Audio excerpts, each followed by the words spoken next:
Yeah, ladies and gentlemen, good evening. On the eve of transition, tomorrow, the fourth president, that is Uhuru Muigai Kenyatta, is exiting, and the new president, Dr. William Samoei Ruto, is taking the reins of power.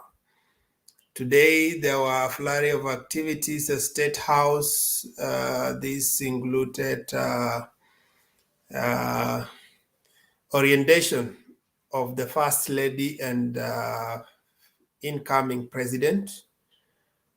Thereafter, we had a speech by the president outlining some of his achievements of the fourth administration.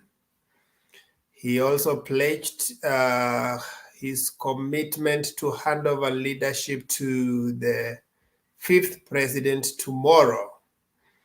So sijui kama wewe kesho umejipanga kwenda Kasarani ama uko na kisirani. Unaweza kuwa umejipanga kwenda Kasarani ama uko na kisirani. We also have seen Baba has sent in his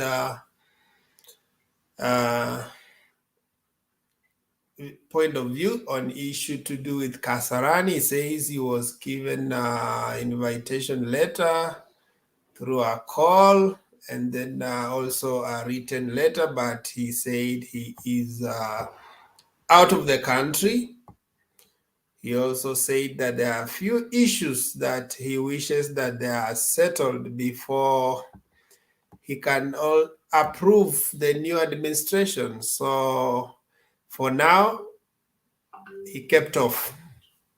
So sijui kama wewe as a Azimio supporter, as a KAA supporter, are you going to Kasarani? Umepewa kadi ama bado? So let me share a link so that you can come and tell us what is the feeling like on the eve of the new administration and the outgoing administration. Do you feel Uhuru has achieved? In fact, you see what we look at even in on this day is the transition. Do you feel he did the right thing in handing over power smiling? I think partly he is handing over power. Today he did the whole orientation. Tomorrow is just handing over the sword, but the much of what we expected, the conversation between him and the president-elect happened today. We also have had responses from different people, including kina Babu Owino. Babu Owino aliangalia body language ya Uhuru na Ruto akasema huyu jamaa alitukon. What is your point of view? Then those who are supporting Uhuru wakasema aache hiyo maneno. So that is it. Welcome 005 Lam. I had not known Lam is 005. Lam is 005 and then Clivy is 004. I'm a 003. How are you, my brother?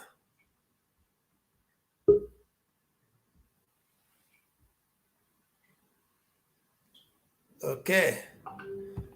Bado anafika. Let me invite one or two more people and then we start the show officially. Alam, you have come in 2 dimensions. You have to drop one. I don't know which one is more. Yeah, I think this one is providing echo, so we don't need this one. Let me remove one of it.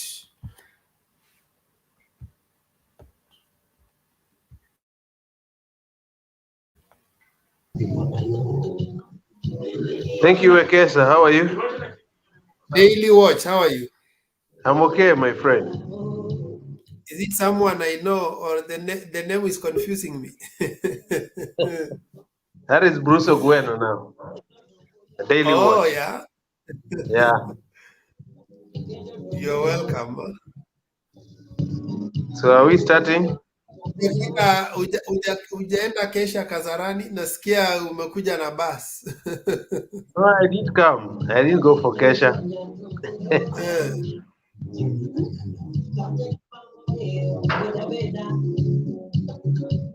Background yake iko noisy, and you can mute Oh, my daily. background. All right. Yeah. All Background right. is noisy, ni kama you are already in a celebration mood. Not really.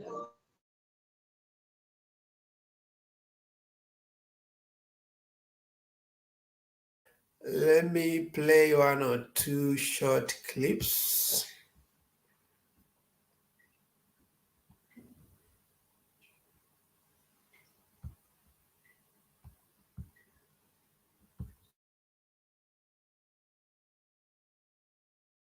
Our democracy, therefore, I will tomorrow, before God and you, my fellow countrymen, hand over the instruments of power to our new president at the Moi International Sports Center, Kasarani.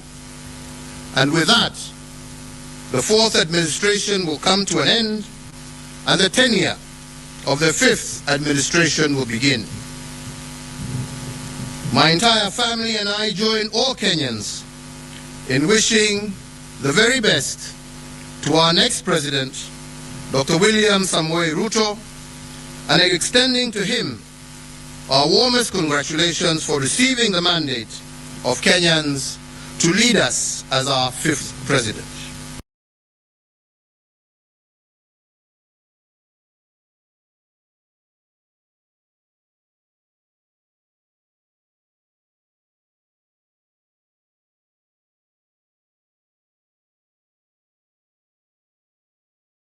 President Uhuru Kenyatta and First Lady Margaret Kenyatta. These are live pictures for you from State House, where the former president, there's also Mama Rachel Ruto, who is accompanying President-elect William Ruto. That is happening live now as a handover process begins there. We're also expecting a live address from State House right after this meeting, and we will definitely get you there to listen to what these two leaders, the incoming and the outgoing, have to say.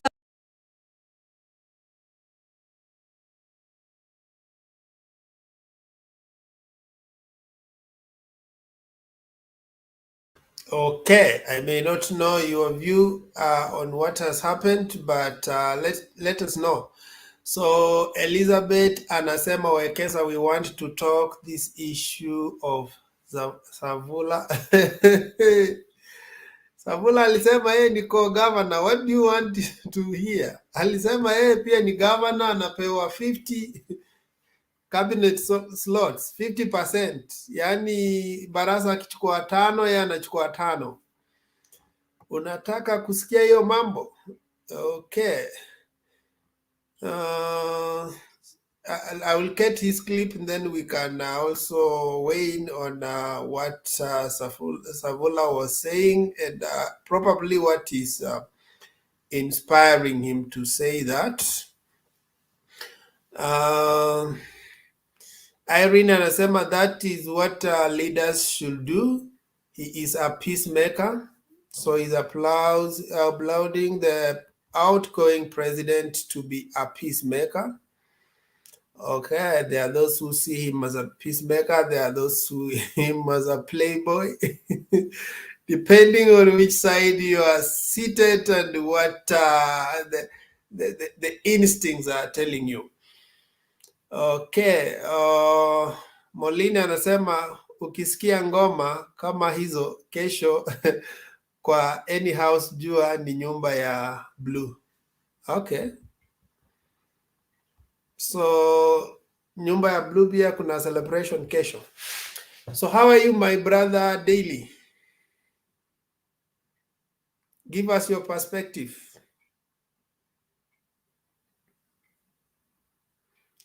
I think he's still talking. How are you, Rhoda?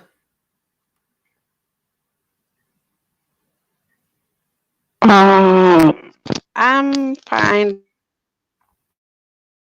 Really happy. Okay. I'm not real, like I can say I'm so excited with life, like,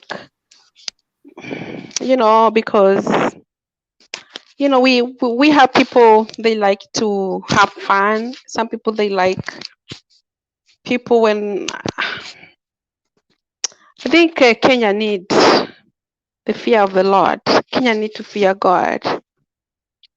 Kenya need to seek a true God. Kenya need to bow for Jesus, for real. Because most of the Kenya, the way I said to realize, Kenya is not a Christian country. Before I used to love Kenya, but nowadays,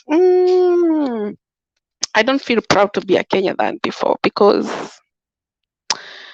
I saw Kenyan people, they don't care. Yani, they like people, yani wanachekera mtu, oh my God, I think God is in heaven. He feels sad. Jesus always feels sad for us when we treat other people bad. He feels sad. Kenya watu wanatakikana wakuwe na roho kama ya Mungu, wanaona watu wale wengine kama Mungu, watu wanaogopa Mungu kila pahali, justice, wale wanafanya koti, everywhere. The fear of the Lord need to come to God, because God can heal our land. I think Kenya people, they need to turn to seek true God. Like the Bible says, if people call my name and they turn for their weakness way, I'll come and heal their land. Kenya need Jesus, for real. Because I see people, they're not living the right way according to the will of God. They are like the way we saw in the court with the mother Cometh. She didn't do the right things and she had evidence. Because the fear of the Lord, there is no people inside. People, they can do whatever they want. People, they can kill because they can get something. So I feel pity for I feel very pity for our motherland. We are really blessed. Kenya is a very fantastic country, but we already take things for granted. There is no fear of the Lord. People, they can do whatever they want.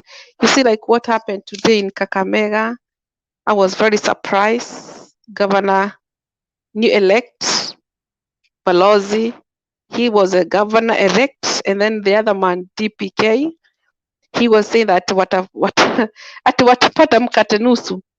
Nikashida, oh my God, this guy, where they are going, mkate nusu na kwani ilikuwaga deal gani walikuwaga na? What is the deal with the new governor elect? Na haki kwa Kenya, turudieni Mungu, tuache hii mchezo, tunaheshimu katiba yetu.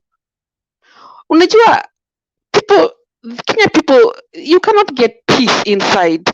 Some people, they think when they have too much money in the bank, they get peaceful. Let me tell you, you can have zero in your account, but still they have peace. There is nothing in this world like to have the peace of God. It's very important.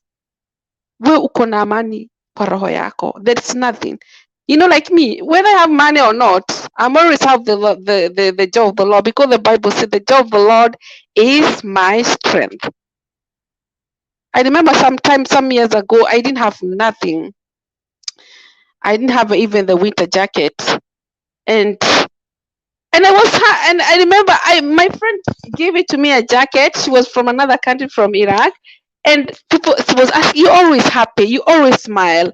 I tell her, yeah, because I have God inside with me. I don't care whether I have money. I don't care whether I'm rich. I don't care I have billions of money. I don't care whether I'm a president. I don't care whether I'm king or queen. Still, I have the Lord of the Lord. I have the joy of the, because Jesus loved me the way I am. He always accepts me who I am, whether you are handicapped, whether you have educations, whether you don't have. I know Jesus loves me. The things, Kenya people, we need to accept ourselves who we are. Like me, I'm always accepting myself who I am. I don't care whether I have education. I don't care how I live. It's very important to accept ourselves. I have a friend, she's a Mzungu. She told me she was being rejected by her mother because she thought that she was not beautiful. She thought was not good enough. And she was very sad. She thought her mother rejecting her. But when she received Jesus as the Lord of the Savior, Jesus came to her heart. She started to realize, oh, there is somebody who loved me than my mother, Jesus. Because she have autism. Autism is like another disability. Like autism is something like, for example, you are stressing. You need to have glasses to see. You want things to be the order. But when she received Jesus, she understood, oh, Jesus loved me than my mother. And then she went to her mother. She told her mother, please forgive me, mommy. I know. But the devil was lying for her that her mother doesn't love her. But she was feeding her that. But she told me, when I received Jesus, came to my heart, I get Rhoda, much love. So, possible to yeah. keep to the topic? I know Sorry? I'm a moderator. I have to control the conversation. Is it possible to keep to the topic? Because we are Oh, focused on the I just wanted to give people, I just like to give people hope, my Kenya brother and sisters. But today translation is time to exit. Baba no can't attend. Yeah, I understand Baba, how he's in outside of Kenya. But of course, if he could be in Kenya, I don't think so. He need to be healed. That man have been going a lot. We need to understand he's emotional. It's the same like me. If somebody hurt me, somebody do something I don't like it, Baba have already accepted. But it's not easy. So we have to understand he need to be healed. He's sore. He's sad.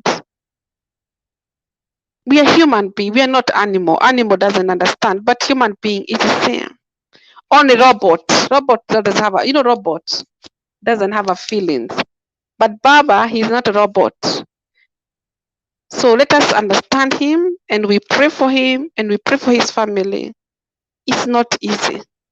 And we pray for Mother Karua.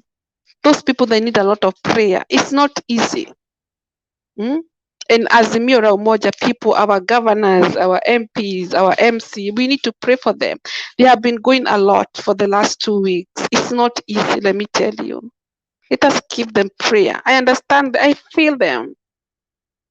Jesus is the one who created us with the feelings. Even Jesus was this word, he was angry with his disciple. Nobody perfect. So we need to understand Baba and we pray for him that God will restore his life. He come back a normal life. But when he come back, he just leave the politician out and he live a normal life. And then we take over. Thank you. Thank you. Thank you. Daily. Uko poa sasa ama I skip you? Hello? Hello? Yes. You there? Now you're audible, you can proceed. Thank you very much. Hello, team. Hello, colleagues. Let me pick it from where Rhoda just left it. First and foremost, we thank God for the good life, for peace in this country, and we thank Him for our leaders. I must not start by castigating who is in power or who is living power, but I will start by saying we thank you, Lord, for all this far. Secondly, my sister just encouraged us, and I just wanted to add a point that we are living in times that when we talk about the spiritual life or spiritual well-being, we must consider first that what is our well-being spiritually. Before we invite others to the feet of Christ, let's talk about ourselves at the feet of Christ. And then from there, the lifestyle, the culture, the practices, the attitude we have will really draw others close to Christ. Today's gospel, much of it is for hypocrites. Some of them carry the Bible, cry and weep in the Bible, but their actions, their attitude, their behavior, their way of relations is quite contradictory to what the scriptures says. So we are living in the modern hypocritic times that it's important to note. Thirdly, let me say, Baba is Baba. I thank God for him, for he has grown above the politics of actually being emotionally disturbed as an individual when or if he loses elections. He has matured up. He knows what this country needs. He understands, and this thing has gone beyond his personal desires. And that is why I think he's not really affected so much at a personal life, but he's only affected as a countryman. Daily, is your TV on? My TV is on. That's okay. Yeah, I'm hearing some background ukiongea. Background noise. Let me minimize it. My boys were watching. Yeah, you can reduce the volume. You're now getting me clearly? Yeah. Now, back to what I was saying. I was saying the Baba we have today, as you know, like I realized, I noticed something between the aspirants we have, the presidential candidates we had. Some of them looked at this thing as a matter of life and death, and it was about them. And probably if they could have lost, they would have had very dangerous emotional damage or personal damage. And I was saying that Baba today, where he has no personal damage, but there is the national, the country damage that he feels that not him as an individual is hurt, but the nation is hurt. I think because of his also Christian character, when you have Christ and you have your expectations, when you are saved and you believe in God, but you have things that you've set as goals and you want to achieve, the moment you fail to achieve them, you are not destroyed. You do not feel as a loser, but you feel like there's a chance that God has put ahead. And there's a clip, it's a video clip doing round by NTV where they were interviewing Raila, and he gave a very nice parting shot. For those of us who were keen, you realize that it was a heavy message. And by the time he was singing, I saw the scriptural description of Moses going up to the mount and seeing Canaan, but he was not able to get to Canaan. But he wished along those who were in the journey to Canaan well. I believe as we live to see tomorrow, William Ruto ascends to power. Baba, I know in his heart, he has wished Kenyans well. In as much as he was saying that when he's coming back, he will reconsider, the Azimio team will readdress some particular issues. Indeed, it's true. These are issues that must be addressed. But in a country that there is peace, there is stability. I thank God that we have presidential candidate who has over 70% followers that can actually accept and honor institutions to preach peace.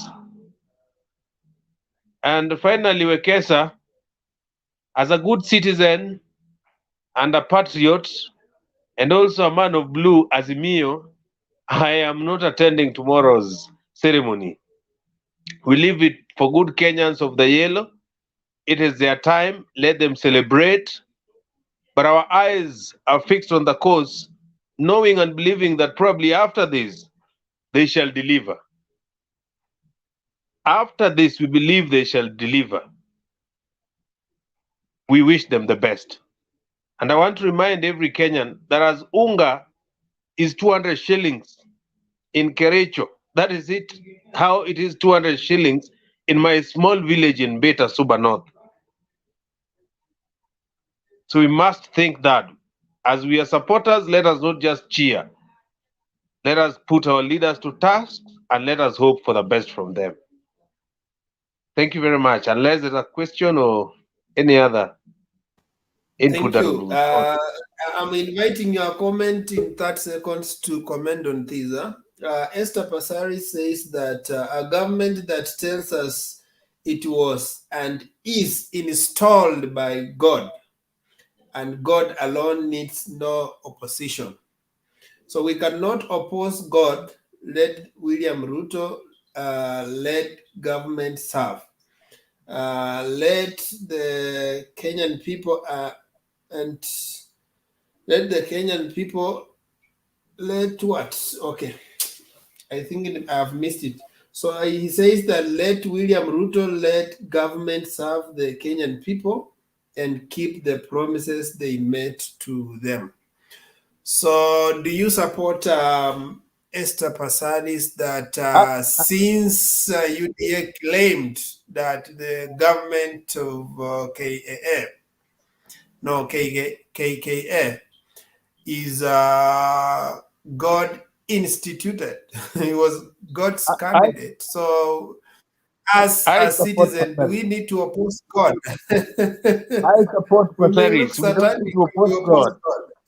Because on his left hand was William Ruto carrying a Bible and crying, weeping and mourning.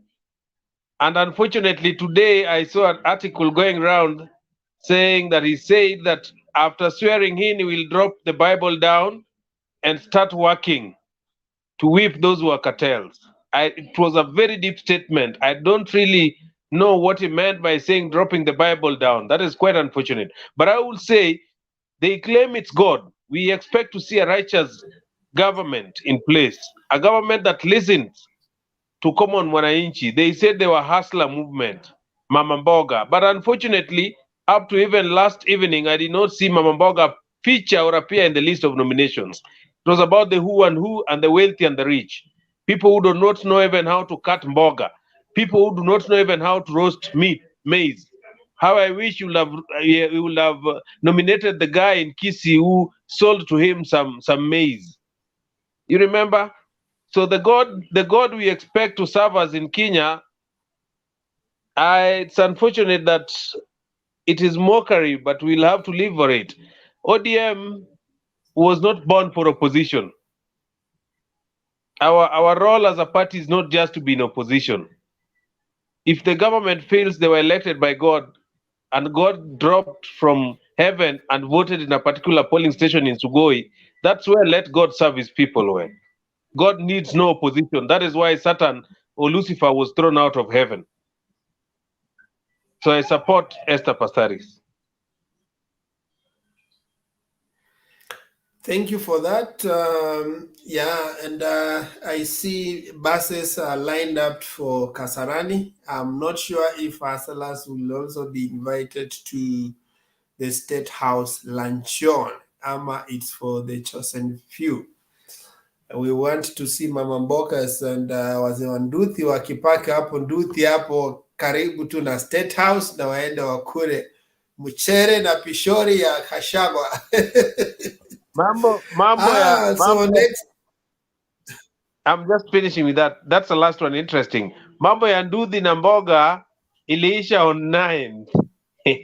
Kama hauna suti, hauna contacts, hauna something tangible kwa account, ukishaachwa na basi huko Kasarani, take back your bus back home to Sugoi or Trumbeta or wherever you came from.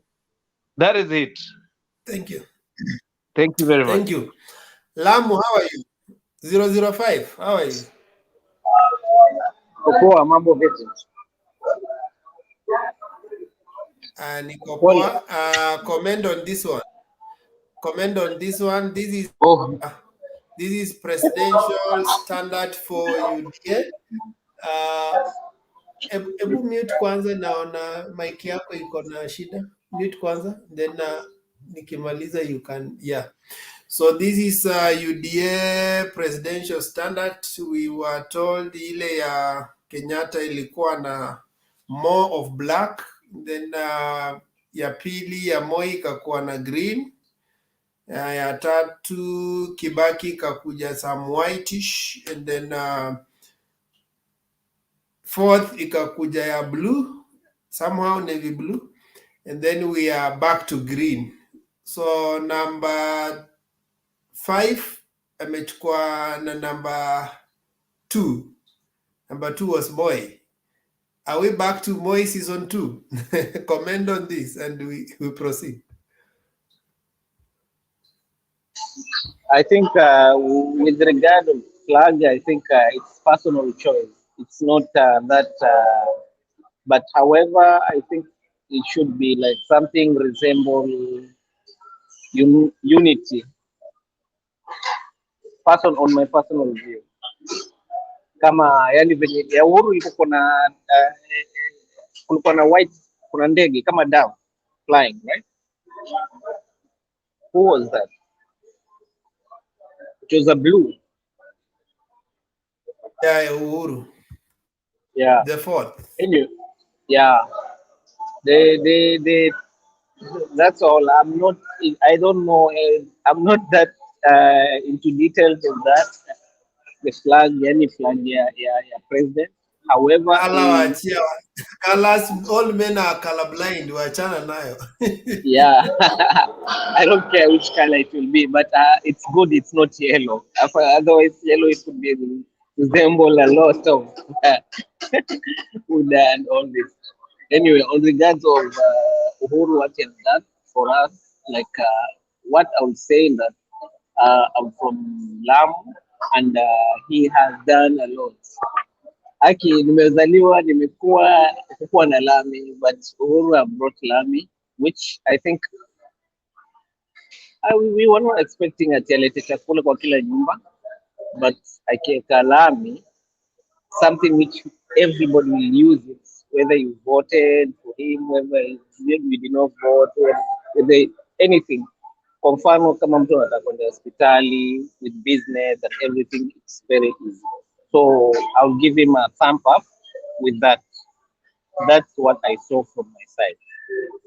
Yeah, from Lamu, side kona barabara, Lami, we used to use like more than, from Mombasa to Lamu, we used to take more than, ukitoka Mombasa asubuhi, ulikuwa unafika Lamu kama saa 9, saa 10.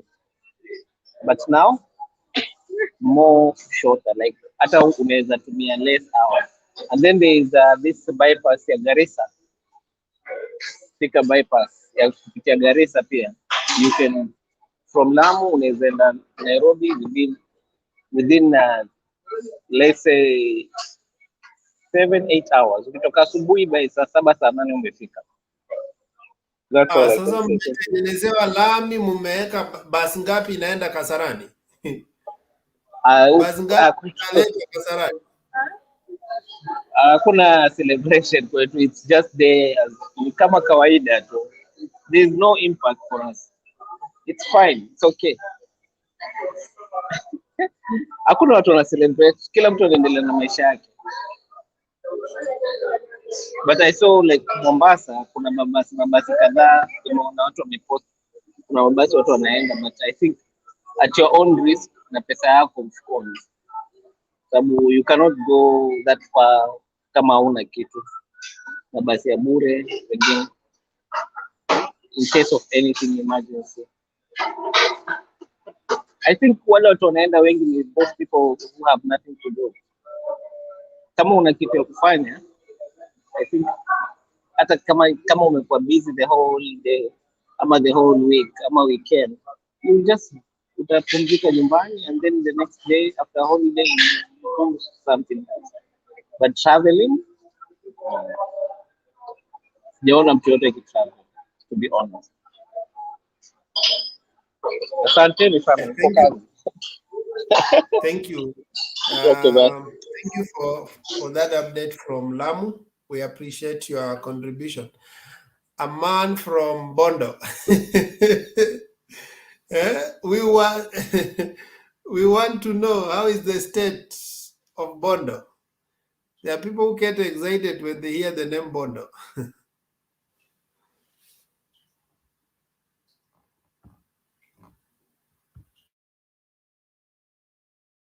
You're on mute.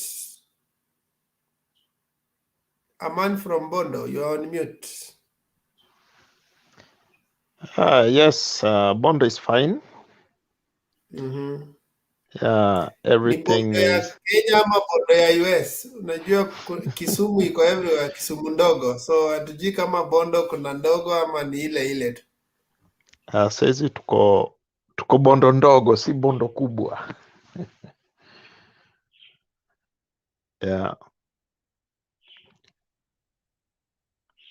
Yeah, but I think things in Bondo, everything is fine. And hatuna mengi ya kusema than just watch what is happening.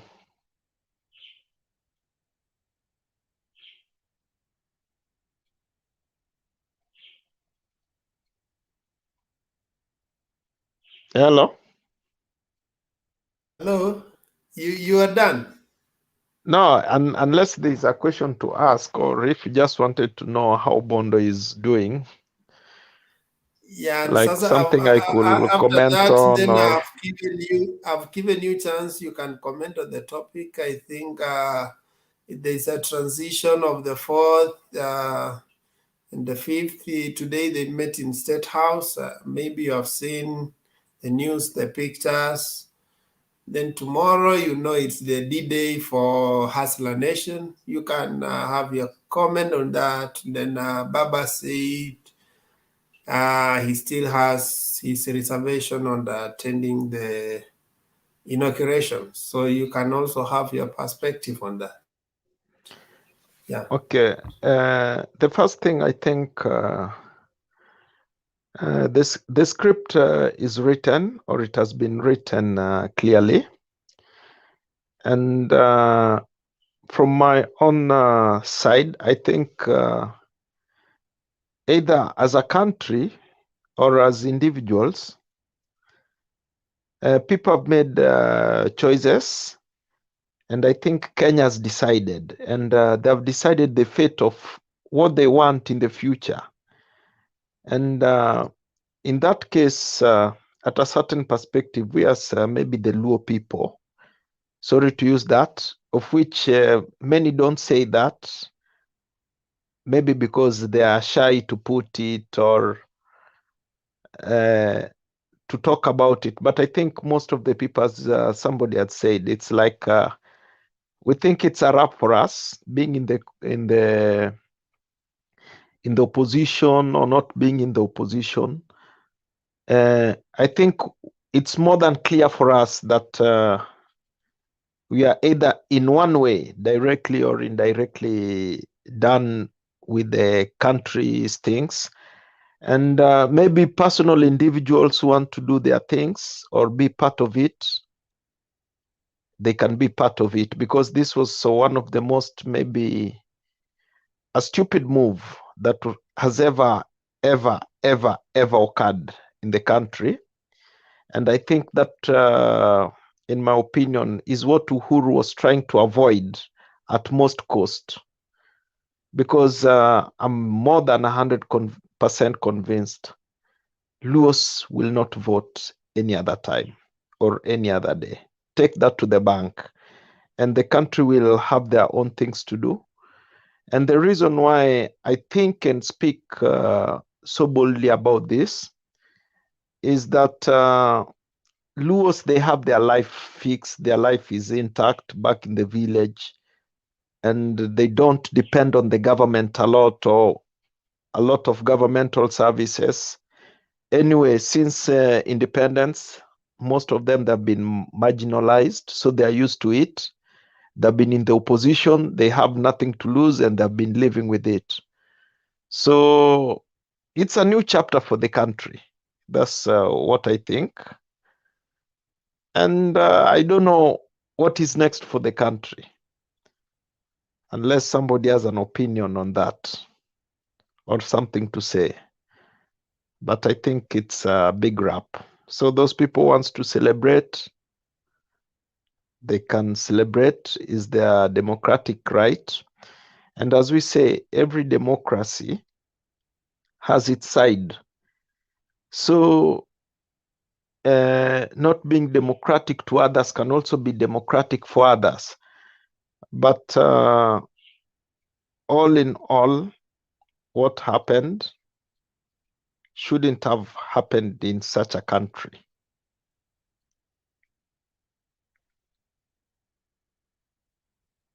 Okay.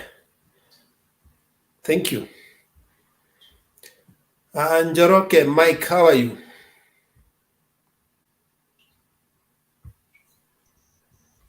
I'm fine. Oh, I was Wekesa, testing. mko I poa? was testing if your mic is okay. So before I come to you, let me ask Bodoman one question. So should we Yeah. give up on this democratic process, or should we continue fighting? Should Baba continue? In fact, I read his letter, and part of what he was saying is that he needs to pursue the justice way. So there are things that I think, let me just put it in perspective. He says that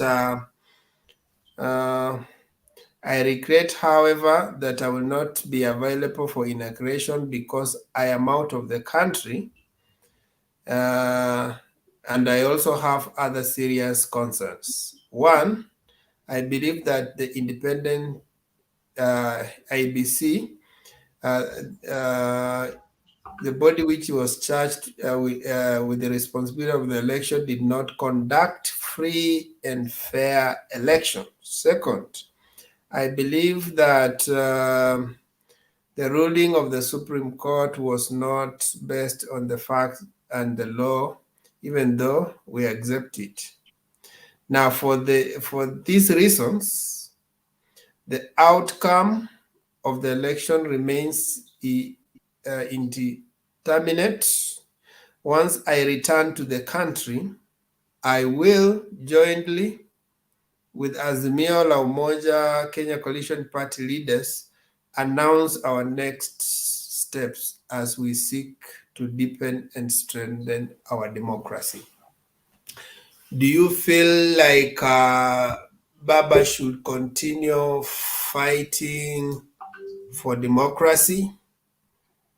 Or do you feel, as a man from Bondo, should he call it a day and say, I've done all I can for Kenya, but it seems people are not appreciative. The institutions which we fought for their democratic space have used the space we expanded to slap us on the face. Should he call it a day and achane na Wakenya wateseke na wang'ang'ane na mambo yao, ama aendelee kupigania Wakenya? Okay, I think he might call it a day. The reason he's likely to call it a day is that it doesn't take Baba alone or the Luo tribe or the Luo community to stand behind Baba for us to fight for democracy. And it is very clear, beyond reasonable doubt, that either we are the problem and maybe Kenya needed no democracy. And if at all that is the case, I doubt whether, and if you will have heard from the media, despite the result, most Luos said they are not going to the streets. Reason is not because they are tired of Baba or it's Baba, or it is beyond doubt how far we've pushed, how much we've pushed. It seems like we pushed it alone. And it's time for others to push. That's why somebody previously said, opposition was not made for ODM, neither was it. ODM members were not born to be in opposition. And the worst mistake that has happened, it's not just because of the Azimio aspect, the ODM aspect. It means Luos have lost confidence in even voting for anybody. Leave only voting for Raila or voting on tribal lines. No. They have actually lost it totally. because the problem seems to be which side of the coin have they chosen? Then it seems like the system has chosen to lock them totally off, and it has been a poor show, especially from the citizens as well. The kind of insult that the Luos have been getting for nothing online means a lot. How about if they had power once? We've never been in power. We've never won elections, but we get insulted. So what is the beauty of still having it, even if we had it on a silver plate? Is it worth nationalism?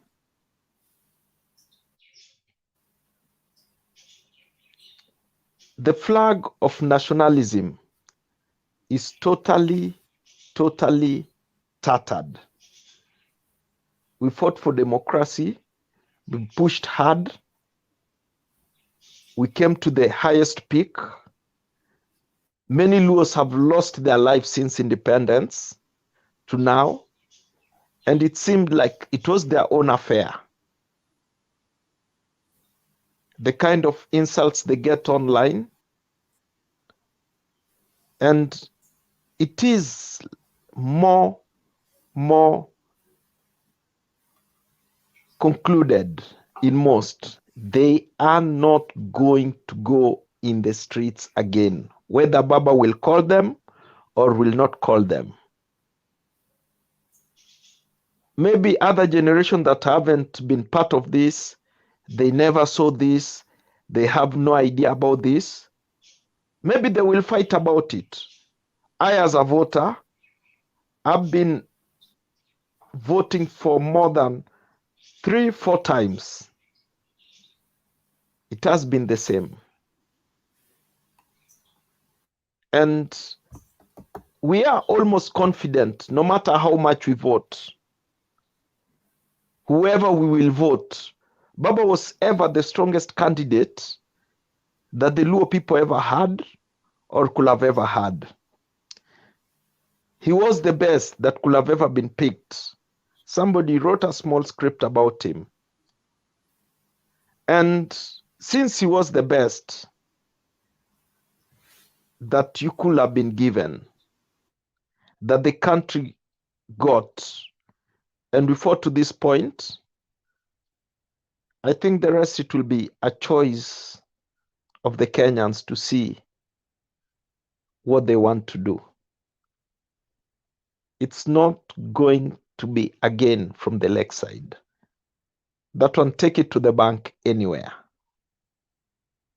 I've spoken as an individual, but I believe, because it's more of a psychological and a philosophical aspect on this. And it was deliberately done in a certain way to make it happen this way, but it will cost the other part of the country. And apart from that, I don't think there's much we can always say.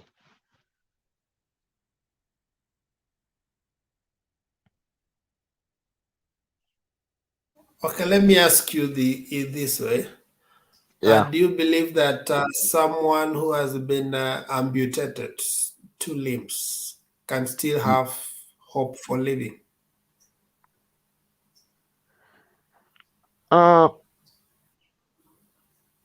Somebody can. Life is life. We first don't live because we are supposed to live, or we should live, or we are worth living. We live by the virtue of life, that we are here for a purpose.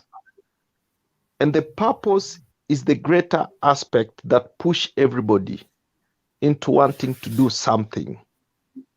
If you lack that purpose, then you live to exist. I think at the moment there are many people who are just going to exist.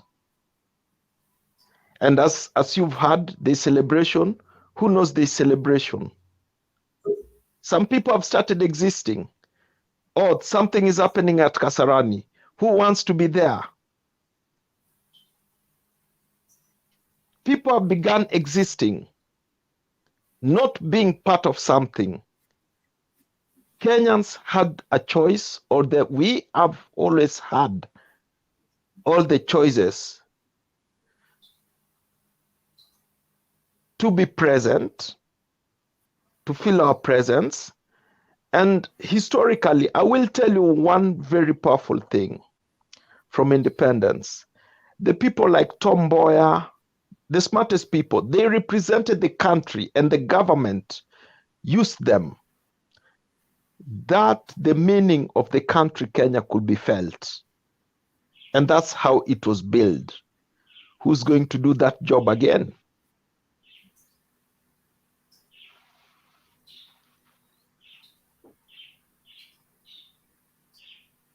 I hear you. It's not necessarily the opposition to do that. So there are people who exist.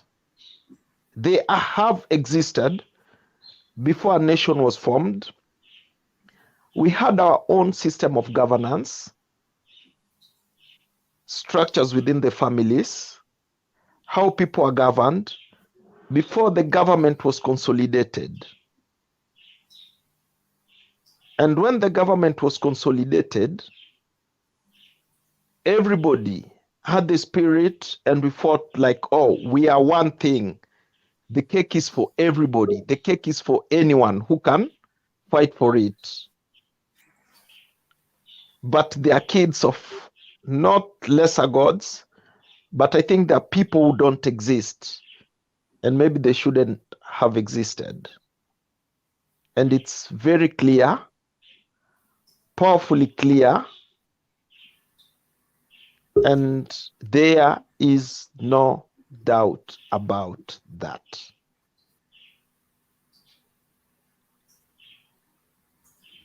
I will lie to you anytime soon, today, tomorrow, that there will be a Luo leader, either by choice or voluntarily. They have existed without the national leadership. They've never been in leadership. And it's not about fight. As you've seen also Raila Odinga, somebody has said that he has outgrown. It's not about outgrowing. We could have fought. We went to the streets.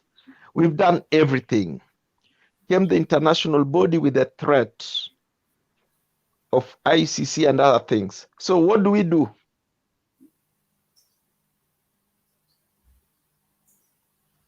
What else do we do? So I will come back to you. You have good points. Let me give other guys a chance to make their introductory remarks, and then we will proceed with that debate. You are raising serious concerns. Leo, how are you?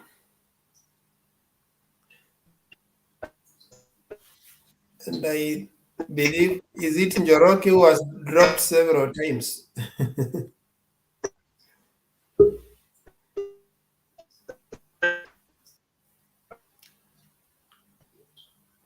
Okay, let's try Njoroge tuone ni kama Leo bado akona on. Tuko pamoja? Nakusikia sasa. Okay, thank you, Mr. Wekesa. For me, I will say, first of all, let's pray for our country tomorrow. No matter how the leaders were chosen, let's pray for them. Those are the ones we have at the moment. It's better a country to have a leader no matter what, so that at least we are not left vulnerable. You know, as much has been said, to see the body language of the two leaders, there is nothing the president could have done because he's going to exceed the power, and he doesn't want to be followed by a lot of calamity. You know, when another person takes power, he has the power to do anything. So I think the president did a good thing. to be able to show the solidarity to the incoming. And that's a good gesture. Even more when people were throwing mud on him, he became a gentleman and he ushered in Kibaki, and all went okay. So we can agree the process wasn't okay, but we cannot hang or we cannot chain ourselves to the past. The past is already gone. We accepted what the verdict was, and now we're just moving towards to see what's going to happen. Yes, remember the incoming, the 5th, was declared on the 5th, and there is on 13th. When are we going to swear him in? Remember, these are odd days, all of them being odd days, and don't forget, this is a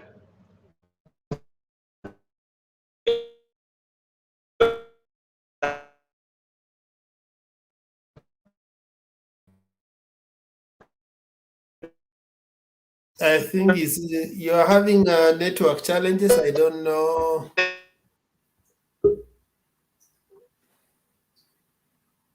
Yeah, he has disappeared. Let's try Mike Njoroke.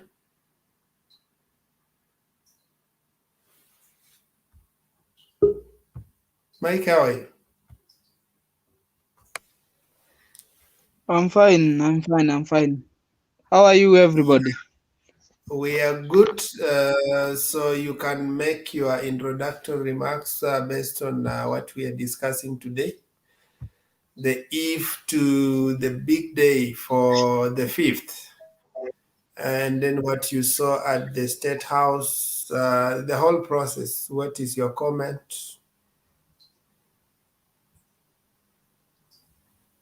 Okay, thank you. Na network naona iko na shida sana. Wacha nijaribu haraka. Kila nimeona leo, wacha niseme it's a great thing from our 4th president Uhuru. Sijui kama tutaona mwanaume mwingine kama huyo. Very humble man. Mature man. Mtu ambaye ni mnyenyekevu sana. Wacha tugoje tu kesho tuone venye kutakuwa. We hope we go good. Na tutakia hata Ruto mazuri kwa kutuongoza akiwa rais wa 5, because we have pain. Kama sisi wanaazimio wenye tulikuwa tuna support baba, tulikuwa na bado kidonda ijapona. We feel pain. Juu sijui hata kama wengi wataweza kuvumilia kuona hiyo uapishaji, kwa sababu tulikuwa tunatarajia mtu kama baba awe ndiye alikuwa hapo. Lakini lisilobidi labidi. Tusonge na maisha. Cause ukiangalia mambo mingi sana kama Kenya Kwanza. Nirudia hapo, Kenya Kwanza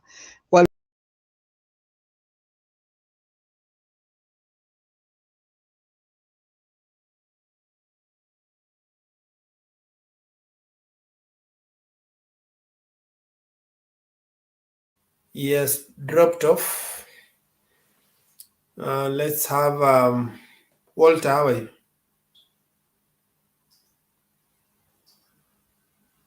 Walter, ama pia ametoka.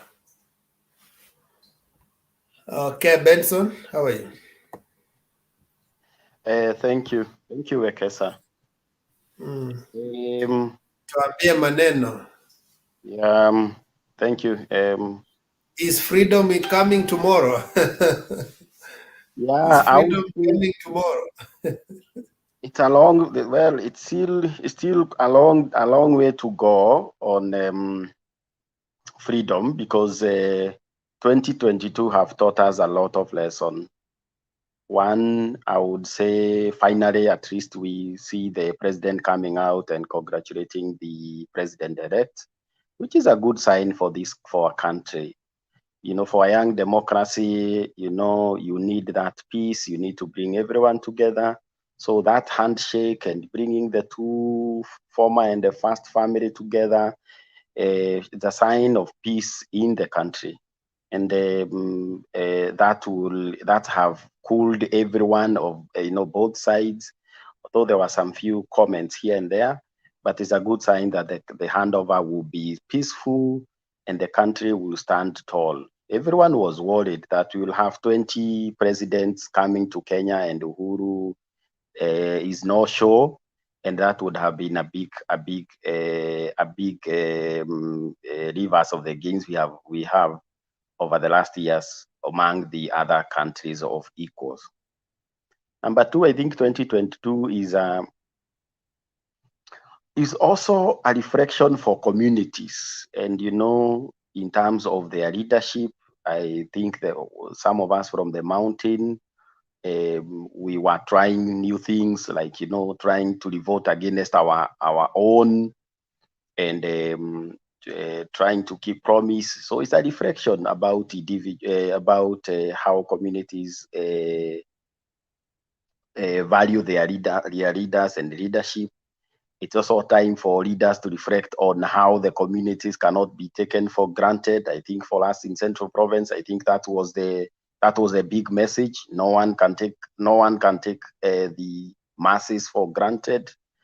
I think it's also a reflection going to what a man from Bodo was talking about, a reflection on the years spent for democracy. Does it add to leadership, or where do we play and where do we play certain efforts, because that effort does not necessarily lead to leadership. And finally, I think Ruto is taking over the country with a lot of burden, and we are still under the difficult circumstances of Corona and food prices and global inflation and all these things.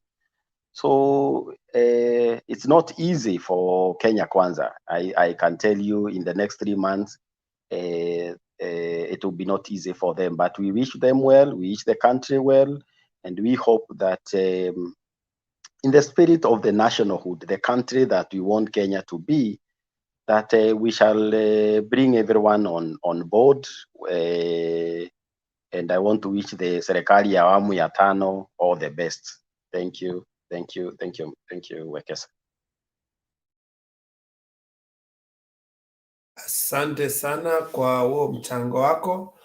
Leo, before I go to the next person, you were almost finishing and the network dropped you off. Can you finish in 1 minute what you are saying?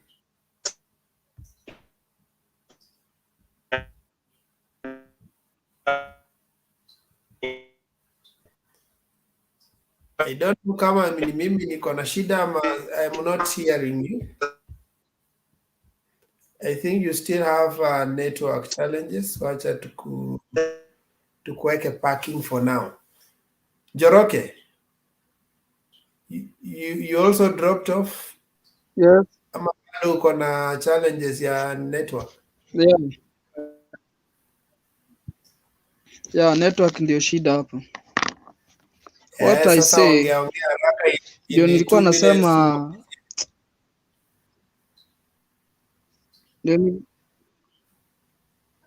okay.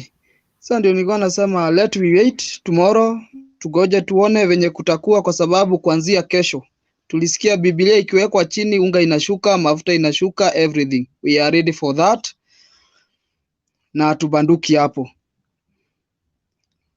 lakini tuwe macho na tuwe gangari, kwa sababu mambo ambayo our president alianza kuongea, my message kwake, let me tell him akanyage polepole, ndio hata kwanza kuongelelea mambo za media what, asikuja kufanya revenge.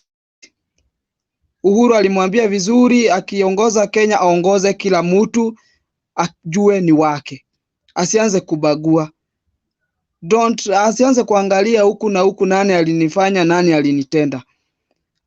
Siasa iliisha, Sasa angalia watoto wako, mwenye hajakula mpa chakula, mwenye hajavaa mvishe, tusonge mbele pamoja, tujenge Kenya. Sisi wenye tulikuwa na chuki na yeye nini, hiyo iishe. Sasa tuwe kama mandugu na madada. Vile uchaguzi tulifanya kwa amani, tumekaa kwa amani. Kwa sababu wao Kenya Kwanza walikuwa wanagoja Azimio watoe vita, waanze kusema tumeanza kufuruga Kenya.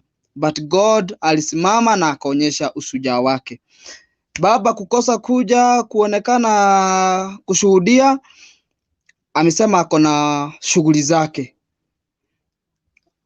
That is not, sio lazima akuje. But I know, amemuishia well.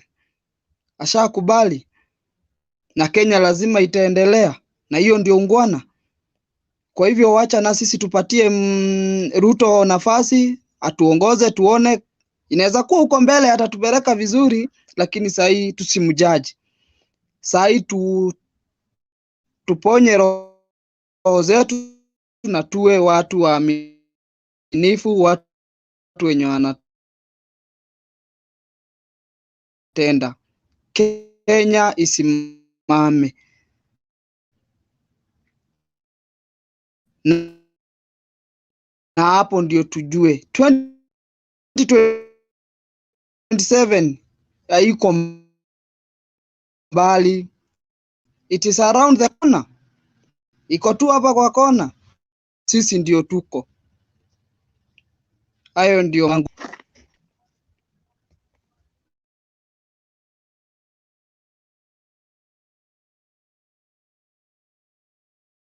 Asante kwa huo mchango, pole kwa network kukusumbua.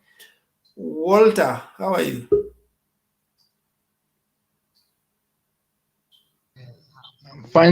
I'm fine, thank you. Habari zenyu? Tuko poa. I gave you a chance lakini ulikuwa umedisappear, so can you proceed? Umeona nimeanza kuenda zigzag, going backward, niliruka. Okay. Juu sasa unajua hata network ilikuwa inanisumbua. Now number one, I want to thank everyone and to thank you for Basike, thank you for this platform. Na sijui Bernard ako upande gani, ufikishe salamu zangu kwake. Now mimi ni mtu wa Azimio na tuna shida na wale walishinda, but hiyo sherehe yao kesho mimi nitakuwa kazi kama kawaida. Other thing, Roda alikuwa ameongea kitu hapo na nikaichukua very very seriously. Kenyans hatupendani, hiyo tusidanganyane. Kenyans sisi ushikania maneno wakati when we have like disaster, hapo tunashikananga kabisa, but we don't love each other, na tusidanganyane hapo. Na Kenya hii nchi inasemekana ati sisi ndio wa Kristo. Mimi sidanganyi, Kenya hakuna Ukristo. When you go to church, if you see our priests, our pastors, our bishops, usikie prophets, usikie zile vitu wanaongea, kwa jameni seriously, hakuna ukanisa hapo kabisa. Nakataa. Sisemi kanisa zimeisha, but ni chache sana zimebaki. Hapa Kenya, hiyo Ukristo ni kutumia. Tunatumia jina Ukristo kutapeli watu, kuteka advantage kwa wale watu wako na poverty, tukiwa preach about prosperity, receive, conceive, to give people the hopes that wawezi. So please, hii maneno inafaa iangaliwe sana, na sisi wa Kenya tunafaa tupendane. We have to love each other, because hii uchaguzi, hata kitu ingine nimenote, sisi hatuna shida ya ukabila, kwa sababu hii uchaguzi ilifanywa and people voted very well, smoothly, peacefully. Hakuna pahali, na nashukuru sana watu wa Azimio, hakuna pahali hata watu wa Azimio hata maneno ikaenda koti, kuenda venye kulienda from the beginning, hakuna watu walilete shida. But Kenya si ukabila watu wako nayo. Kenya ni kuchukiana hatupendani, we don't love each other. So I think hii ni kitu tunafaa kubadilisha, kwa sababu zile vitu ambazo zilifanyika, kama ni ukweli kabisa na Mungu yuko, atatuadhibu, kwa sababu hakuna kitu kibaya kama machozi ya roho. Mamilioni ya watu wamelia, mamia ya watu walikufa miaka iliyopita. Yani uchaguzi zote za Kenya zimekuwa tu ni scandal. Expect 202. Uchaguzi zote za Kenya, na tuambiane hapa ukweli, zimekuwa za scandal. Na sisi tunakubali wenye wamepata kiti ni sawa, tuta cooperate now, have no problem. But what I know, something might happen in this country. Kitu sio poa, kwa sababu unajua saa nyingine ukimtoroka Mungu, hata mtoto wako akikusumbua, kuna wale watoto wanawasumbuanga sana. Unasema okay, ni wako, unampenda, lakini unamwangalia kwanza, unamwachilia kidogo, unamwangalia venye kama yeye anaona yeye ni mjanja pale atajifikisha. So tuombe Mungu sana, wacha tuangalie. Me I'm waiting for unga ya 70 bob. Na ngojea internet hapa kwangu nitumie, wache kunisumbua sumbua hiyo ya bure. And I wish them well. Asanteni sana. Asante. Yeah, let me ask the panelists, how many of you have ever read the book of Esther in the Bible?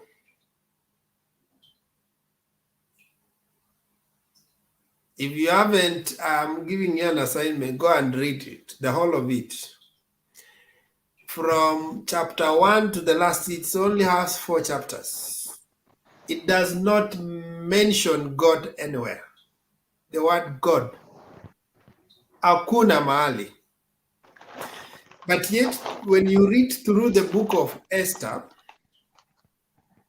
you can feel God in it because of the things that happened. The reason why I'm saying that is I think there is too much mentioning of God in Kenya, but practically is not there. Like in every 2 statements, we have to mention God. But when we look at our lives, we don't live, people can't associate our lives with God. So for me, Eric, let me speak and let people judge that maybe there is some sense of godliness in Eric. It doesn't matter how many times I'll mention God. If people don't see the godliness in me, it doesn't make sense. And that is the challenge we have been having in this campaign. People coming in the name of God, and everything they do, it has to be in the name of God. But when you look character-wise, you don't admire. For me, let my life demonstrate that I have a God in me. I don't have to mention him in everything I say, but let people judge my values. Let people judge my stand and appreciate that. I think there's something in this man that I like.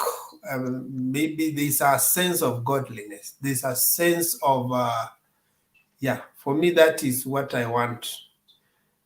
Kenya, someone said that Kenya, we argue that Kenya is 80% Christian. But how deep is Christianity in Kenya? Maybe it's just 1 inch. We are too shallow. Apart from mentioning that word, how deep are we in the same word? How deep are we in the character of the man we keep mentioning? It bothers us. It bothers us so much. Okay, let me bring in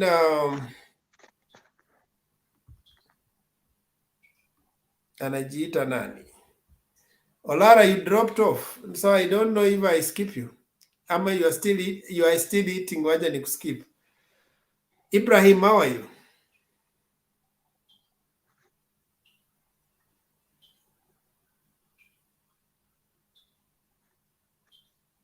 Ibrahim.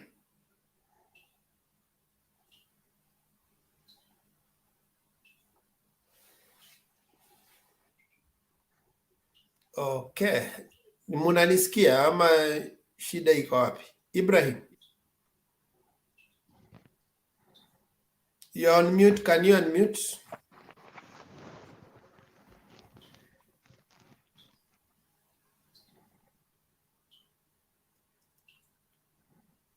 You have unmuted, but still we can't hear you. I don't know where the problem is. Nyinyi mnamsikia?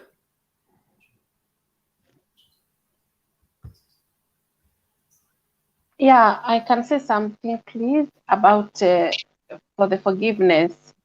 Because many people, they don't know what is the gospel. The gospel of Jesus Christ is about forgiveness. We are all sinners. Nobody, the Bible says, even if you're not honest with you, there is no inside with every, like when I preach the gospel, I used to preach the book of John, and I've seen many people get saved. Many people, they used to be broken, they come from the background, they have been rejected, yeah, and they have been come. To be Christians is like your soul to be blessed, and maybe you have been going a lot. When you cry to Jesus, He will heal your heart, He will heal your soul. When you're sick in your body, He will heal you. I have seen many a lot of miracle people. I remember one woman was preaching for us. She was from Spain. She had a cancer, whole body. God is a God of miracle, even brain cancer. When she went to the hospital, they told her she had cancer, brain cancer, and everywhere. His husband is a pastor. When she called his husband, he was crying. Wait, she could not imagine. But God is great. He used the doctors, and that woman, she get healed, brain cancer in her body. So God is God of chance, and it's His love and mercy and kind and grace. So I remember some years ago, I was feeling rejected with the church, and I went to talk. My church I was going before, they have a counselor, and I talked with them that how I feel like I've been rejected. But sometimes we have feelings, we can feel strange things, people are rejected. What I did, I went to talk with the pastor, and the pastor told me, pray we forgive them, pray and we forgive those people who feel like they reject you. And we pray together, and I forgive those people. And the following Sunday, because they understand their own sin, they were kneeling down and pray for the forgiveness. The pastor was kneeling down and for the forgiveness. Can you imagine? He was kneeling down and pray for the forgiveness. It's the same thing we are going right now in Kenya. We see people like Ruto.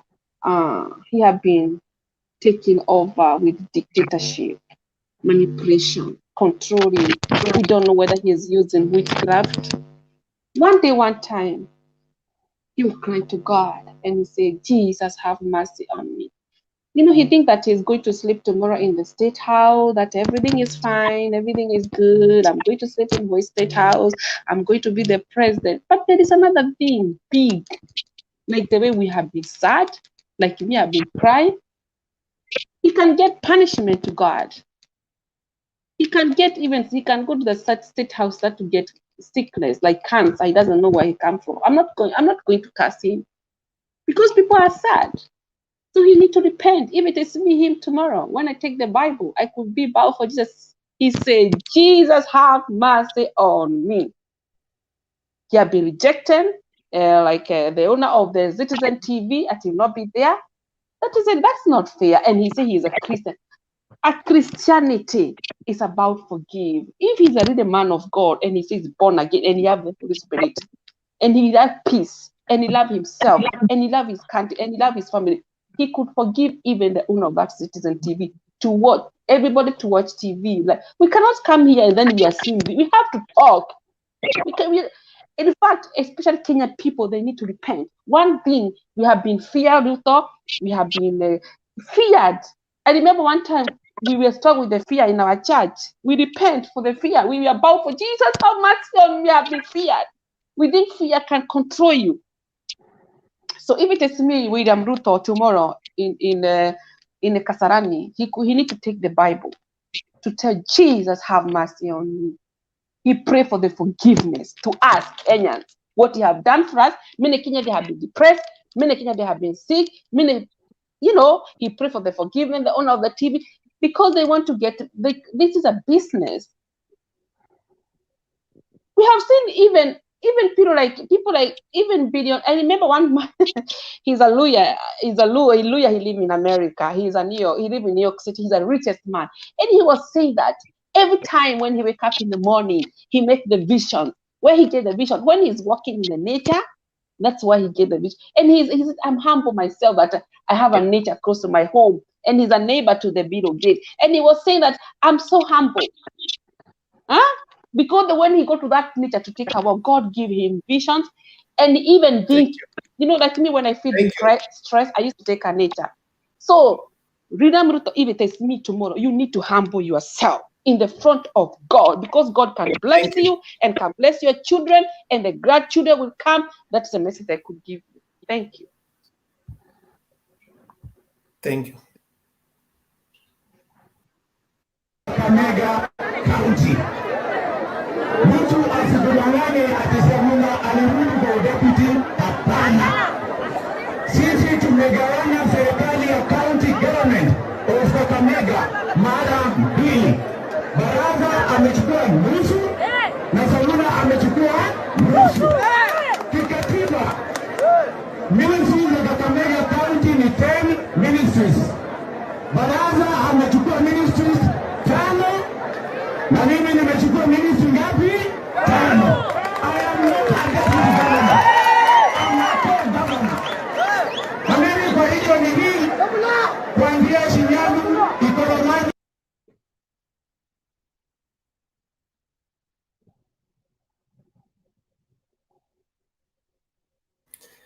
Savula anatuletea shida ingine huko Kakamega.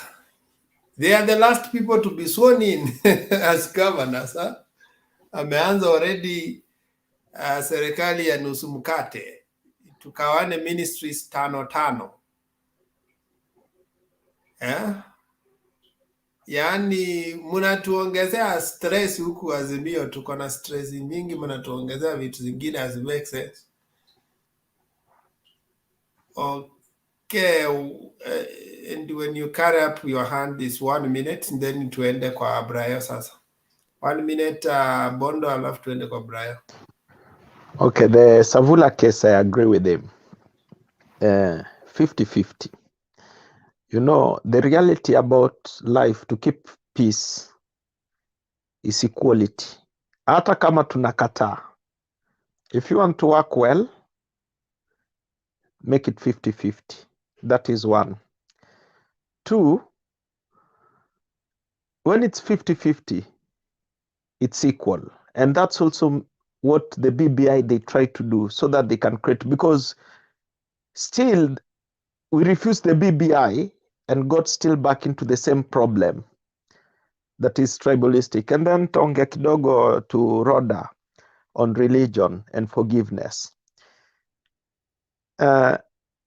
Nobody cannot harm anybody and say, I'm sorry.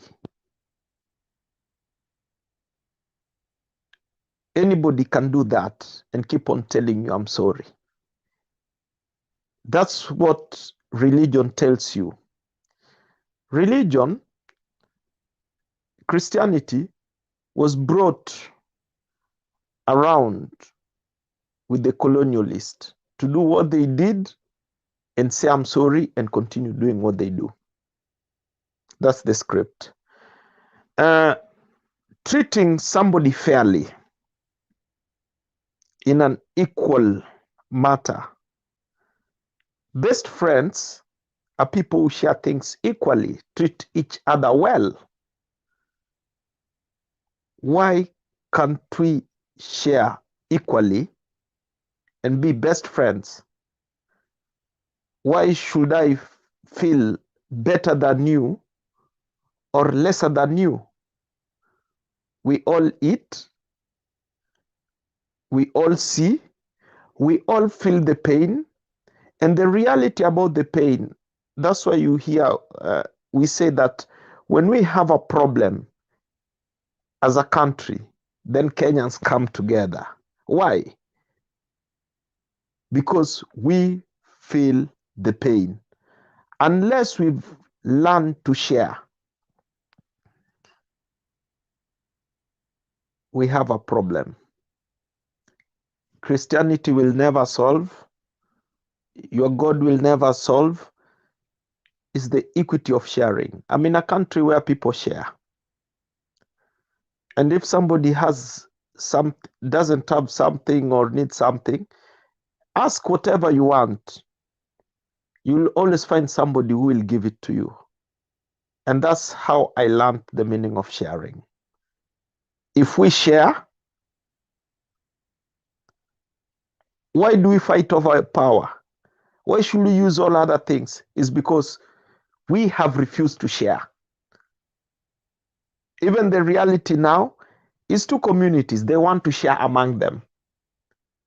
Me, you, me, you, me, you, me, you. That's the reality. Until wisdom will one day strike that we are all equal. In fact, there's nobody who will think of power. Thank you. Yeah, thank you. I wanted to tell you, Savula, before he said what he said today, there was a yesterday's clip, and you need to get him in the context and know that this guy is up to something.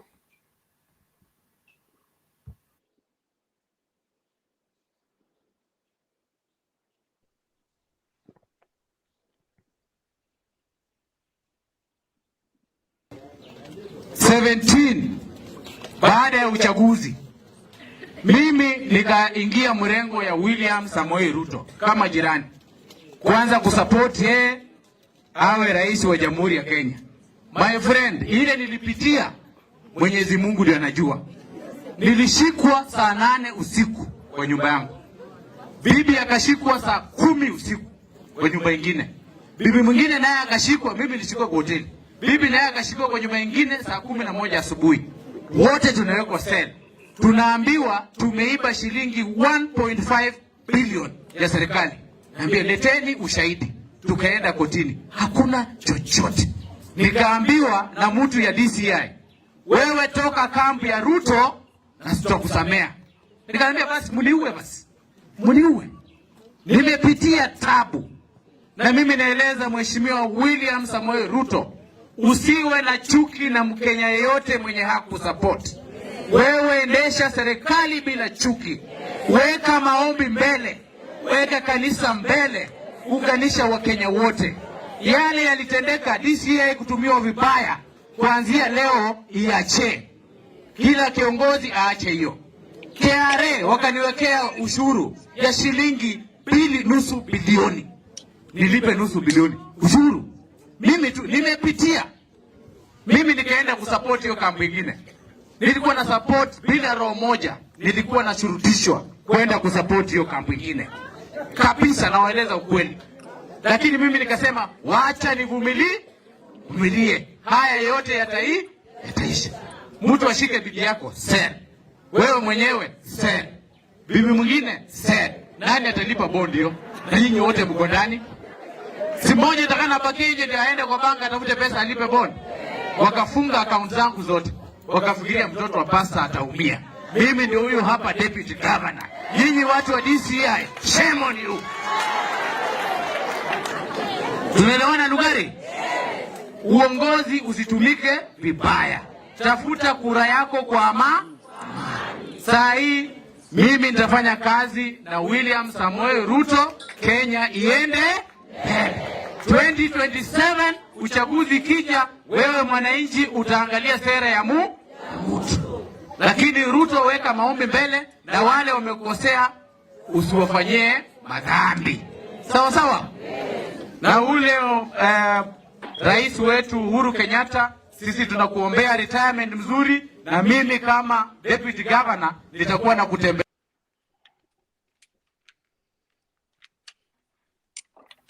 Now you have understood the context. He was not just about power sharing.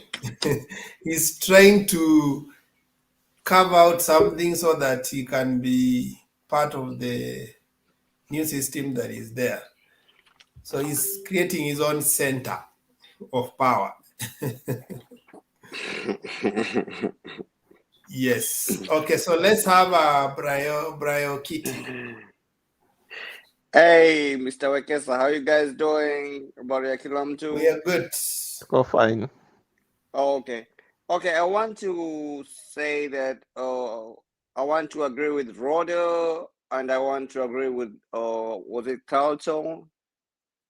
I think he's out of the video right now. But right now we need to appreciate and just reconcile and just go ahead because it is what it is. It is done. Everybody had what they had to choose, or the winning team won. It doesn't matter whether you're Azimio, whether you're Kenya Kwanza, we are all one country, one nation, one people. So as long as we have peace and then forgiveness and just whenever politics is politics, it's a bad game. And people talk bad, people talk trash during politics, but just let it go. Just let it go.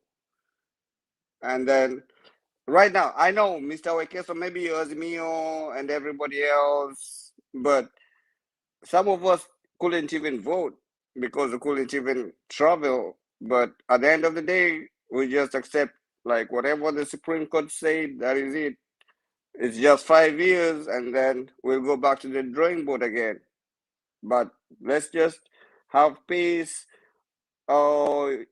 forgive, forget, and then we move on. That's my prayer. Forgive, forget, and move on. 5 years, Simbali, ni hapa tu. Maybe the president atafanya kile alisema atafanya in 100 days in his term. Maybe hatafanya, but yeah, we'll still have another chance of voting again for our leaders. So let's not have like ni bad, like tukuwe na chuki, tusikosane bure kwa media and all that. No, that is not the way forward. Acha tu tuachilie tu, unasema tu mtu una forgive 7 times 7. So una forgive tu, unaendelea tu. Hiyo ndio, but Roda ameongea ukweli. Carlton, I think ilikuwa Carlton ama sijui ilikuwa Canton, huyo Simoni, but yeah, I'm just saying. But right now, kama mtu aliibiwa, kama mtu anafikiri aliibiwa, ama kama hivyo, Supreme Court ilishaangalia ikasema wacha hii kesi ishe. And people are hustling, people are in peace right now, people are doing whatever they're doing. So let's just appreciate that. Let's just forgive each other. Alafu tusikuwe na chuki, tukue tu tunapendana. It's good to have a platform, and I'm proud to be on this platform. But it's good to have a platform. Alafu tuna appreciate everybody. Thank you.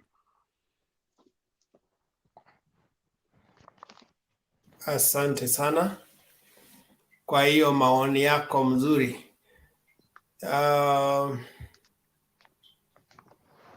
Ibrahim, set up your gadget ama bado tukuruke? I think Saida unaweza nipata sasa. Yeah, says you are clear. You can proceed and make your 3 minutes remarks. Okay, nimeshukuru sana. Mi ni mmoja wale wamekuwa wakisikiza hii majadala yenu kwa muda mrefu, isipokuwa tuko na machungu hapa hivi kwa yale ilifanyika, lakini itabidi tuendelee tu na maisha vile iko juu chenye imefanyika ishafanyika. Ya kwanza, swali ile ninayo ni moja. Ndiyo president elect anachukua usukani kesho, naye kule kwa parliament kuna majority na kuna minority. Sisi kama wana Azimio tutakuwa wapi?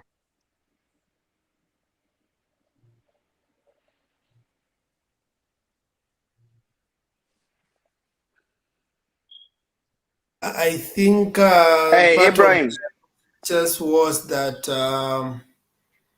that ruling was to be given by the Speaker. And that's why the first business of the House was to get the Speaker, swear in the Speaker. So from next Wednesday, the Speaker is going to give a ruling. Now that we are not having him on our side, he may give a ruling favoring the other side. No, Ibrahim. Oh, hold on. Let me cut you short. Kindly mute, Prayo. Okay. Okay, sawa. So what I'm saying, Ibra, we may, if the Speaker chooses to be neutral, we need to be the majority. But if he decides to side with his side, then the majority side will go to the other side. He may base on the voting. Maybe at the election we were many, but when the House got down to business, the other side had the numbers. So let's see how, if Wetangula has Solomonic wisdom that we once associated with Marende. But I doubt that he will come out to be bipartisan. He will choose to favor his side. Yeah, you can proceed. Okay, ya pili, ndio Wakenya walipiga kura, naye nikiangalia pale ile map ya Kenya, naona hii color ya blue ilikava mali nyingi sana, sehemu kubwa tuseme. Hii color ya yellow ni sehemu chache sana ilikava. Ingaje kwa saa hii hatutaingilia koti, Supreme Court tayari walikuwa shaamua chenye wameamua, itabidi tuendelee na maisha vile iko. Lakini chenye naweza ambia wenye wako hapa hivi kwa platform, Wakenya wengi wameumia kulingana na kupitia kwa hii chaguzi tulifanya juzi. Naye itabidi tuendelee juu sasa hatuna la kufanya. Itabidi tuvumilie tu shida zetu. Nikiongea hapa hivi mimi ni mmoja wale tangu Supreme Court watangaze hii ni sijai nikiangalia runinga.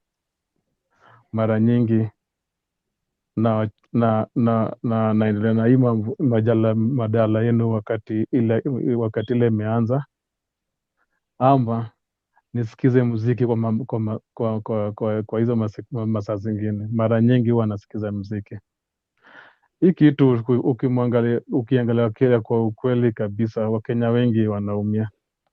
Na hatujui, inasemekana watu kama milioni kama 7 ndio walipigia upande wa Ruto. Nayo wale wa milioni 6 na upuzi wamepigia upande wa Raila, difference of 200,000. Ukiangalia na kwa social media, ukiangalia vile wana UDA wanaongea, ni kurusharusha maneno, lakini kwa ukweli wengi wanaumia kulingana na uamuzi ile Supreme Court walifanya. Sitaongea kwa mengi, but mimi ni mmoja wale umekuwa wakifuatilia hii kipindi yenu, na tutaendelea tu na kuvumilia na maisha. Tuendelee vile iko, tungoje kesho President elect achukue kiti. Zile alikuwa ameahidi wa Kenya, tuone kama atazifanya. Walisema unga itakuja ikuwe 70 bob wakati ile president yule anaondoka, alipunguza unga ikakuja shilingi 100. Sasa ukiangalia kwa jana wanasema unga itakuwa 90. Mbona hawezi weka kwa 70 ile waliahidi wananchi? Itabidi sisi tuendelee na maisha vile iko. Tutavumilia shida zetu vile tumekuwa tukivumilia shida zetu tangu wakati wa kale. Sisi wana ODM, tuseme ODM kwa wakati hiyo, ama tumekuwa kwa upinzani kwa muda mrefu. Yale tumekuwa tukiwapitia ni magumu, lakini tumezoea maisha. Huwa tunachukulia maisha vile vile uamuzi imeamua. Sasa mi naomba Wakenya tuvumilie, tungoje, tupatie bwana Ruto wakati wake inaanzia kuanzia kesho, tuone ni nini atawafanyia Wakenya. Na kwa Mr. Raila mwenyewe amefanya vizuri juu wakati uongozi tu ukifanyika, wakati Moi alikuwa atoka kwa uongozi, nilikuwa pale Uhuru Park, na kwa hakika bado naweza kumbuka chenye ilifanyika. Juu nakumbuka watu wakichukua, siku hiyo mvua ilinyesha, Uhuru Park kulikuwa na matope nyingi sana. Nilishuhudia watu wakirushia Moi matope, na pia wale wanajeshi wale walikuwa pale mbele, security na kila kitu, watu walikuwa wanarushia matope, ukitoa tu matope kwa viatu wakirushia pale hivi mbele, wale security wako. Ndio wamefanya vizuri kukosa kukua kwa hiyo nini ya kesho, juu kulingana vile naona kwa online, nafikiri mambo mengi ingefanyika, ile hata sisi wa Kenya tungekuwa na aibu kubwa sana. Ni kwa hayo tu naweza sema kwa leo, ni bado naendelea na kusikiza na kuona mjadala vile inaendelea. Asanteni sana. Yeah, karibu. Yeah, I think in your concerns on how the country was painted blue, then few parts were yellow, yet it's like results tilted on the other way around. I think it's in that wisdom that even the US decided it's not just about the popular vote. We also need to have the college vote. And I think it's in the same wisdom that we normally have the quota system when it comes to selection of students, such that someone who has quota C plus in Turkana district is equivalent to someone who has an A in Alliance. And that is as far as equity is concerned, because if we can decide that two densely populated regions will always be producing president, if we had Electoral College, maybe we could have rationed, and you realize that this guy got extensively votes from many, actually almost 38 subtribes. Sometimes democracy demands that you put certain safeguards to take care of the minority. That if some are taking advantage of their predominance, and I think this experiment was done in 2013 when someone came up with a tyranny of numbers. And they sat somewhere and said, if we can crunch these numbers, this is what we will get. In fact, after crunching the numbers, they said, if we keep that unity, we will rule Jubilee from 2012 to 2032, because it can work. So this was a replay experiment where the ticket was flipped. Whoever was on top now came down. So, and they have realized it can still work. So if that is the case, then 2032 we wait for the ticket to be flipped. Kashako on top, and we bring another one down there. So in the spirit of nationhood, we need to find how else can we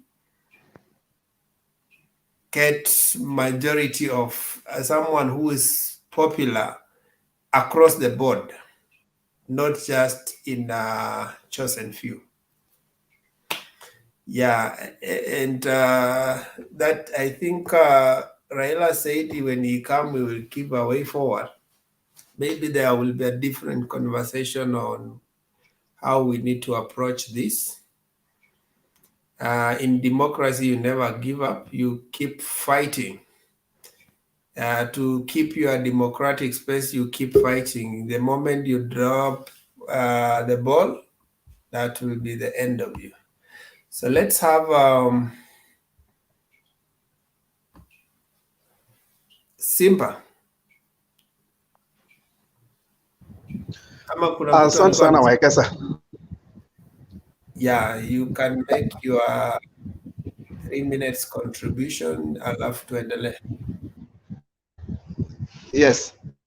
Kwanza nataka nishukuru sana kwa sababu ya Mtembei ambapo wengi tumepata njia ya kuwasiliana na wenzetu na kushare mambo mengi sana, especially politically. Rhoda, kwanza nataka nitoe pongezi. You are a very strong woman, and huwa tumepata mambo mengi ambayo yametusaidia at least kuelewa Mama Selina na mama wengine ambao huwa wanakuja hapo kinyume na vile inakuanga, lakini hata wenzetu wote ninashukuru sana, akina Ibrahim Brayo, Aman from Bondo, NENM. Lakini hata hivyo nataka kwanza nigusie swala ambalo litafanyika leo. Nafikiria inauguration itakuwa leo because already tuko siku yenyewe. Rais wa 5 wa Jamhuri ya Kenya lazima tuanze kuinternalize na kuelewa kwamba ni William Ruto. Hiyo ni fact. Lakini bado wengine ambao tulikuwa na fikra tofauti, itabidi tukae chini na kufikiria na kujiuliza maswali. Na wengine ambao tunatoka sehemu zingine ambazo sio dominant of those numbers, unajua kuna zile vitu ambazo haziwezi zikasongeshwa. Unaweza songesha numbers, huwezi songesha Manda High School kutoka mahali ilijengwa. Na huwezi songesha Kamusinga High School kutoka mahali ilijengwa, kwa sababu it's through those institutions ambapo huwa tunapatanga wale viongozi ambao huwa wanaenda kukutana huko juu. As it is opposite. Kenya ni nchi ambayo iko na viongozi wengi ambao ni wazuri, wanaweza ongoza nchi ya Kenya kwa njia ambayo tofauti kidogo as opposed to ten of numbers, kwa sababu naona viongozi ambao wamechaguliwa katika positions ambazo ni za chini kidogo wakifanya kazi nzuri zaidi. Hiyo nayo sio siri, na wanafanya kazi ambayo kama Mungu angewajalia, kama wangekuwa at the national level, Kenya ingekuwa mahali iko. Lakini kwa sababu ya issue of tyranny of numbers, Kenya iko kwa shida na iko kwa hali kubwa sana. Hilo ni swala ambalo linaonekana wazi, kwa sababu Kakamega kuna Fernandes Barasa, but what's happening? Saizi Asata ni sycophant mwenye aliteuliwa kama naibu wake. He has come out in his true colors. Kianza wananchi katika wasiwasi, vile ataongoza sijui ni delegation kwenda sijui kufanya nini. Mtu hakupewa mandate ya kuongoza kitu yenye inaitwa watu kuenda mahali fulani kufanya kitu fulani. Sio mandate yenye alipewa. Alipewa mandate ya kupeana huduma kwa wananchi, lakini watu wanafanya opposite. Hawa ni watu ambao wanapatia wale magavana ambao wameteuliwa kazi ngumu sana kuongoza kwa hicho kipindi. And in fact, hata hawa watu hawajatoa hata ile roadmap ya uongozi wao for the next 5 years.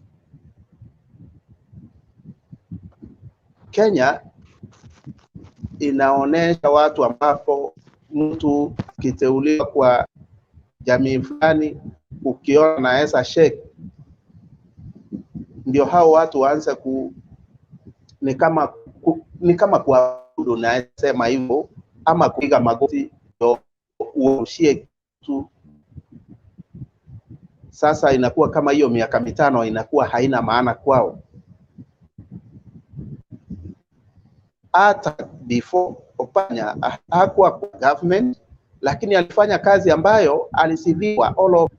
So hii mambo ya kutambiwe utaongoza delegation ndio upate huduma wananchi, tunaona kama ni ile haki ama ile uhuru wa mwananchi kujiamulia mambo yake, inakuwa vigumu sana. Swala lingine ni mambo ya viti ambazo watu watagawana, na hapa I stand to be corrected kwa sababu kuna Wetangula tayari amejitawaza kama namba 3, na huyu Musalia Mudavadi, fikiria sasa mimi naweza sema ni yeye peke yake kwa wale watu ambao ni watu ambao walitoka katika zile familia ambazo zinasemekana ni zenye zimekaa kwa uongozi muda mrefu, akiwa amebakia peke yake, lakini bado wako hapo, na wengine wote walifagiliwa kama kazini yake. Gideon Moi, Lee Kinyanjui, ambapo wamehakikisha kwamba hawatakuwa karibu na uongozi wa Kenya kwa sababu ambazo hazijulikani. So after 30 delivery ya 30%, so itabidi kwamba ni kubadilisha katiba ndio apewe kiti ya prime minister, kwa sababu ndio aliahidiwa, kwa sababu hicho kiti hakiko kwa katiba, ama ni nini itafanyika. So mimi nitasimamia hapo ndio nipate mwongozo ndio tuendelee mbele. Asante, nitakuwa nasikiza. Okay, thank you for that extensive contribution.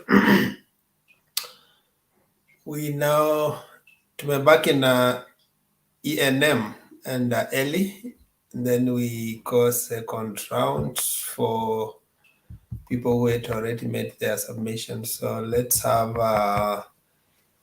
ENM and then Ellie. Asante sana Bwana Wekeza for according me this opportunity once again. Thank you so much, my dear friends, for making it up here again. Mine is simple, and I just want to appreciate and congratulate the president-elect as the days which he has been longing for, the days today. We are happy, and it's about time you as mere friends of ours, because now we are all Kenyans. I keep on saying this. We must start now. We must remain Kenyans because we have nowhere to go. In fact, I was a true supporter of UDA, but I can tell you, maybe you have a chance to benefit more than me. So it doesn't make any sense.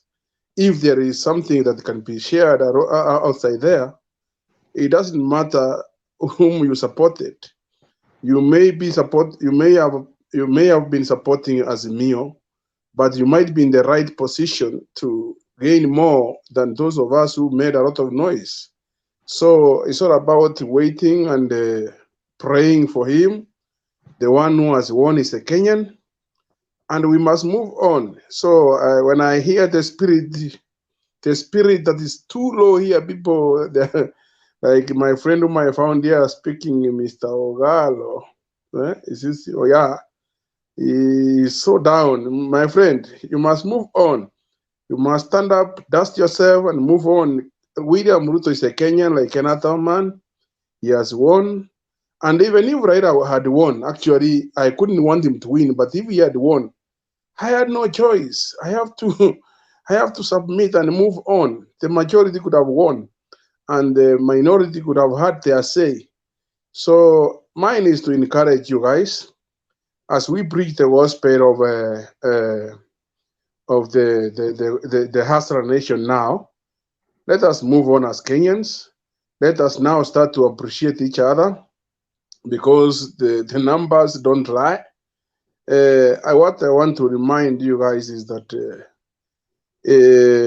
numbers are the key when it comes to political offices.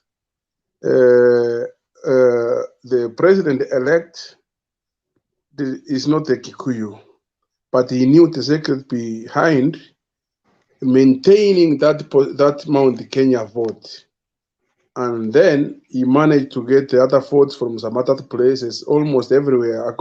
Actually, so many places where he got the election, the votes, some of us, we could not even imagine that he could get some votes from Kisii, where some of us will come from, because of the gospel which was there. But when I looked at the trend in which the voting was done, if Raila could get 30,000 votes in Kisii somewhere, Ruto could get 15 or 10. So that means at the end of the day, that is what pushed him more than Baba.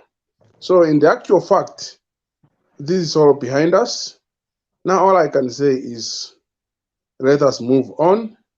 Let us hope that all that we have been promised, wherever we are, we might not be beneficiaries, we might not benefit directly, but if our country can be, the economy can grow, then it will benefit some of us in one way or the other. So I want to thank you guys for giving me this chance. I will also be reasoning, because I've just come. I don't know how far you have gone. But what I want to also say before I forget, please let us appreciate what has happened, because President Uhuru Kenyatta has no choice. He had to do what he's doing. That's the law. I saw some people saying that he has accomplished what he wanted. You know, to be honest, let us be sincere. There is tomorrow. You know, you don't have to destroy. When you fight today and you fail, like now, I was looking at the fact that when Uhuru conceded in 2002, and I congratulated Kibaki, and he said clearly that I congratulate him being the third president, to be the third president of Kenya. Little did he know that he will be the fourth. So sometimes Uhuru tried his bit, actually, to support Papa to the last minute, even the other day, yesterday. Myself as a UDA supporter, I get surprised. The other day he was saying, I strongly believe that Papa is my leader, is my president. Then today, he was forced by the law, the constitution, that you must hand it over to someone else. You know, that's constitutionalism and being patriotic. So people coming out like the tweet which Papa Wino wrote as a leader is not okay. The president has no choice other than to do what the law says he must do. Thank you.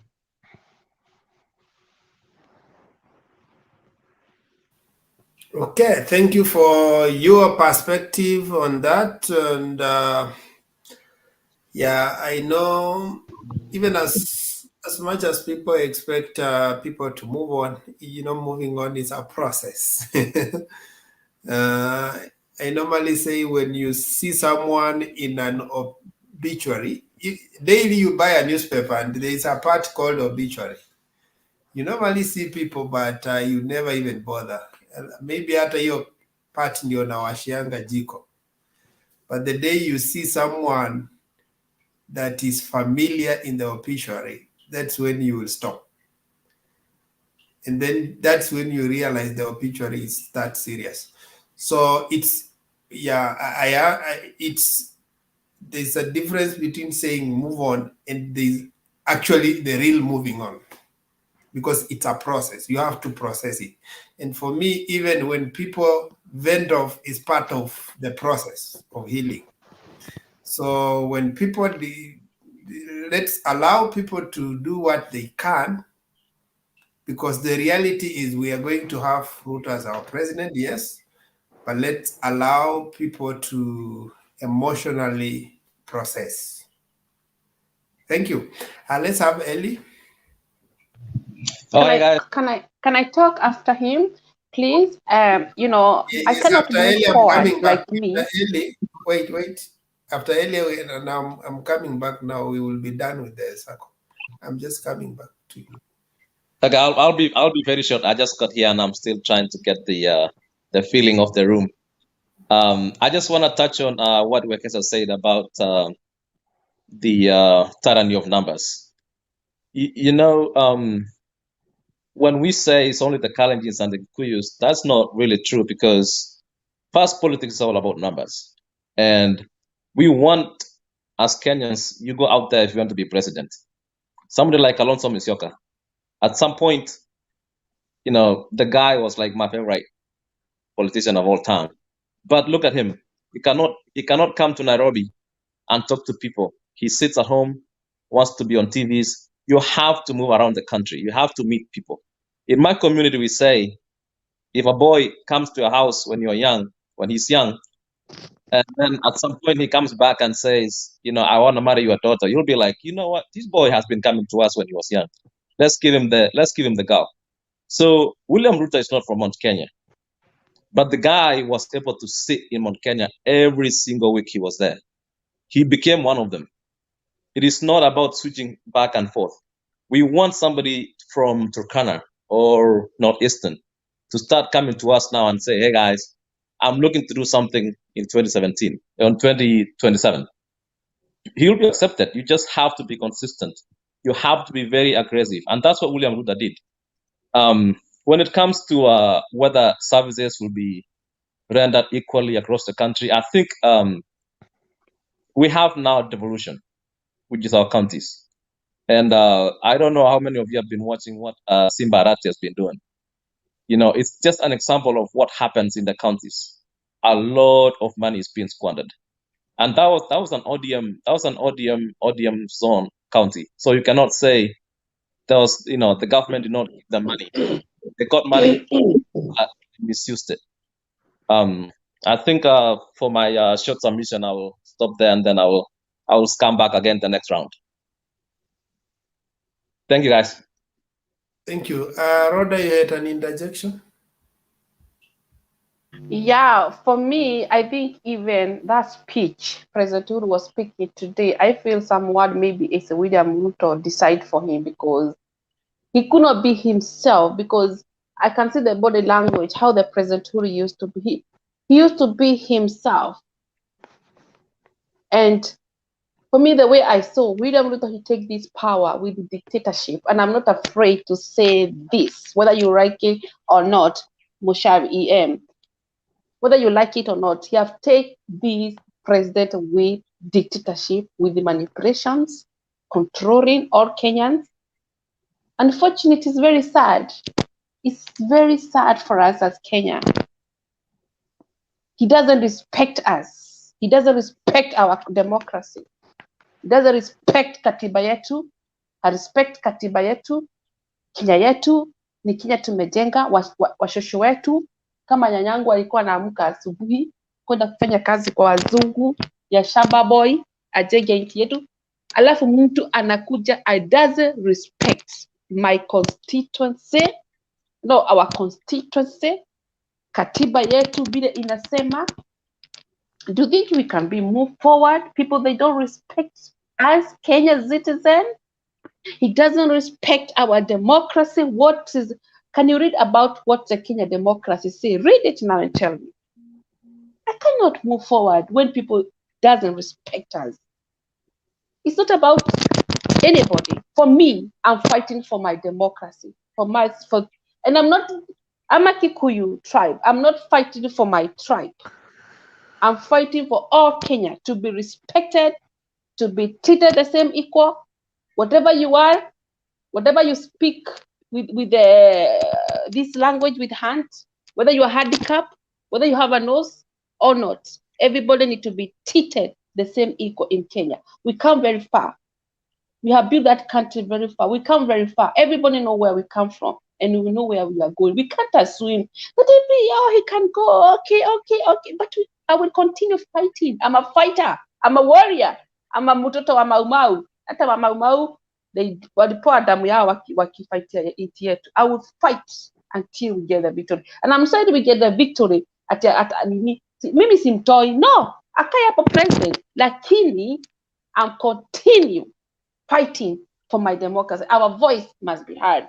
For all Kenyan citizens must be heard.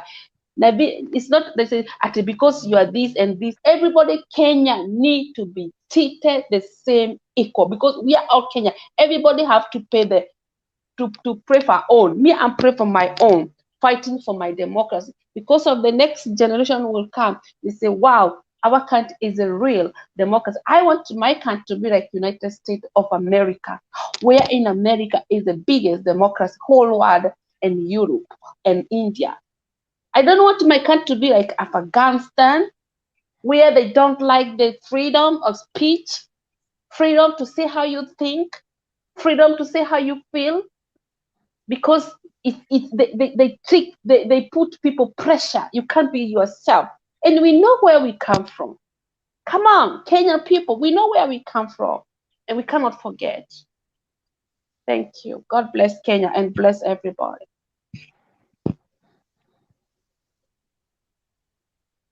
Okay, let's have Bondo 1 minute and then ENM 1 minute. Okay, thank you very much for this opportunity again.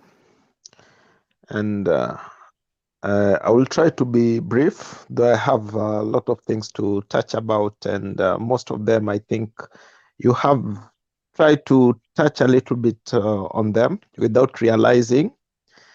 And the perspective, I've been trying to find out what has been happening in Kenya to today. And I can tell you that there has been communal profiling since independence. I'm a Luo from Bondo. I was born in Kiambu. One of my uncles, he was a freedom fighter. Very good friend to Charles Njonjo and Dedan Kemadi and the rest. I once happened to find an article on the newspaper when they had written something and spoke something with Dedan Kemadi, and I was shocked, but later that history has been whisked far away. And nowadays we have the things where we talk about Mau Mau. It's only the Mau Mau, but it will have been important for all Kenyans to know the Kenyan history and the colonization. And why is it all about the Mau Mau, or people talk about the Mau Mau and the Kikuyu have the feelings like it is our country. We are the Mau Mau. We fought for independence. The white people have been everywhere in Western, Mumias. They have been everywhere. The Rift Valley, they were there. Oloibon, they prophesied the coming of snake. So depending on the resistance they got, they couldn't settle there. They ended up settling in most areas, the highlands, where the Kikuyu were. And the Luos took the guts and the courage to follow them and help and fight in support. After that, we pushed them out. Some decided to go home. Some were given land and property, of which later they also frisked out. Somebody has talked about schools, academic, and Wekesa talked about the quota system to curb predominance. That has been also one of my findings why we had that problem. One, and the reason why Luo people suffer most everywhere was because of the academical predominance. And it was something that was to be cut properly, and they had to philosophically find a system on how to deal with that. Normal philosophy and the feeling of human being. You cannot have somebody who will dominate in everything. Sports, everything. Naturally, people will develop some jealous and something happens. And then it becomes something that now you have to think about. Somebody mentioned also about the political class, the leaders, like schools like Maranda, Kamsinga. You cannot move a school, an institute, irrespective of where it is. But the problem is the student who come from there. So if they didn't exercise the quota system of education, whereby a child from Northeastern with 300 marks can access a national school, then probably maybe all the Luos will have gotten the first chance to the best schools, best jobs, best opportunities. And that's exactly what was to be curbed politically and through other means. It's unfortunate that the current politicians we have, they might have not seen that. Kenyans are not aware of that. But it is one of my intelligent personal thoughts and finding. And then, yeah, that is a very important thing. And that's why we say people tend not to like Luos. But if you ask them what is their sin, you cannot pick it. You will not pick their sin. They've been part and parcel of the country. They have fought in the battlefront line for independence with the Kikuyu people. I saw somebody was saying, no, we should move on. For people who have known history, it's been long. I was born in Kiambu. I lived in Western. I went to school in Western, whereby when the British came, they were collaborators there. They moved to the Rift Valley. They were pushed out, and then they managed to settle around the highlands where the Kikuyu people were. And because the Kikuyu people could not overpower them, that's the reason they settled there. But other communities had to chip in to come and help with the fight. And that's exactly what happened until we got the British out of the country. If we want to talk of the cake today, how do we feel about this cake? Is it about communal profiling? Or let's move on.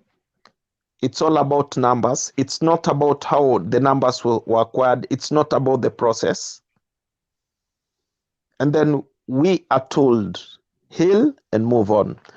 Somebody said and picked a point that, oh, we will see how he does after the next 5 years. We can either get rid of him or elect another person. Somebody saying it's all about numbers. If you can manipulate the numbers, if the system, I've voted in Kenya several times, and to be honest, the last 2 times I didn't vote, not because I didn't want to vote. What I'm speaking to is the truth. It will never change. And it has taken many Luos too long to see this, that it is not the ballot. And I want to tell them, it is the system, from academical, sports, to other fields. But we are all Kenyans. If they didn't do the quota system whereby a student can come from Rift Valley or any other part despite the scores he has scored, then the plate will not be for all Kenyans, because it will have been for the best students. We produce best students. Some rules have created chance for everybody to get rid of predominance. Why should we have political predominance?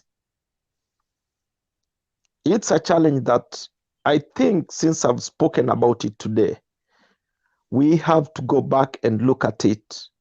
What kind of Kenya do we want? A Kenya of numbers, a Kenya of services, a Kenya of unity, or a Kenya of predominance? If we get to the point whereby we have established what we want or what we think based on communal or as nationalists, then it will define how our elections will always be. I think that's what I could have said, or what I can say about that. Unless anybody has a question or something.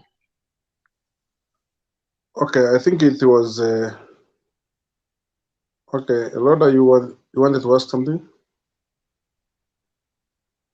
You can unmute, Rhoda. No, I don't know. Can I ask you, Bon, yeah, a man from Bondo, yeah. Yeah, man from Bondo, you talk about Kikuyu and Luo. So it means Luo and Kikuyu, we are fighter. Yeah, we have been together. We have been together. Yes. I'm born from Kiambu. Good. I was born in Kiambu. Good. I know. Good. I'm very happy to hear. Yeah. In fact, so that, you know, that people that have history never... and profiling, they have tried to scrap it off. And it's the saddest part. Mm-hmm. Yeah. And the reason why Kenyan Kikuyu feel that the country is theirs is because the British settled in their areas, not because those was the areas to settle in. They try other parts of Kenya. The military, the local military was very powerful. Oloibon resisted them, Maji Rebellion. And when they came to Kiambu and around the mountain area, we the Luos followed them. We were there. Ochieng Oneko from Bondo, Philip Ouma Omer from Nyanza was there. After that, history was scrapped. Yes. Why? Yes. In fact, and they made the children of the Mau Mau think and believe. Until today, they say, we are the children of Mau Mau. We follow the British all the way. From we are Western, fighter, we are warrior. Rift Valley, they managed. They couldn't stay there. They moved downwards. They found the lands for free. Maasai's kept on moving. They moved there and they settled in highlands. Why? They were looking for food and space for agriculture. We followed them there, helped in the fight, kicked them out. After they went, new deals began. Political philosophers, people started coming in with ideologies, the likes of Mutahi Ngunyi, they are continuing it, and we see everything. Is that the Kenya we want?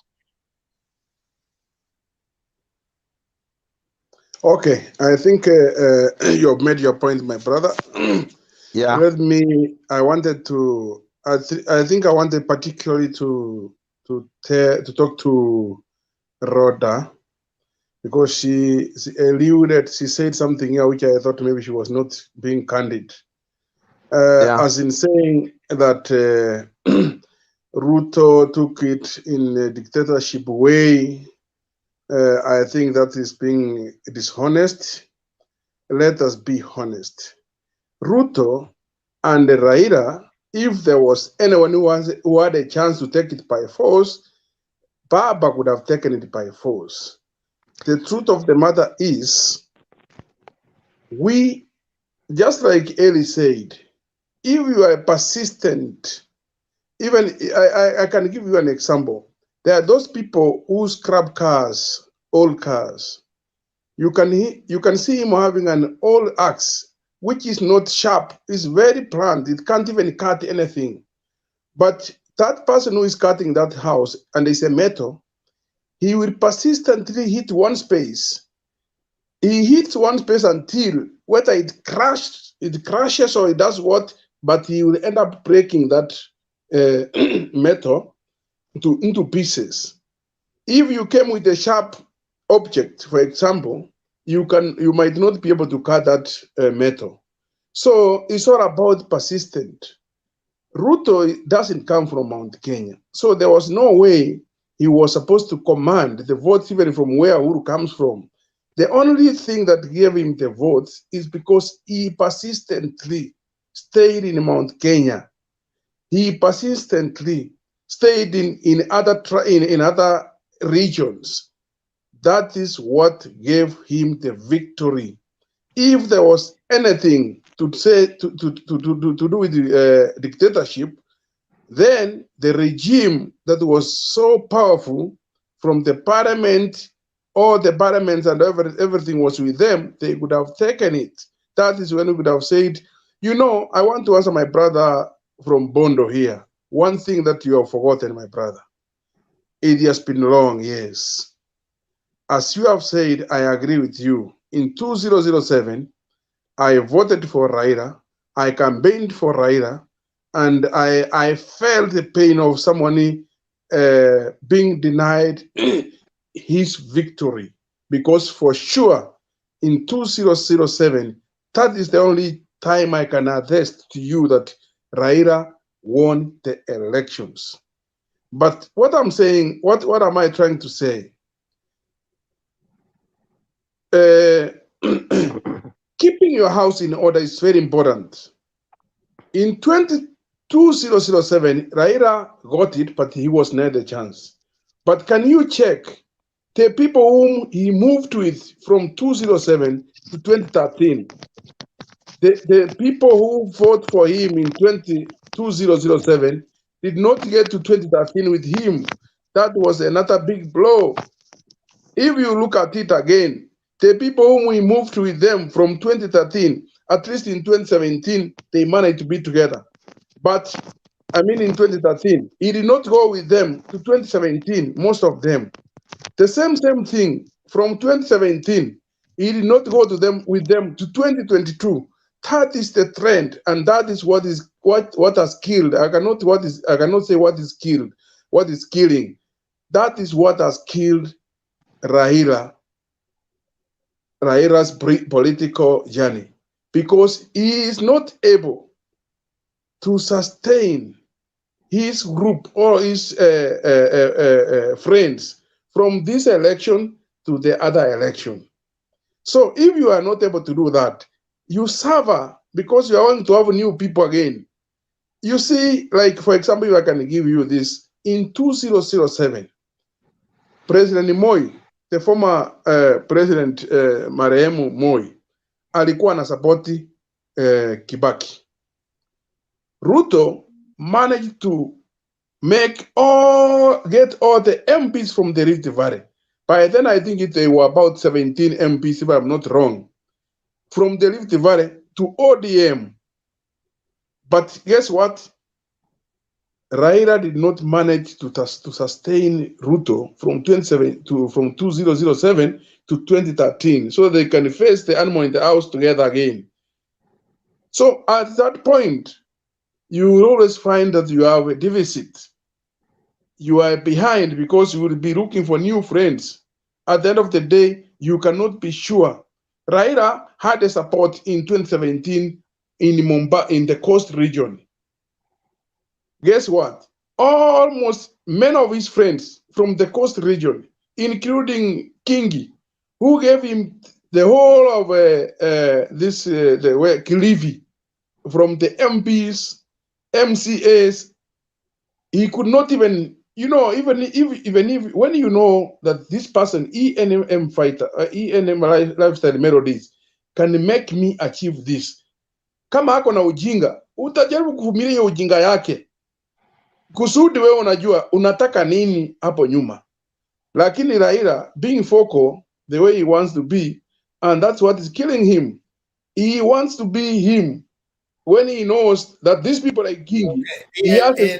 Before you conclude, let me ask you. You see, you are talking about, in I think it's in physics, in economics, where they talk about holding all factors constant. Ceteris paribus. So you are talking as if in politics, all factors are held constant. Maybe if you flipped your thinking, you should be telling us how comes Raila has been changing friends, yet his performance has always been increasing. Because you have to tell me how many votes Raila got in 2007, in 1997. Tell me how many votes Raila got in 2007. Tell me how many votes Raila got in 2013. Tell me how many votes Raila got in 2017. And tell me how many votes Raila got in 2022. And then, as you hold that line of thought, tell me any other politician who has ever sustained friends in 2 elections, including this one, the Ruto you are talking. He is doing politics for the first time, but he never even sustained the team of Jubilee. Uhuru were off. The team ya Uhuru were off. So, are you comparing Raila to whom? Whoever sustained his friends in politics. Politics is dynamic.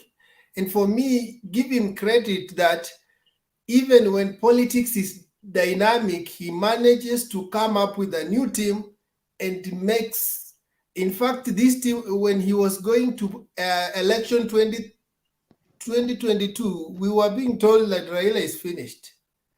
All the NASA has gone. So where will he get the votes? Yeah, they abandoned him and started making ochre. But he managed to still craft a team and comes up with wanashindania na mtu 200 votes, 200K. That is the genius. That is the genius that is in Raila. That despite your team running away from you, you can still craft from scratch a team that comes and becomes formidable. So for me, I flip it and look at it from a different angle and say, Raila is always able to reinvent himself, because the truth is nobody can sustain friends in politics. Okay, Mr. Wekesa, let me answer you just for 1 minute. Just for 1 minute to answer you, and then I leave for others to also have the floor. Mr. Wekesa, in politics, whether you increasingly increase your votes in each and every circle of an election, if you never garner votes more than your opponent, you will never be a winner. So he might be increasing, as you have said, but he has never been able to get more than his opponent. So that means nothing. That's where I can stop. And the reason is the same. Let me tell you, those who have been winning, you can craft and look like maybe Raila is not lucky because it doesn't come from the big 2, because it has always been the big 2. Have you seen any third tribe ruling Kenya? As much as you are discrediting Raila, have you seen any other tribe rule Kenya apart from the big 2? Mr. Ekesa, can I answer him a little bit? Raila has tried, my friend. Mr. Ekesa, can I have 1 minute to answer him a little bit on something? You know, in Kenya, we have politics of policies and politics of convenience. Ruto is a man of politics of convenience.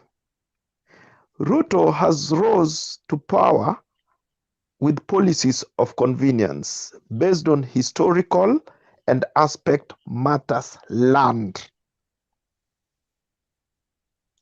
very sensitive context. That's how he dislodged Moi. And that's also the reason Moi became the vice president.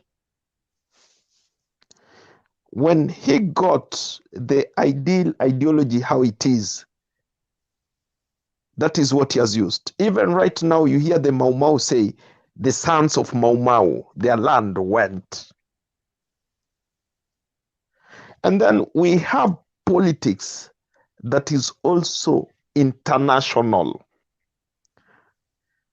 whereby the international body takes part, even if you had to call them, they will want the country to be ruled with the less popular candidate for their conveniences. That's the reason we got ourselves into Hague. And that's the reason the culprits in Hague had to be on power. And they got it. And even when there were claims of rigging, it was done with the international body on policies of convenience and personal deals. We have a country to protect. We have a people to love. We could be naive and think numbers. And when we introduce the system whereby can be manipulated from outside, who told you your vote count? Go open the server. Tell them to open the server for you. Politics of convenience. Despite the politics of convenience, the most important thing that me and you we can advocate for is good resource. Despite that, we want better roads. We want, because there is somebody. And even at the moment, when there was contradicting issues at Bomas, no party official or people allowed to go in. Only the diplomats were going in to be with Mr. Chebukati, who was an interest party.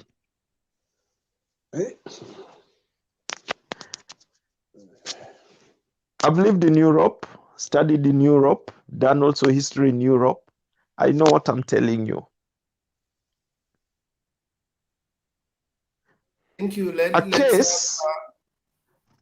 A case can be nullified, but they have a say. Kalonzo once said when he went with Moi to AU, when they were paid for something, he said,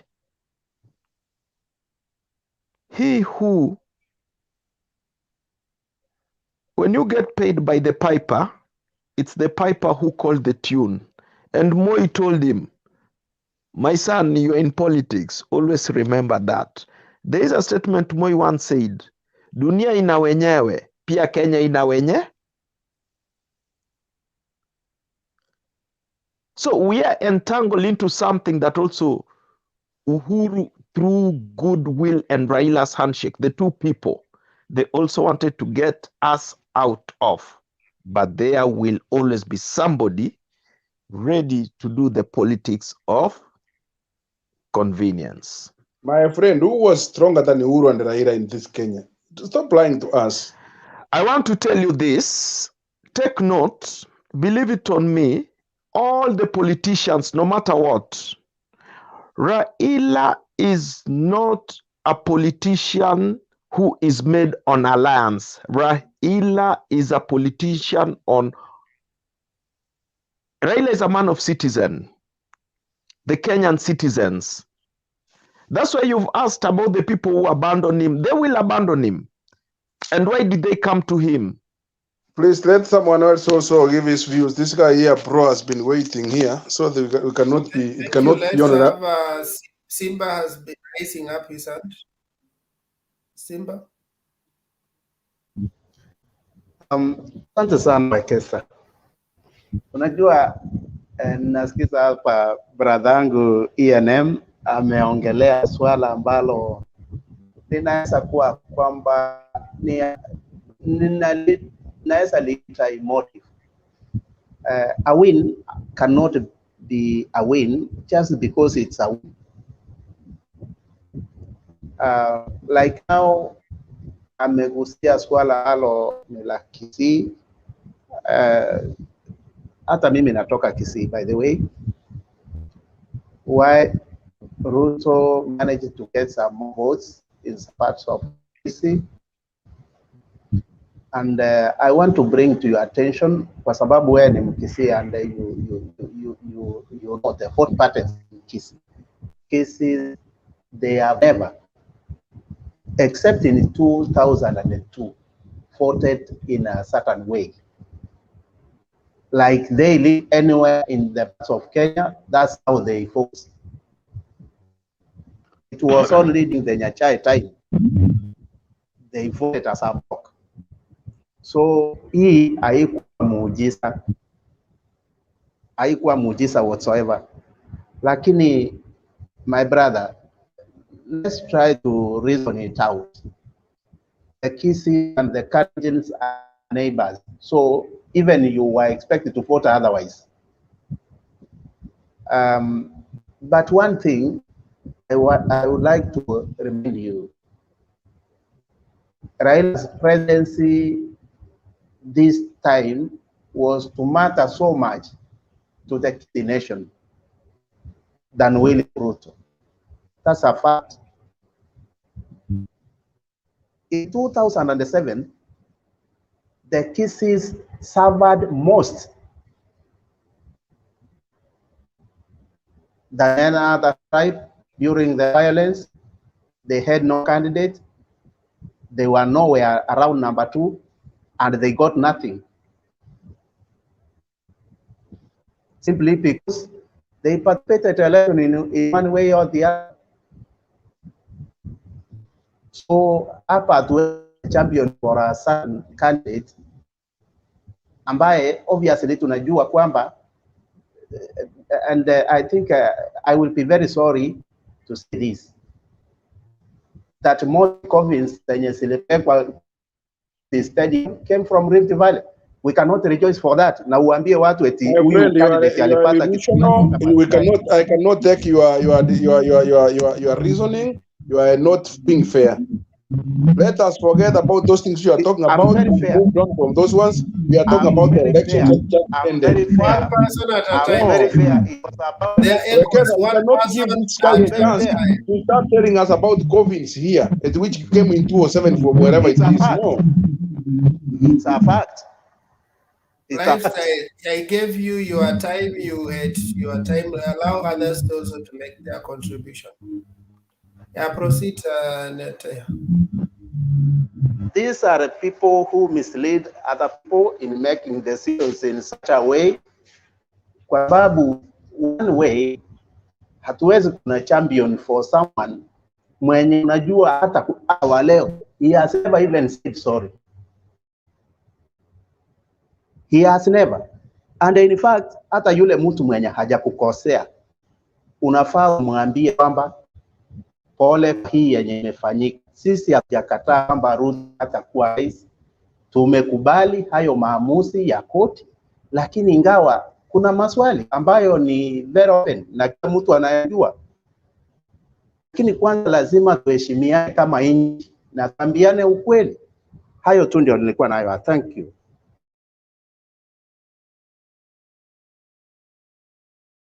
The issue is I'm giving each person a time. You'll have your moment to talk. I think we have listened to all of you.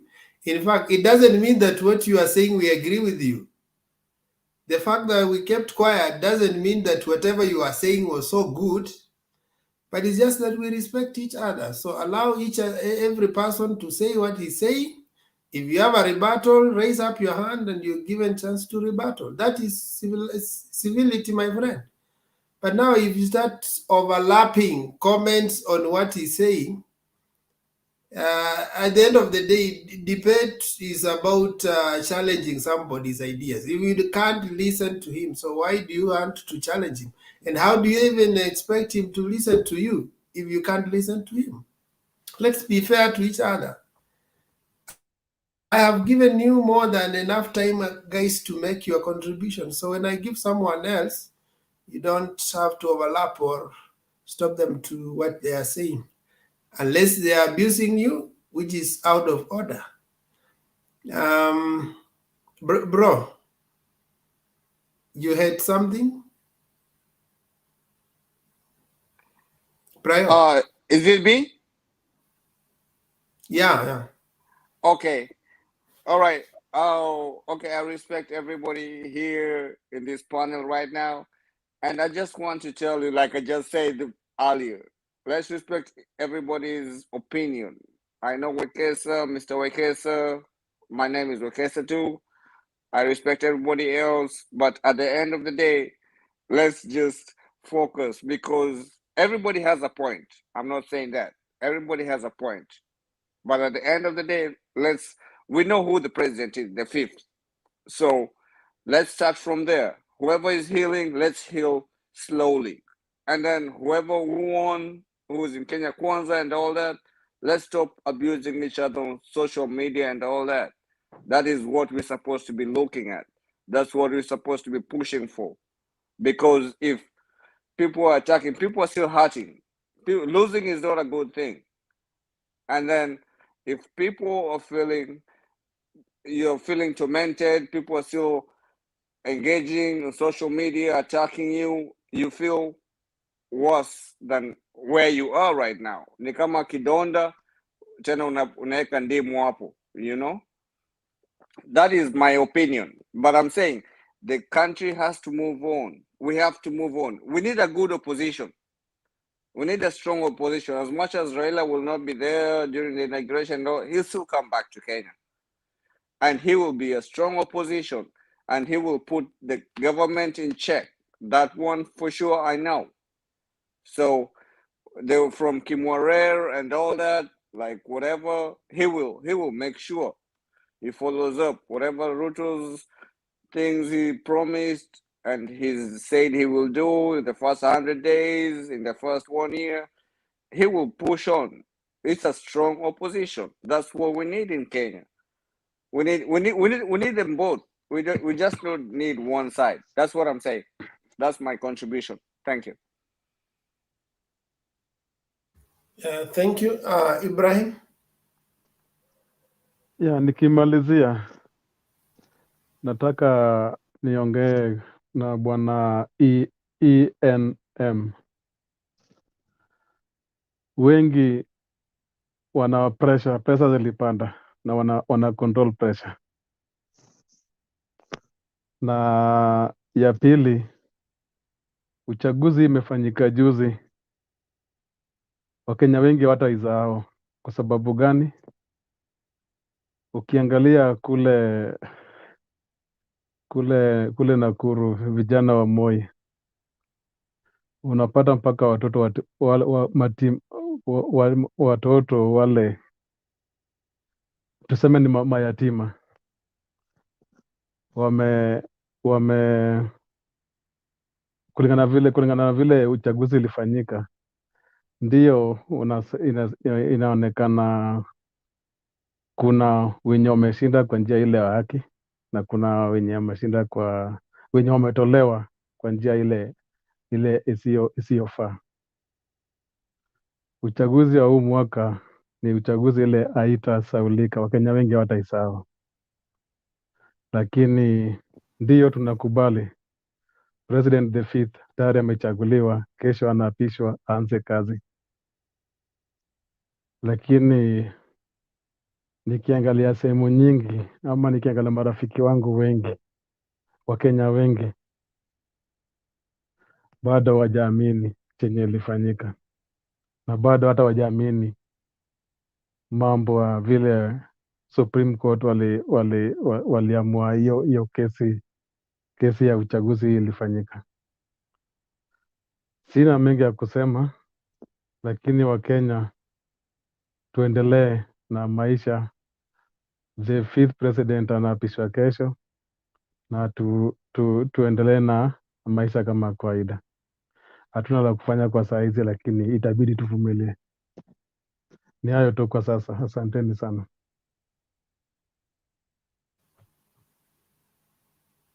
Okay, Eli, briefly. Yes, I'll be very brief. I just want to tell my Kenya Kwanza people who are listening to this show is that when you see, we saw the trend. It started by now we have the system. Raila is not going to lose. Even if Ruto wins, he's not going to give in power. Then it has shifted again. The election was done. They ran to Supreme Court. They were given opportunity to prove who won. More than 15 times, the lawyers was like, nobody got 50+1 votes. There was less mention of Raila. Like they can't even tell us how many votes Raila got. They don't know. So when you listen to them, and then shifted again to there was an issue at the Bombers. Now it's come to international interference. Somebody wanted Ruto to become president. Let's understand that those are, when you're frustrated, you punch the walls. They're gonna start bringing up Kimwarera and Aror, 2007 violence. That's part of them healing. So let's just understand, that's just part of healing. You have to bring up your frustrations and all the allegations you can bring to the table. My last comment is a man from Bondo. You mentioned about all these great leaders that have been around since Mau and all that. I will never dispute that Raila is like a great statesman to our country. He's done a lot as far as democracy is concerned. But are we going to be a country where we do a politics of reward? If so, then let's start with the sons of Bolgay and Onego. Let's bring them and give them votes and to become our presidents. So politics is about you go out there, you hunt, you get your votes, you win. We cannot do politics of, my dad or this person. You do good, you leave. You do good, you go your way. You do good, you go. You cannot say, okay, I've done so much for this country, now I have to be rewarded. Personally, I do not agree with that ideology. Thank you. I have a question. Thank you. Thank you for. Eli, was Raila on the ballot box to be rewarded? Can he answer me that?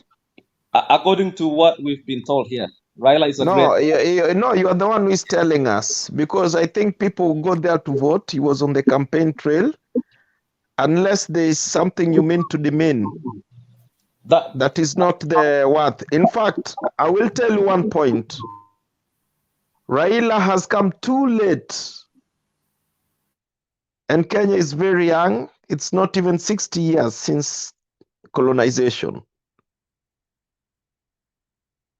So it's even if he was to be rewarded, then there was nothing would have been rewarded. We are still fighting for democracy, and he also keeps talking about that. He just is the champion of it. I'm also equally trying to push for it. Equal rights, equality for everybody, fairness on the ballot box, and you talk about reward. Let me respond shortly. Just 1 second. No. Before you respond, because I had a similar question. When you talk about reward, maybe it depends on how you put it.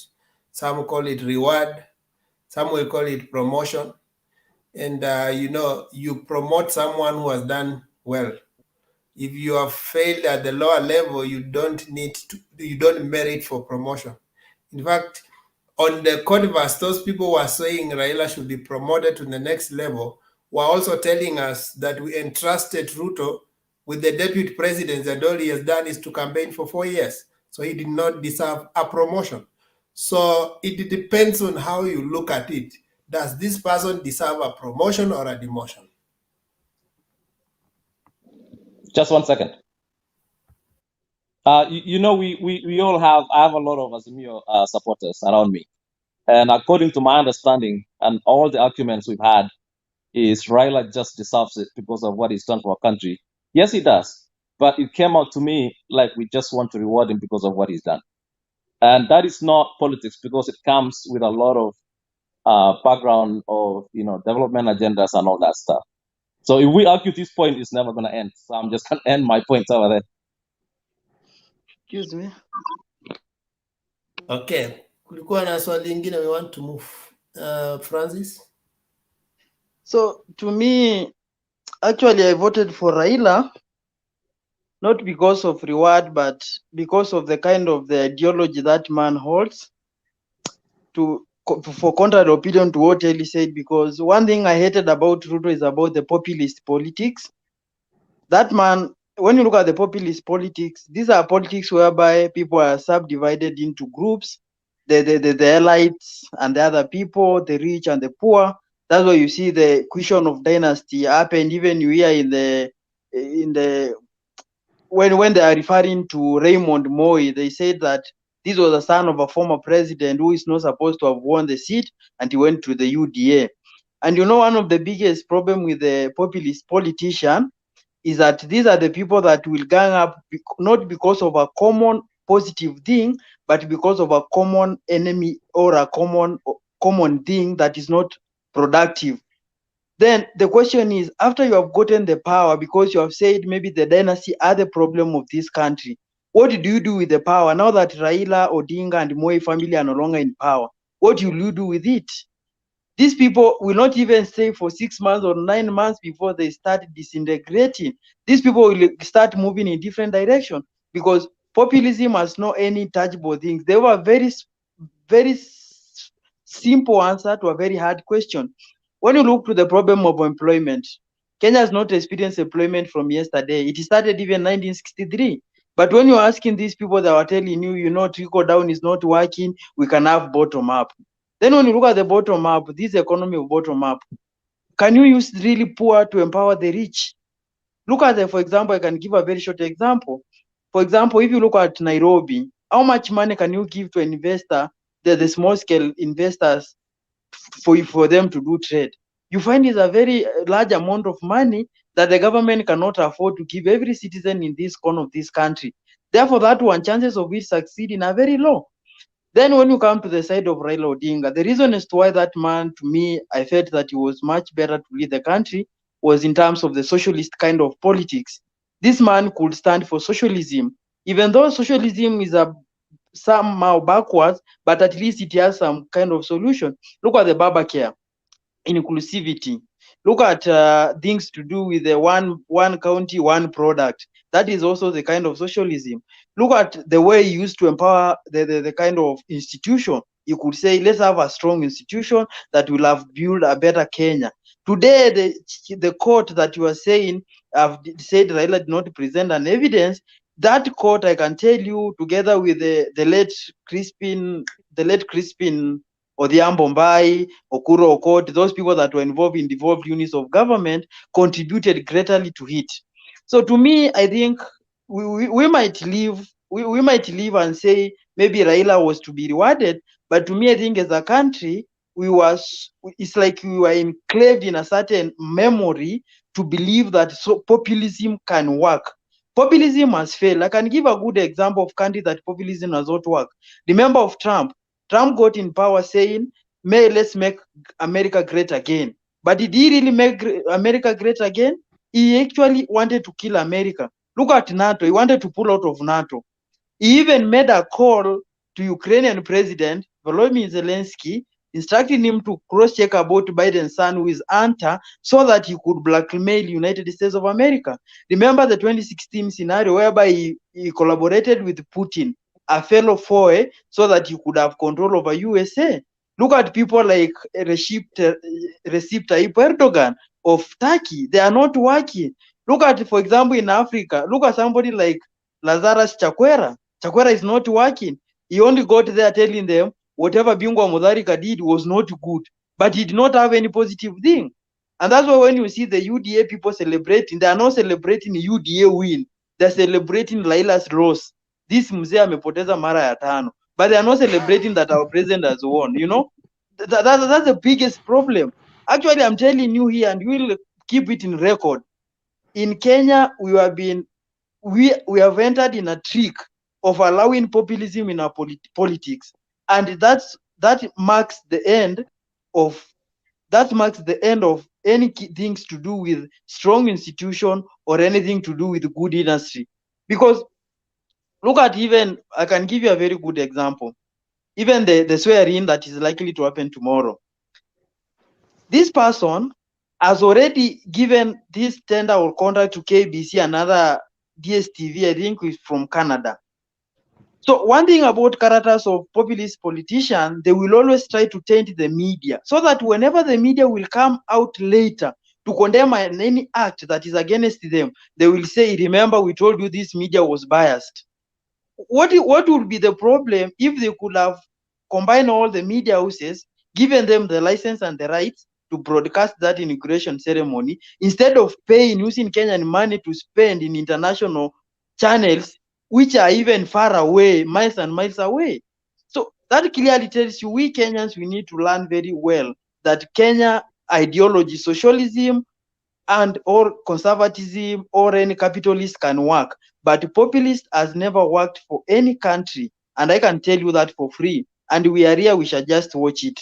It has no any positive thing. The only thing is to group people into two groups: the pure versus the holy, the rich versus the poor. All that, it uses that rhetorical to try to appeal to the masses, but at the end of the day, you find it has nothing good on it. I think you will get it very clear about the populist kind of politics that was played in Kenya this time round. And to me, I felt that socialism was much placed as compared to that kind of politics. Okay, thank you for that perspective. I think you have a point. I think Uhuru, when he was meeting the MP, said that let's give it 3 months. You know, after 3 months, the euphoria has died down. And those who voted to punish Uhuru will wake up to the reality. Just as Bungoma, they woke up to the reality Thursday. And they realized that they voted for hustlers, but now Mama Mboga wote mboga zimemwakwa, it was in Kimilili. They were asking whether this is the same hustler government we voted for. So the governor has already allowed them to be terrorized, and he believes in the hustler movement. So the reality will be singing that these were just mere sloganeerings, but we're just having more of the same. Someone said that even revolutionaries, a day after revolution, they become conservatives. And that's why you realize very many things that Ruto was saying, state capture, whatever must go, is going to retain them. It is just Sakaja who was talking in the debate about NMS, and he was beat about NMS, but immediately he won the election. He said that the first congratulation went to NMS. I think they have done a good job. So most of these things we had in the election were mere sloganeerings, and the reality is going to hit us when the rubber meets the road. And right now, Ruto is struggling to see how is he going to move Kenya from the negative debts. You know, they have been blaming the handshake and Uhuru. Right now, it's how are we going to move Kenya from the debts that we are in? And that's where the conversation is going to change. So let's have so Franklin, had you finished? The network had dropped you off. Francis. So actually, you know, hello? Yeah, finished. We move forward now. So, you know, one of the things that also got me scared is when the man disputed the fact that there's what you call international logistics. For example, when you look at this Strait of Hormuz that cuts across the Gulf Persia, that is Iran, it really affects what we transport there. You remember even when there was this kind of skirmishes between the Taiwan and the Chinese, there's some kind of affection that affected Africa. So there is something that we cannot ignore. We cannot ignore demand and supply of commodity that affect our price in our country. But this man disputed it outright, saying that Ukraine has nothing to do with Kenya. But immediately he got it and was declared the president. He said, we cannot ignore fact that international politics play part in our economy. Then it clearly tells you that this man is starting to acknowledge that some problems are beyond his reach, whereas in campaign, he used to dispute them that like a mere excuse by the government not to function. The other thing also, I will also try to look at it in this way, in this administration that is coming from tomorrow, is in this sense like this one. When you are talking about state capture, a state capture is something that is more of imaginary or fictitious than the fact. We saw Ndindi Nyoro that is the third largest person to hold shares in KPLC. Then my question is very simple. Does it mean that if Ndindi Nyoro buys is a good person, but when Omangina buys becomes a dynasty? It clearly shows you, we the citizen, we are the one that we hear more populist kind of statements rather than the facts. Actually, now we have a very big problem because look at somebody like Keroche. Keroche was accused of not paying the VAT. You know, VAT, you cannot claim that government inakuonea juu ya kutolipa VAT because VAT is what you pay out of what you sell. So if you don't sell, you don't pay VAT. This madam did not pay VAT, meaning very clearly that that money was embezzled, because once you buy a beer or a bottle of whiskey, there's an amount of money that is added VAT that you are supposed to remit it to KRA. So if you don't pay, it means that money went to somewhere else apart from KRA. Look at those kind of scenario. Do you think that the parliamentary committee will sit down and hold Ruto or Keroche or whoever in that government accountable? And now we have seen that majority of them are businessmen. The answer is no, they will not be held accountable, because when you take that motion, they will go maybe try to shoot it down, to try to use state power to influence that motion should not be taken to the parliament. So actually, we have voted out what you could have controlled and gotten in the government in it very. We have gotten the disease. Now the disease is everywhere. The other thing, also look at this scenario. If I can recall back some time back about Moi University. Moi University, there is this professor called Professor Laban Nairo, who was taken there to go and deliver some content. And I remember very well Kipchumba Murkomen and Oscar Sudi led a delegation saying that they want a Kalenjin man and they don't want any person from apart from their community. So from that time, it was given to Kosgei. Actually, it has been managed to a point that even now graduates who are in Moi University are not feeling okay, because they feel that yes, you are studying, but our degrees may not be recognized as other counterparts from maybe UN or KU. So it clearly tells you, as a country, we need to be very careful, because one thing that I feel for it, I have no any other country to call home. If we let these people maybe behave or try to pull those policies or populist kind of policies, the country might likely to collapse very easily. Because look at even the other thing also, I was looking at it in this scenario this way. Look at our budget. Our budget is prepared in the mid-year. So when you are saying that you shall get money 50 billion for Hustler Fund to take it, to give it to the citizen, where will that money come from? Does it mean that some department budgets will cut short? Does it mean that there's some amount of money maybe will take loans from other country? Because money must be gotten from somewhere. Then the other thing, we look also at this scenario of, should these people opt to print more notes for Kenyan currency? Then as a country, we shall go the Zimbabwe way. So actually, this is the moment that actually I can say we the citizen, we need to be very careful than any other regime, because these are the people who use just rhetorical question, use some kind of pictures, imaginary things to get power, and they have nothing to do about it. And I will give you a very good example. Look at the maize that he has promised that the unga price will go down. Immediately announced that one, Tanzania and Uganda. Tanzania said they are banning exportation of maize so that their population will be fed. Uganda saying we shall export flour and not maize, meaning it will be of higher cost than the maize if it was to be exported as maize. Then the other question is, which other country can we get maize from? Is the other countries maybe like Mexico? Do you tell me that when you transport maize from Mexico up to Kenya, the price will still be lower. Then if the price has to be maintained to be lower, we have to introduce subsidy. Can Kenyan government maintain subsidy for 3 years? Then if we have to maintain, where will that money come from now that we have loans to service? Then it tells you very clearly that some things, yes, they are saying it, but it becomes a very big problem. Look even at something we call airtime. Look at things we call data bundles.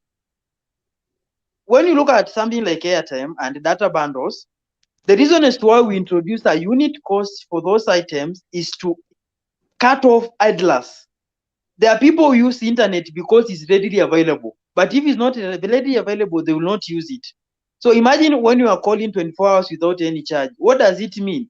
That some people may be even be calling and leaving the phone to ring without caring at all because it's free, meaning it cannot be implemented. We introduce a unit cost to cut off idlers, those people that they will use an item because it's free. So to me, I think, yes, we have the president. He's the president of Kenya. We respect that. It's the will of the majority of the people. And actually, what majority decide does not mean the fact, but we should be very careful because we are the moment that a country needs our voice as the citizen than even the opposition leader. Thank you for your contribution. Nimeona Joyce Wafula hapa anasema yani umemchallenge, anasema yani uko na akili mingi kushinda Murkomen. Okay, let's MK, how are you? Mr. K. If he's not around, Mr. K ni kama aliregister na kaenda kulala. I go back to NM, then Wengesa umeniita? Uko wapi? Niko kwa mjadala, I mean the parliament. Make some 3 minutes input alafu nirudie watu yangu hao. Asante sana, nashukuru sana. Nimesikiza kwanza, this guy called Francis has a lot of wisdom. He should be in the next parliament 2027. Kwa sababu we need such kind of mind so that people can understand. You know, many people in Kenya have always believed in fallacies, in propaganda, and in fantasies. And that is why you see that Ruto will have a big problem. I am not a prophet, but I'm telling you, tomorrow and the time going from tomorrow, it is the era of errors.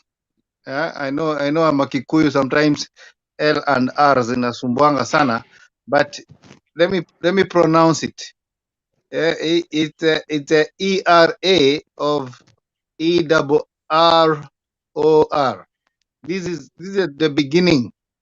This is the beginning of mismanagement, bad governance, and impunity. And we need the minds of Francis, people who understand that sometimes things are easily said than done, because we can see the change of tune.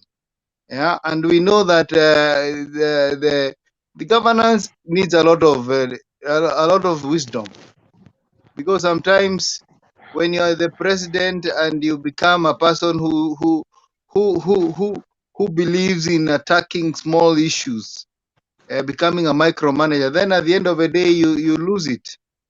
And therefore, as Kenyans, we know that the country has gone to the wrong direction.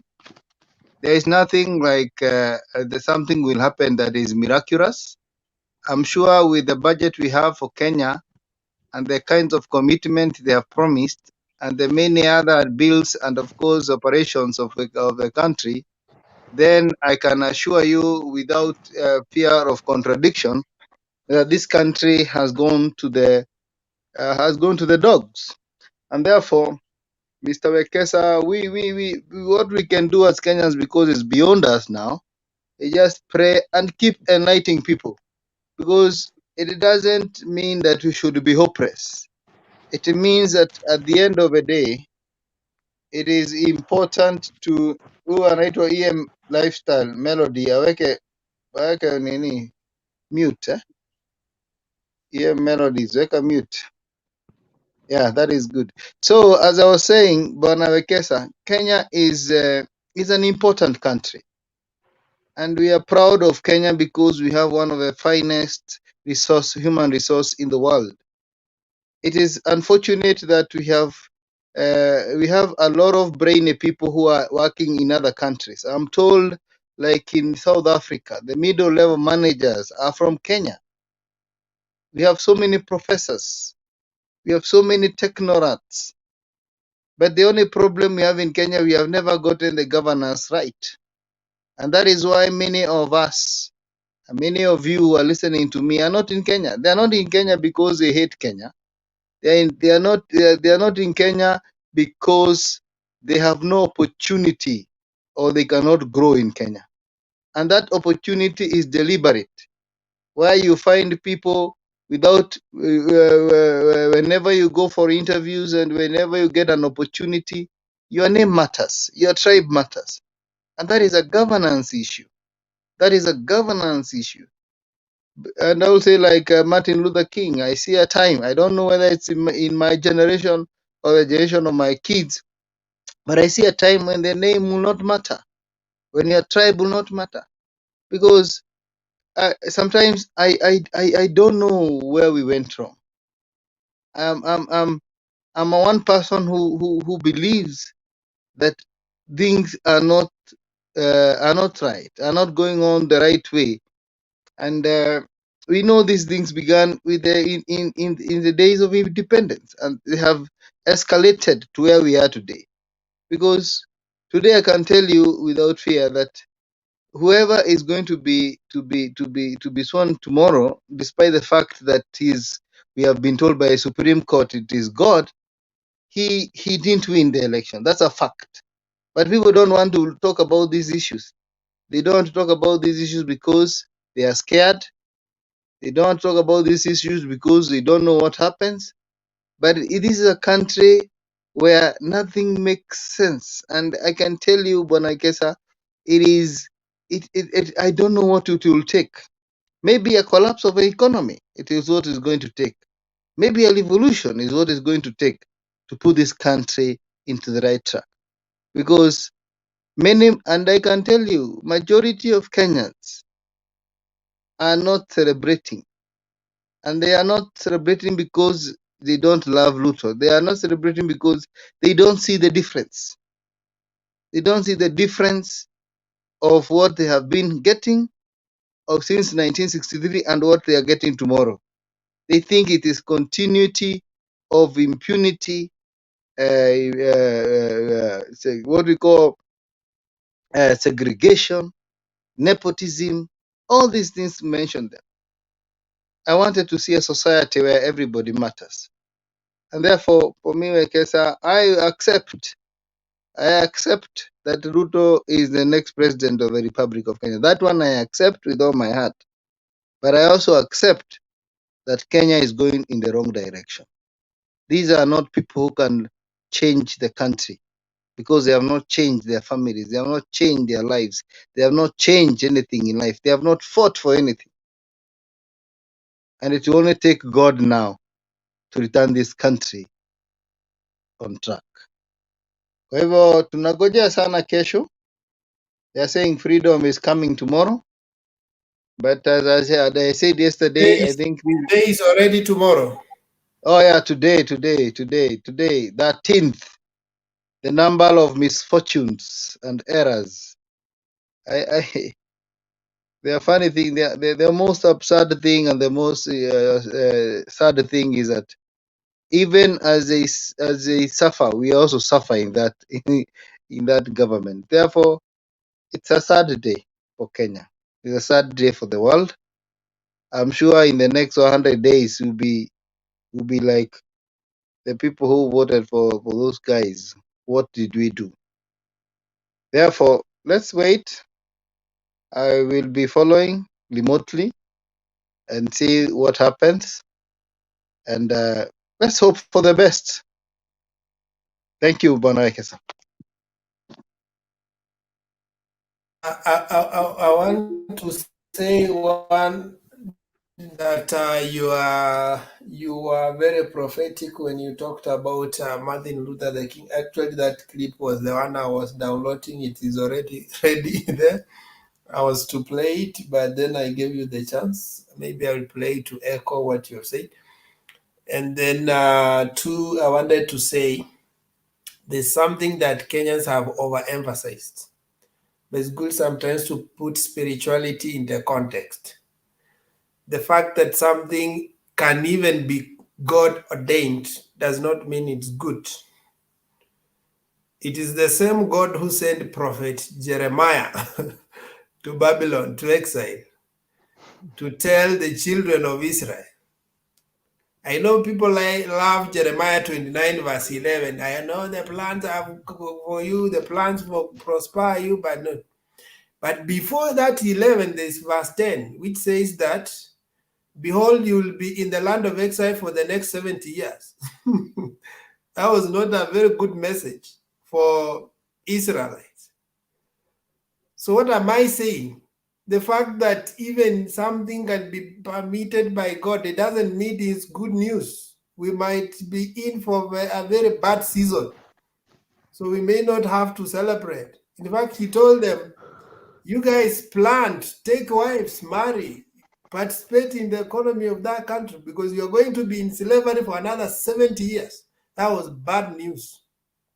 And that's why the prophet Jeremiah is called prophet of doom. But you see the cosmetic gospel we hear in Kenya right now, prosperity, they tell us everything. This is God, so it's going to be good, it's going to be superfluous. In fact, the more you think about God, sometimes you become terrified because God does serious business, serious surgery of countries. If you want to process citizens to be more like him, then he has to pass them through rigorous process. So we may be have been allowed to have our own tough times so that we come to our senses and realize that we have to be serious with the so-called faith we profess in this country. So I like it when they say it's God who has chosen. But the only point of divergence is when God chooses. Even Jesus himself never liked the will of God. On the cross, he said, if it was my will, ungetoa, you would have removed this cup of suffering. But nevertheless, not my will, but your will be done. So that means the will of God is not always good. It's not always something to enjoy, because it has to process you. If we are sinful as people know, as a nation, then if God decides to visit us, he will deal with us seriously. So I pity those who always preach cosmetic gospel that, oh, this is God is chosen, therefore things are going to be cosmetic. That is not the God of the Bible, I understand. Okay, so we have a question from NM or a comment, and then Bondo before we move to the newcomers. Yes, Mr. Wekesa. Yes.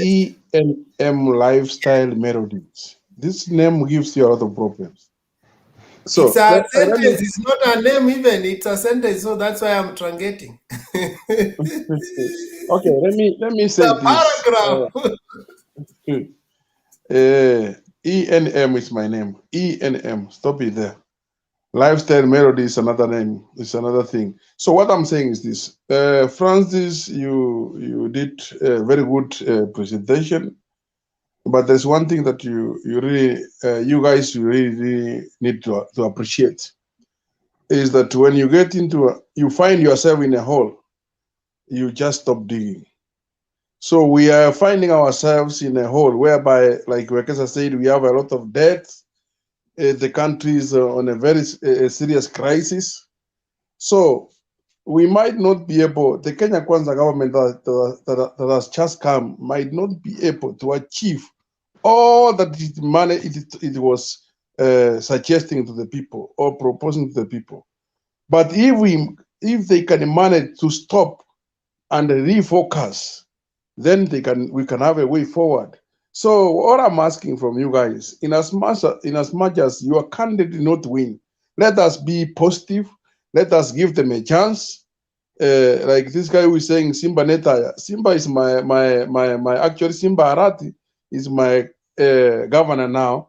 And I could have not voted for him, but what he's doing, I truly think that this man is coming up. It takes me to this man called Bondo. That how will it be like only two tribes will be ruling Kenya forever? No, it's not about two tribes. It's about the way you approach things. If Simba goes the way he's going, I am telling you, in a few years to come, he will be somewhere else. It doesn't matter. He comes from Kisi. He could have left his name to the national podium whereby everyone can see him. So let us not castigate so much about this regime which is coming. We have not even seen. Let us give them a chance. Let us see, and let us be positive. Let us wish them well. Not saying we are counting days, we are counting months. You will count. People counted for some and said, oh, this one will not finish 1 month in Christianity. They saw them years.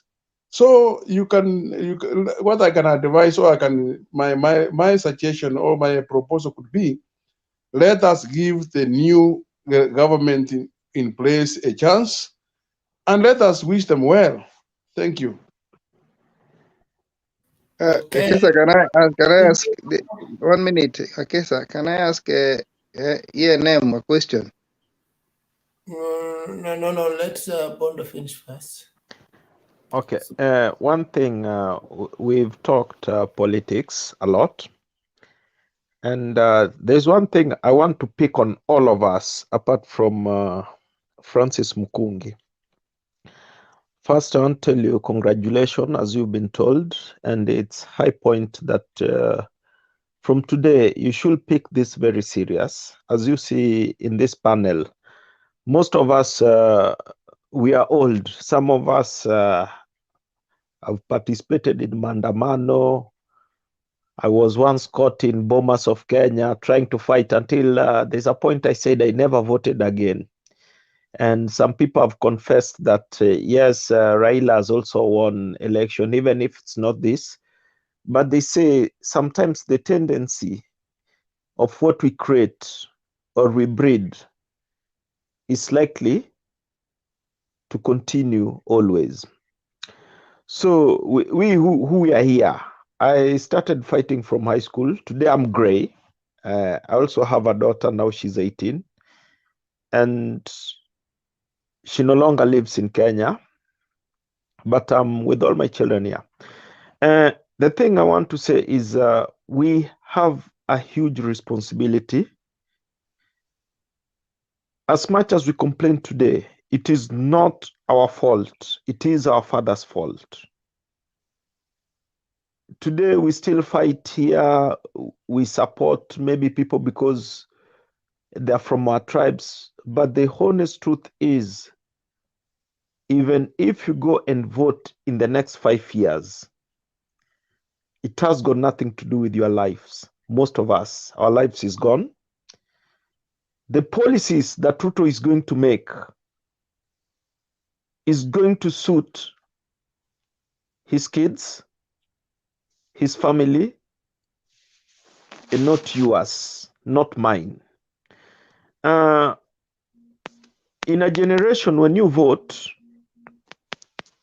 we don't know that in Africa, most of us, we don't know that the vote we vote today and the policies that will be there affect less of us, but it will affect our children who are upcoming. Today, the devolution, we've enjoyed a little bit of it, but maybe our children will enjoy it more. But we don't know about the coming government. What will they think about the constitution? Will they make it better or they'll make it worse? As much as we are enjoying our man, tomorrow we are not living. Francis Murungi, you have a responsibility from me. The mantle is with you. Always remember, enlighten people. Every time you vote, you don't vote for yourself. I voted for you. How old are you? I'm 25 years. Yeah, you are 25. I'm Yes. 30. I'm 39. So the votes I tried to cast, the vote I tried to put, the constitution we did, the bombers we marched, is what you're enjoying today. Is what you're enjoying today. I guess you are not there. You are still a student. No, I've You just have, completed. Actually, my graduation is on December, Kenyatta University. yeah. Yes, I've completed it with a degree in accounting. Okay. So the thing I tell you, you have a responsibility to fulfill. No, every time you vote, it will affect the generation that is behind you, because every vote takes 5 years. So you can count when you are 18.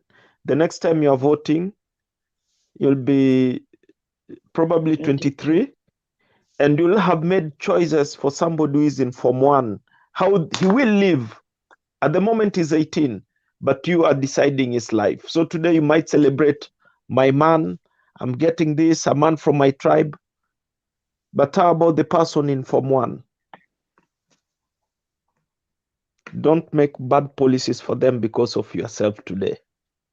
And it's so unfortunate that we really fight. Some of us, we have gray hair, and we are not making it better for ourselves, whether we vote Raila today or it was Ruto. We should have thought of Francis Mirugi and the rest. That's how a vote works. It's not for we. Raila's fought, he's old for many generations. He should rest. Actually, hello? Yeah. Thank you. Wait first. Thank you. Let me just play something small, then we proceed.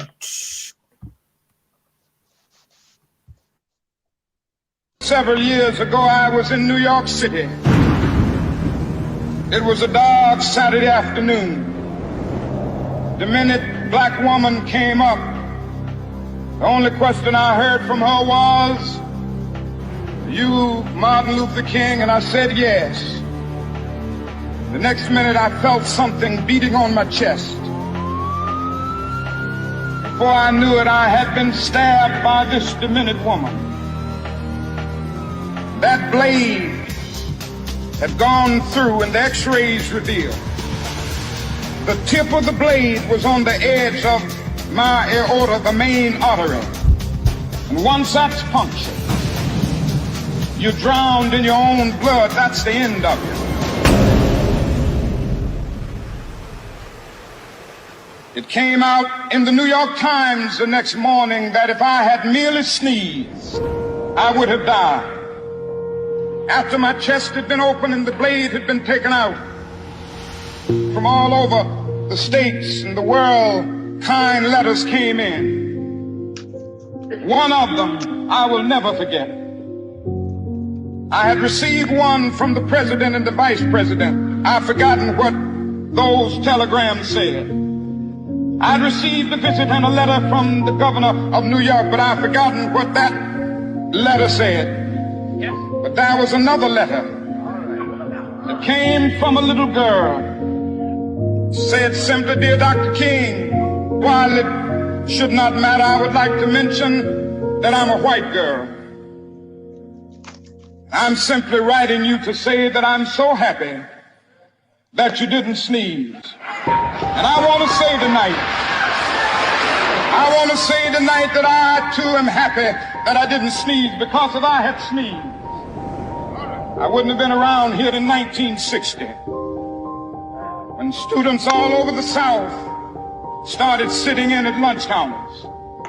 And I knew that as they were sitting in, they were really standing up for the best in the American dream, and taking the whole nation back to those great wells of democracy which were dug deep by the founding fathers in the Declaration of Independence and the Constitution. If I had sneezed, I wouldn't have been around here in 1961 when we decided to take a ride for freedom and ended segregation in interstate travel. If I had sneezed, I wouldn't have been around here in 1962. The Negroes in Albany, Georgia decided to straighten their backs up. And whenever men and women straighten their backs up, they are going somewhere, because a man can't ride your back unless it is bent. If I had sneezed, I wouldn't have been here in 1963. Black people of Birmingham, Alabama aroused the conscience of this nation, brought into being the Civil Rights Bill. If I had sneezed, I wouldn't have had a chance later that year in August to try to tell America about a dream that I had had. If I had sneezed.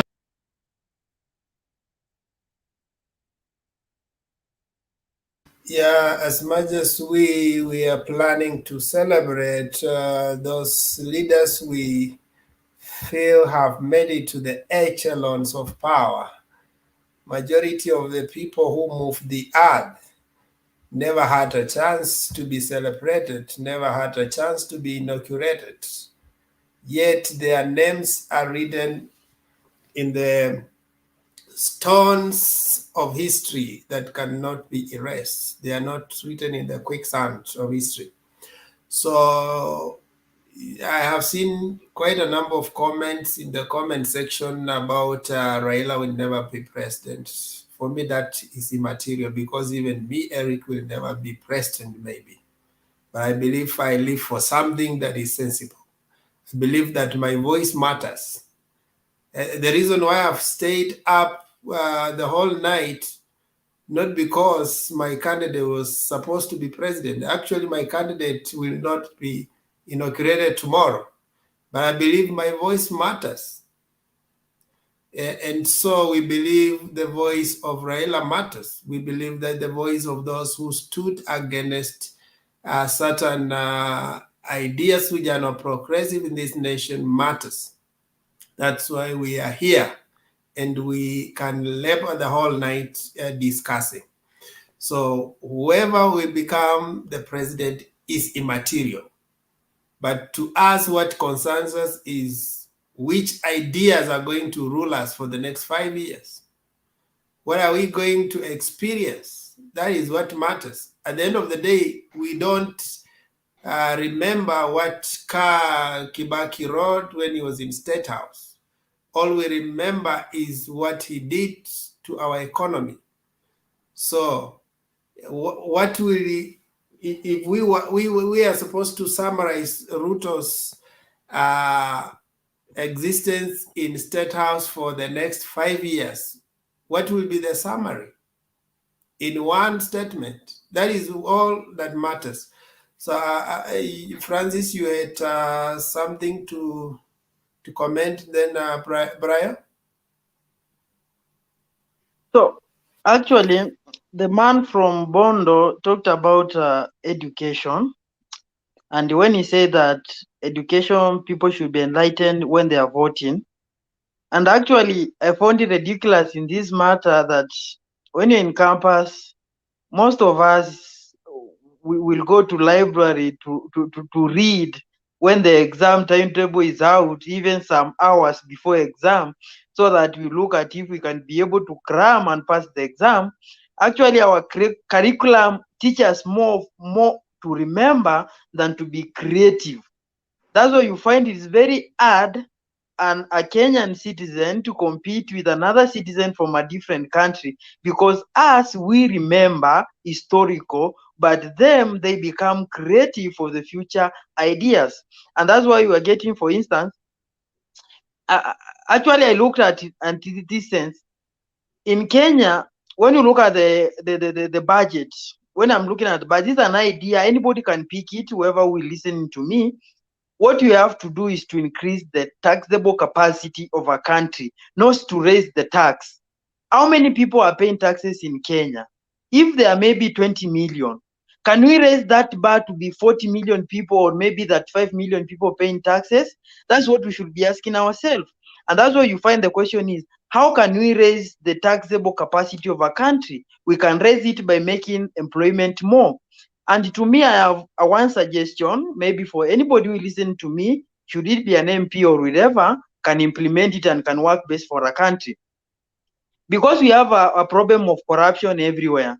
We collect taxes through KRA. When you take the national treasury, they become embezzled, they become misappropriated. What about if we pick this idea? Large corporations such as Equity, Telcom, Safaricom, like Diamond Trust Bank, if we try we bring something we call tax cut, so that we reduce taxes. Maybe if they were paying 30% according to the government, now they pay maybe 5%. Then the 25%, instead of it for them paying the government, they employed people who will cover the 25% that they were supposed to pay to the government. That one, it means if all corporations, the big corporation can do such way, within 4 years, we can achieve even full employment. Then these people, then we tax these people. There are a lot of graduates who are outside. I'm here, I'm trying to look for internship, and I can tell you, I have sent emails more than 20 and no reply. But if those corporations can be reduced the tax to maybe 5% for maintenance of road and other social amenities, then the 25% they are told to employ the people with relevant knowledge. In a period of 4 years, I can assure you, all graduates will be absorbed in the market. And this one, what will it mean? It means that now we'll be exposed to taxes, and maybe then when we're exposed to taxes, we'll have to achieve something we call full employment. A full employment does not necessarily mean that there are no employed people. There might be there, but to a certain percentages. More recognizable is 4% of people who are not employed. We say that one is full employment, when less than 4% of a country are not employed. Then the other thing I was looking at is in this way. If we are to improve our country, these are just suggestions for anybody who can listen. Look at if we open up economy, we do what we call economic liberalization.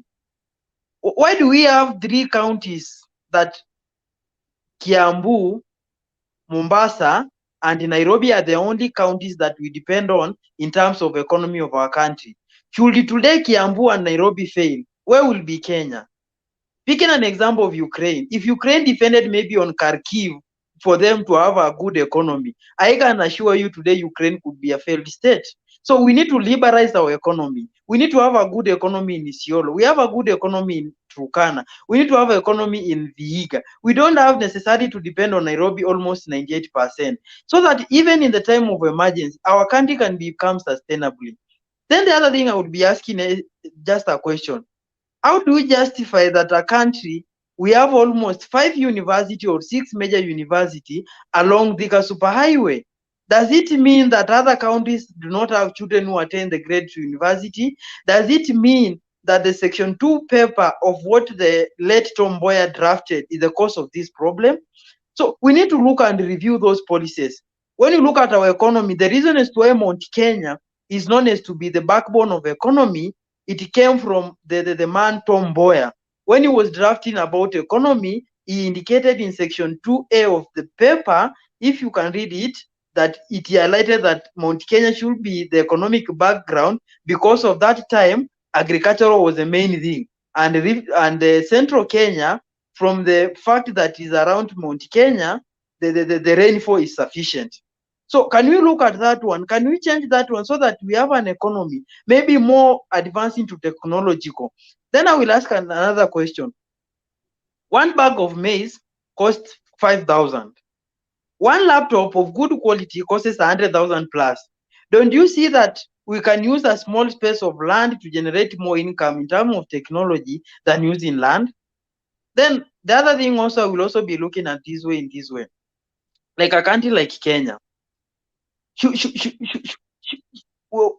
when we reach to a point that now we are attacking the rich people. For example, I'll give you an example of what I was looking at it. There's this rich man called Peter Munga, the family of late Moi, the family of Kenyatta, Gina, Raila Odinga. Can we utilize those people so that they invest in different counties? They create employment. For example, I'm a graduate and I'm looking for internship. So if you give me 100,000, I cannot employ anybody. I will try to make my life better. But for somebody like Raila, somebody like family of the Moi, will try to invest because they have attained a certain level of life that now they can invest. Remember, you cannot invest or you cannot save when you have not taken tea in the morning. You must take tea. Whatever remains is what you save. You cannot save when your stomach is empty. And that's why I was saying the bottom up is doomed to fail. Actually, I can tell you, you cannot save when your stomach is empty. You cannot save when you are not satisfied to a certain level that now it becomes apparent that you can save a little bit of amount of money to achieve some kind of investment. Can we look at a country that, then the other thing I was looking at it, can we look at our country that we reward people according to the competence and not tribal? Can we reach to a level that, hello? Can we reach to a level that we reward individual according to the expertise knowledge they hold? For example, I'll give you an example. The Mumia Sugar Company did not fail because of anything else. It was rewarded on terms of political. Somebody like Kidero. So, you know, when you reward somebody politically, look at how many families who are directly infected by those people who are growing sugarcane. Then let's look indirectly. How many people had to drop school? How many industries collapsed? How many people depended on that Mumias to educate children? Where are those families? So actually, corruption has destroyed this country more than anything else. So can we look at those things as a country that you can improve? Can we reach as a country whereby our legislatures will not be looking at the political perspective of development, but will be looking at the logical perspective? What do I mean? For example, for William Ruto, who is likely to run for 2027 election, I'm sorry to go mbele, but I will just talk about it. He might likely to concentrate on Central and Rift Valley because of the rich vote. Then the question happened.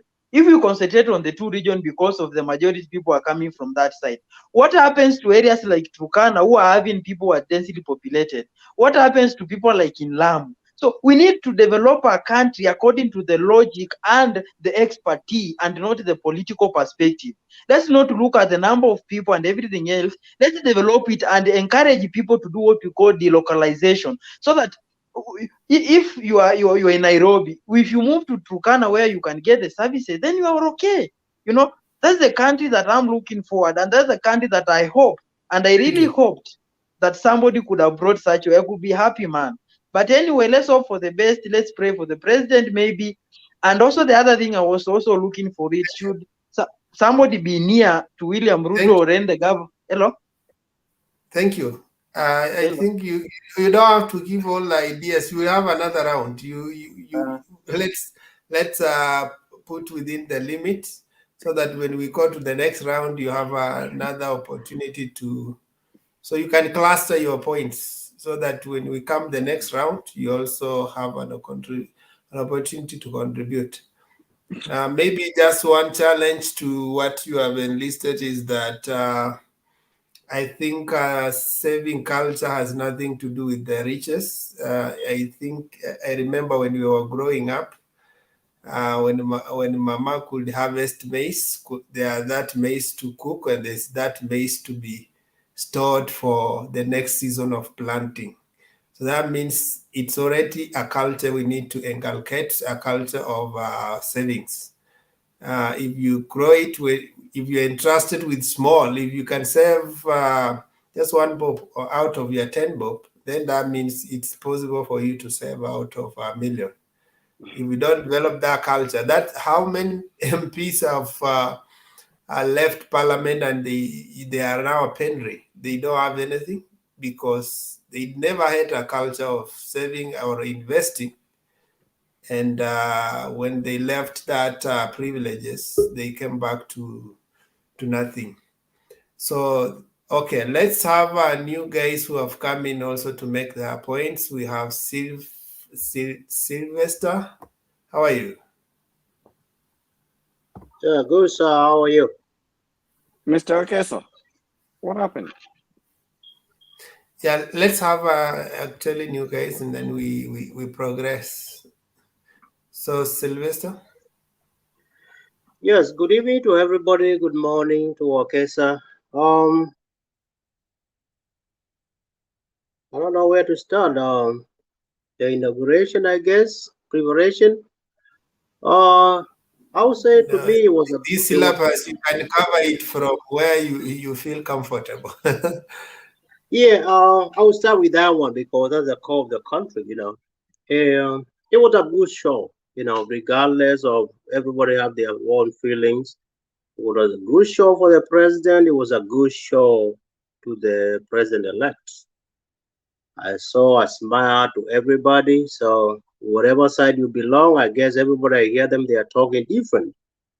Even my team, I hear some of them say, "Oh, okay, you did this, oh, body language." But this is a protocol office, and the men of you know that. So we came to this, we tried everything else, and so it was a good gesture. Myself, I was worried about, okay, I'm paying myself, but it was a good gesture. I think I'm happy, and I don't know if I'm overstepping, but I think the president is also going there tomorrow, so that will be really good. Babano coming up, yes. If you come up, then it will be like some of us will never gonna wake up from the bed because we know the truth, and the truth is the truth. You cannot substitute the truth. But the way things roll, then we say, okay, you know, I don't know. Everybody knows in his own language. Accept. Kiswahili kubali. You know, back in the day, we used to be like, Raona kuanda, una anything. We kubali isha, hata akikuwekelea, then kubali, okay, nimekubali. Then, sasa hiyo ameku pickpocket kila kitu, kubali isha. So, what I would say is a country, that's where we are. But I hope we can have a moment to flashback. You guys have talked a lot of things which are really, really good. Some of them they are touching the real core things. Some of the people, I think they don't know the truth. There's a twisted truth. There's a truth about it, and it's twisted to. But what I was saying is the president did a good job, and hopefully tomorrow will be sworn in the president-elect. But now I know he have seen because the time people were media kept busy say, oh, you don't know, they don't talk. He be taking the drill. You are elected. That I don't know. You guys know what is governors, Wekesa. Governors, even yourself, you went to the office where you work. Unless you are the pioneer of the company you work on, or whatever is a shop, even you build your own or you rent your own shop. You work with your family. You find out you have to hire somebody else. I know that governance is very unique than you guys think, and even myself think. Governance. Now, this is elective office, and they come there, there's structure laid down there. There are people you'll find there with intellectual, technological naming. Then you can promise things there and say, hey, in the real facts, this is where we are. These are our best option right now. This we can try, this can work right now. So me, I wish him luck, but no, the truth will come out. And not to forget, Wokesa, you say something today, and I repeated so many times. I've never been in a session with you. We need to repeat this, and I remind my brother from another mother, Bernard. Let's don't mix issues every time.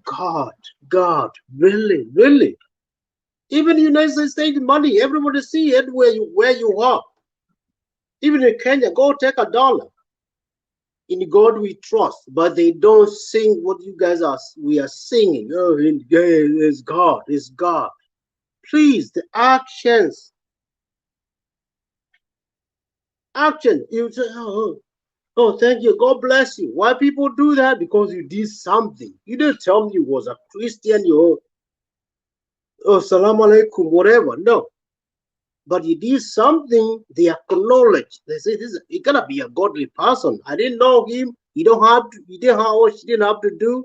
So please, Wekesa, I think you have to formulate that question. When somebody pulls up that, there's nothing we don't deny. But We are covering our wrongdoing, our misgiving in the name of it's only God. We can only wish God.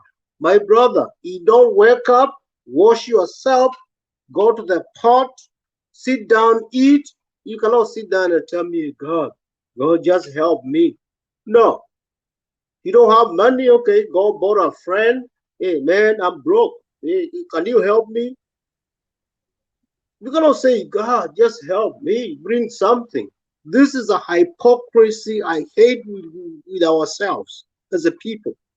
So now to the politics, I saw the guy Washali, and it's very unfortunate him doing that. But I knew it from the beginning anyway. You know, we've been seated, he have money, now he tried to bully the governor. Am I right? Is he Washali, right? Or what is his name? The Baraza Deputy Governor. Savula. Very shameful. You know, I said it when he was in the TV, you know, there was a Citizen, and I said, this man, he had pride in himself, and you know, writing the Baba's name, he got the deal from Baba Achan, whatever he brags about. And that's not nice. That man is not there to serve the people. But let the people understand. Choose the people not by the money, not who have anything. Oh, he got a few dollars there. Oh, you have a few shillings. You're not going to steal from us. This guy is poor. Choose, as the people I see here, we talking here, they are people of intellect. Intellect. You know who the poor, the neighbor here, he come to borrow you sugar. But these people are carried by their pride. So please, those are lessons we are learning. We say, oh, we are 60 years old. But you don't want to be 60 years old to be grown-up person to know what you're supposed to do. Yes, we are young democracy, but at the age we are at, these people who are there 1300s came in places, invent, brought system. How old were they? We were still alive, right? So please, let man up ourselves. Do the right thing. Kenyans, my brethren and sisters, let's do the right thing. But when it's wrong, call it wrong, no matter who did it. It's a theft, call it a theft. Don't upside, oh, they are political enemies. That's the only thing I hear from Kenya. But fellow Kenyans, please, let's stand for the truth. Truth. And if you are accused, don't go there to the dais. You know what? Go to the courts. We have courts all to the Supreme. Oh, this man accused me of this. Right now we are the media. Go to the media. Hey, they asked you, they say you stole this, you did this, tenders. But these people, the top cream, they've been accused of a lot of things. Some of them in the court and investigated. But we say, oh, those are, these are allegations. Oh, those are political enemies. Please. Right now, the first one, you guys will try to emulate. My friend, if somebody, you are deputy governor, a female, like right now they have, and then, you know, like you make a speech and all that, and turn around and slap her behind. Just slap her, hey, it was a nice speech. That's it. That is inappropriate. You cannot do that. In Kenya, oh, this woman wanted me or whatever. Let's go for the dignity, what we have in the chapter 6. We don't practice it. But oh, this, we are so quick with God and then twist things. We have seen people go down with a high profile to be presidents, but just a little mistake, that's it. What was your intent? Supposedly we gave you more time, maybe you'd be more worse than that. But in Kenya, oh no, oh no. So to the president-elect, me, I wish him luck, but I know he have a combating politics. He knows, we've been there. We know why we lost 2013, we let it go because it was tired with this, and he was our supporter. 2017 was clear, and I would say this media is my opinion. Why we had the handshake, you know what? Because they could see the two principles. What was in the summer? They know it. They saw it.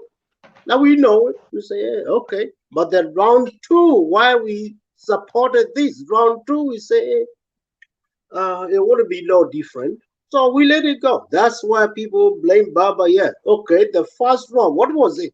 People chose this, and they forced nobody. Same thing now is done.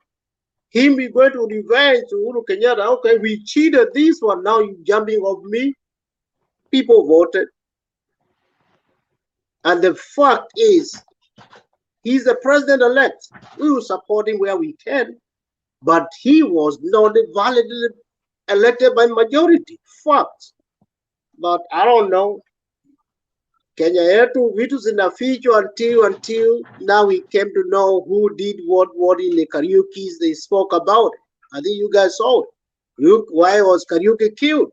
But some dubious things. He had nothing to do with the president. It was bogus thing. People imagining we are protecting him. You saw it. It was a guy X. So please, dishonesty is killing us. Democracy, you have a cost, but let's have some decency. Decency. Let's not be sycophants. Say this, oh, I don't like Ruto, I don't like people. What are we arguing about? Let's put the facts on the table. What are these questions? Why is this? But me, I'm heartbroken, big time. But I'm happy because before this election, people spoke the truth. And it made me feel good. They were ministers. I thought they were going to be hunted down. Okay? I'm not going to mention their name. They say, yeah, they didn't win the 2017. We know what happened. They were ministers. They said it. So please, let's have honesty. Then finally, to finish,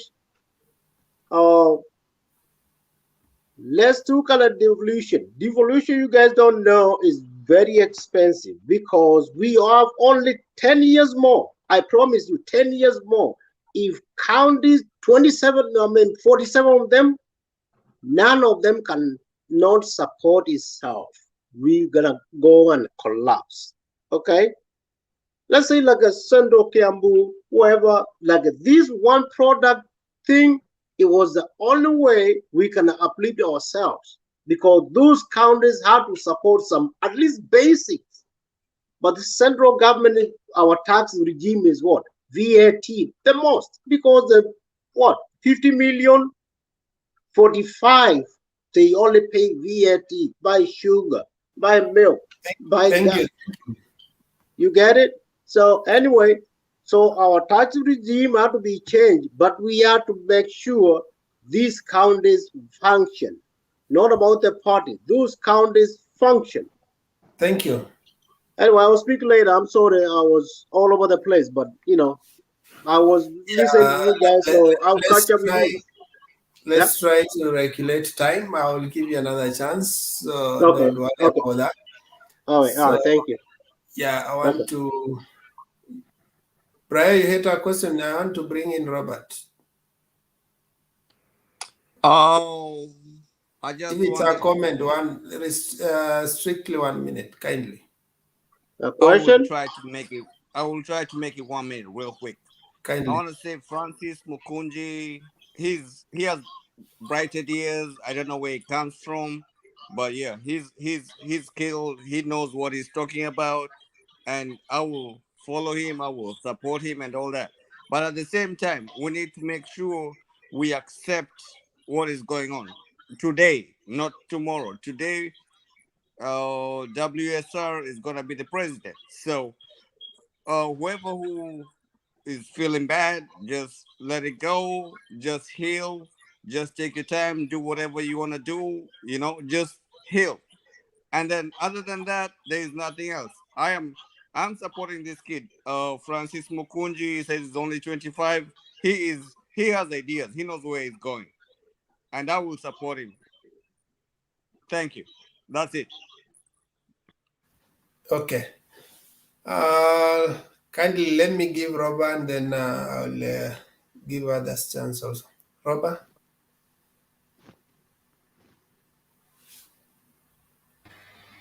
Okay. Oh, thank you, Akesa.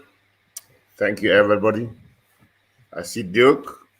I see Simba. Neta and Akorode. I see Mr. Kitty.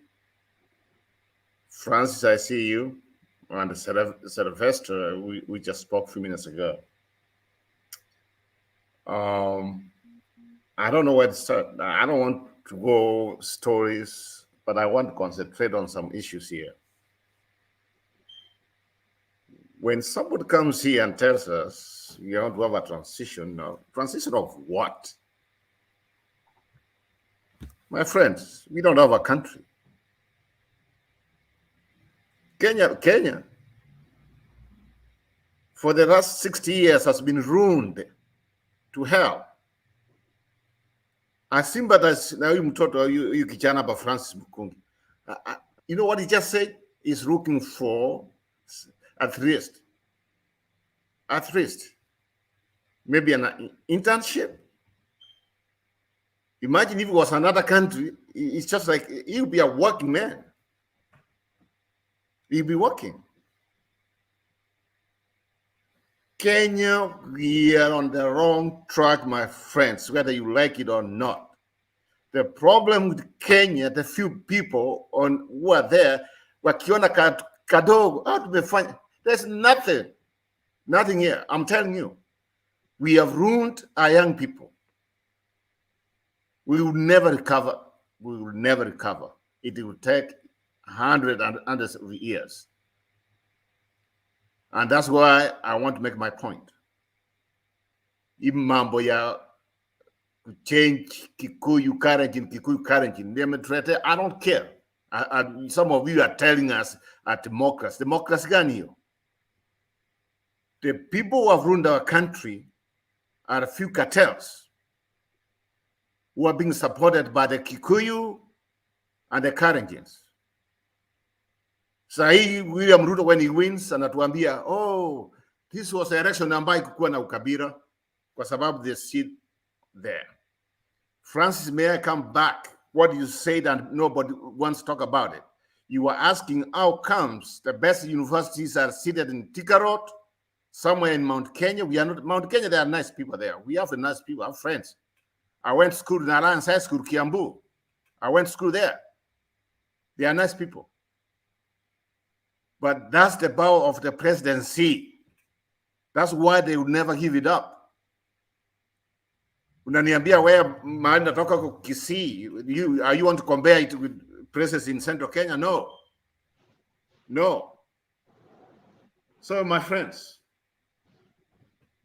and the reason why I'm very mad about what's going on is some of members of parliament we just elected, the new ones.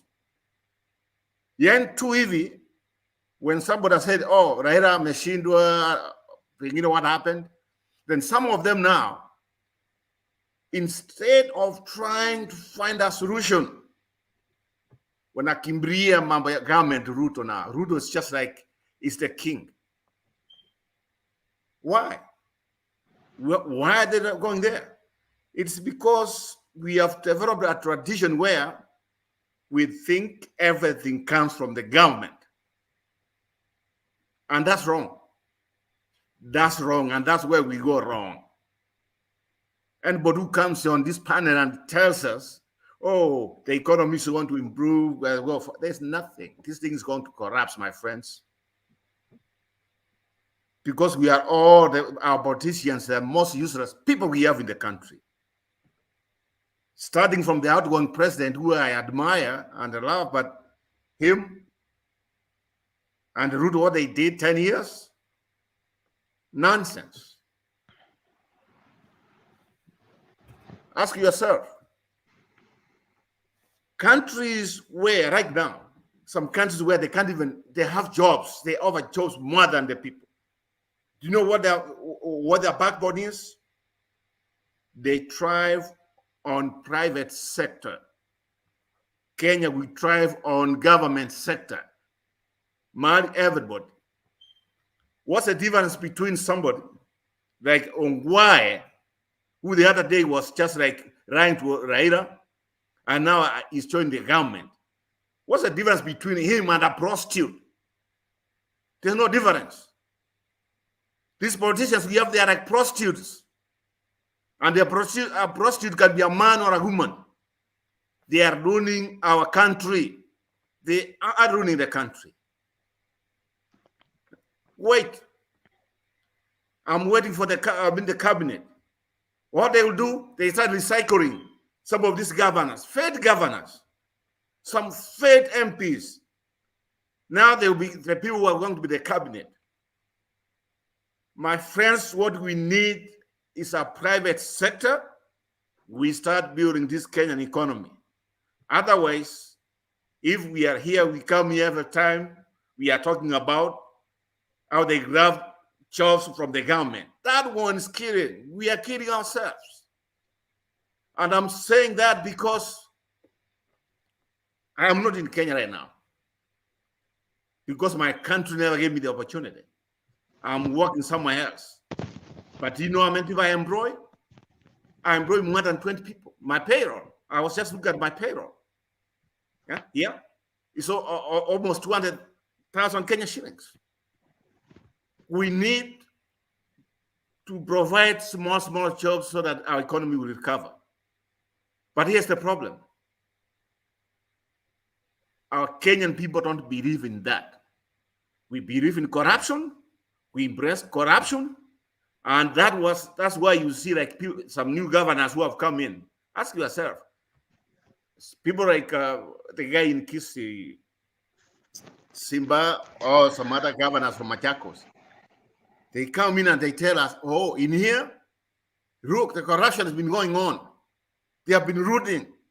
We don't have nothing here. But my friends, my question is, who has been arrested? None amekuwa arrested. Nobody. Even the Kenya media. If there's something which was wrong from the previous governor, like they say, like in Kisii, there are like 800 people. Nobody knew where they were. Who has made a follow up? Who has even gone to somewhere and filed something? The same people about now we are talking, they are nice, Simbarati, Nanan. Wait them few weeks. Wakati wa Kenya tena wameenda kurara kama sijui kama nani kama ngamia whatever. They are the same people who start rooting again because they are preparing for the next cycle of how to win an election. Let us not come here and try to ourselves. Hakuna mtu atanitanganya mimi. I am one person who believes as long as we drive a private economy, Kenyans want to succeed. But if we go the way we are going right now, everything will depend on the government. Ruto is now Ruto yeni yako na yeni yako na ile panga anasema I'm the man right now. Everybody's running there and they want jobs. You know what? I'm sick. I'm sick about it. I'm sick with our people. Kura, we know what happened. Election was just started just on the station there. When we work at extra efforts there, even if people like Duke and others, they would not agree with me, that's fine. Some of us, we moved on. I moved on. But what's the way forward? Imamba ya kutanganya kila kitu sa, oh, he's coming, the hustle is coming. He's going to create all these things. You ni mchinga. I'm just, unless somebody comes in and say, you know what, we can't go this way. We want to go back on scratch. We start our small businesses. We give opportunity to private sectors. My question is, why do you think Safaricom has succeeded? Yeah? It has succeeded because it's private. Imamba ya Mumias Sugar Company, Sony, Nini, where people have gone there, the government's behind it. If I was a government, get away from Mumias. Let private people just take over. Let them take over.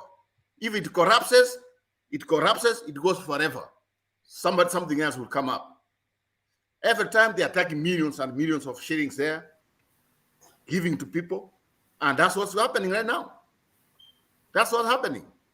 So these people naona politicians wanakibia, we are going to Kenya Kwanza, nini. Those are the most useless people in the country. We should cast them. They should not even be allowed to speak in public, if I had my way, but they have their democratic right. So let me end by saying, thank you. Yeah, just give me say, I know, let me just say this. I'm one person who believes until we get checks and balances at the country level, where we know what all these governors and other people are doing, we will not progress. We will never progress. And until we have somebody who's not a Kikuyu or Kalenjin to become a president, it doesn't mean not anybody else. Because about what we are doing is recycle, Rigathia, Kikuyu, Kalenjin, Kikuyu, Kalenjin. Then you call it democracy. Kwenda huko. Okay, thank you, Robert. Take it easy. Duke, wait, Bondo. I want to give some directions. Duke is going to make his submission. Is going to allow Bondo and was it Diane to ask questions? I don't know whether a question or comment. And then after Duke makes his comment, his submission, he will allow Captain and then who else has come in? I think the rest will be a repetition. Now it can take another round. So guys have been here from 9. I have to take a rest. So Duke will be moderating. Other moderators will come, and that is how we do in shifts because we run the whole night. So thank you for according me that opportunity to share. But I guess I had a question or something to say to Robert, but you let him go. But it's all right. Yeah.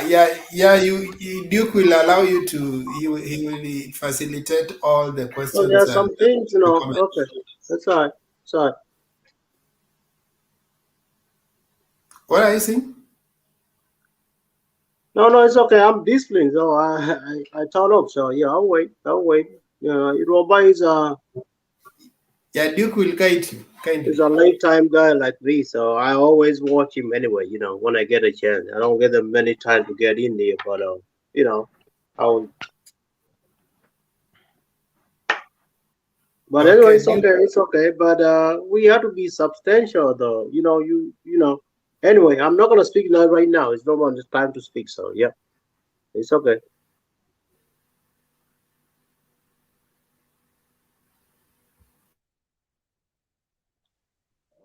Okay, thank you, because I want to give my submission so that when I will be moderating, I will not be the one speaking. I'll be giving others the chance to speak. Today, it's the same, actually, I'm getting the same narrative from especially the Asmio supporters. And they are predicting doom. They are extremely pessimistic. It's their right to take any side or to speculate in whatever they want. However, nobody knows what the future has in store. Nobody has traveled to 2025 and now he's in 2022, so he's trying to tell us how was 2023, 2024. So we'll have to wait and see how is the future unfolding.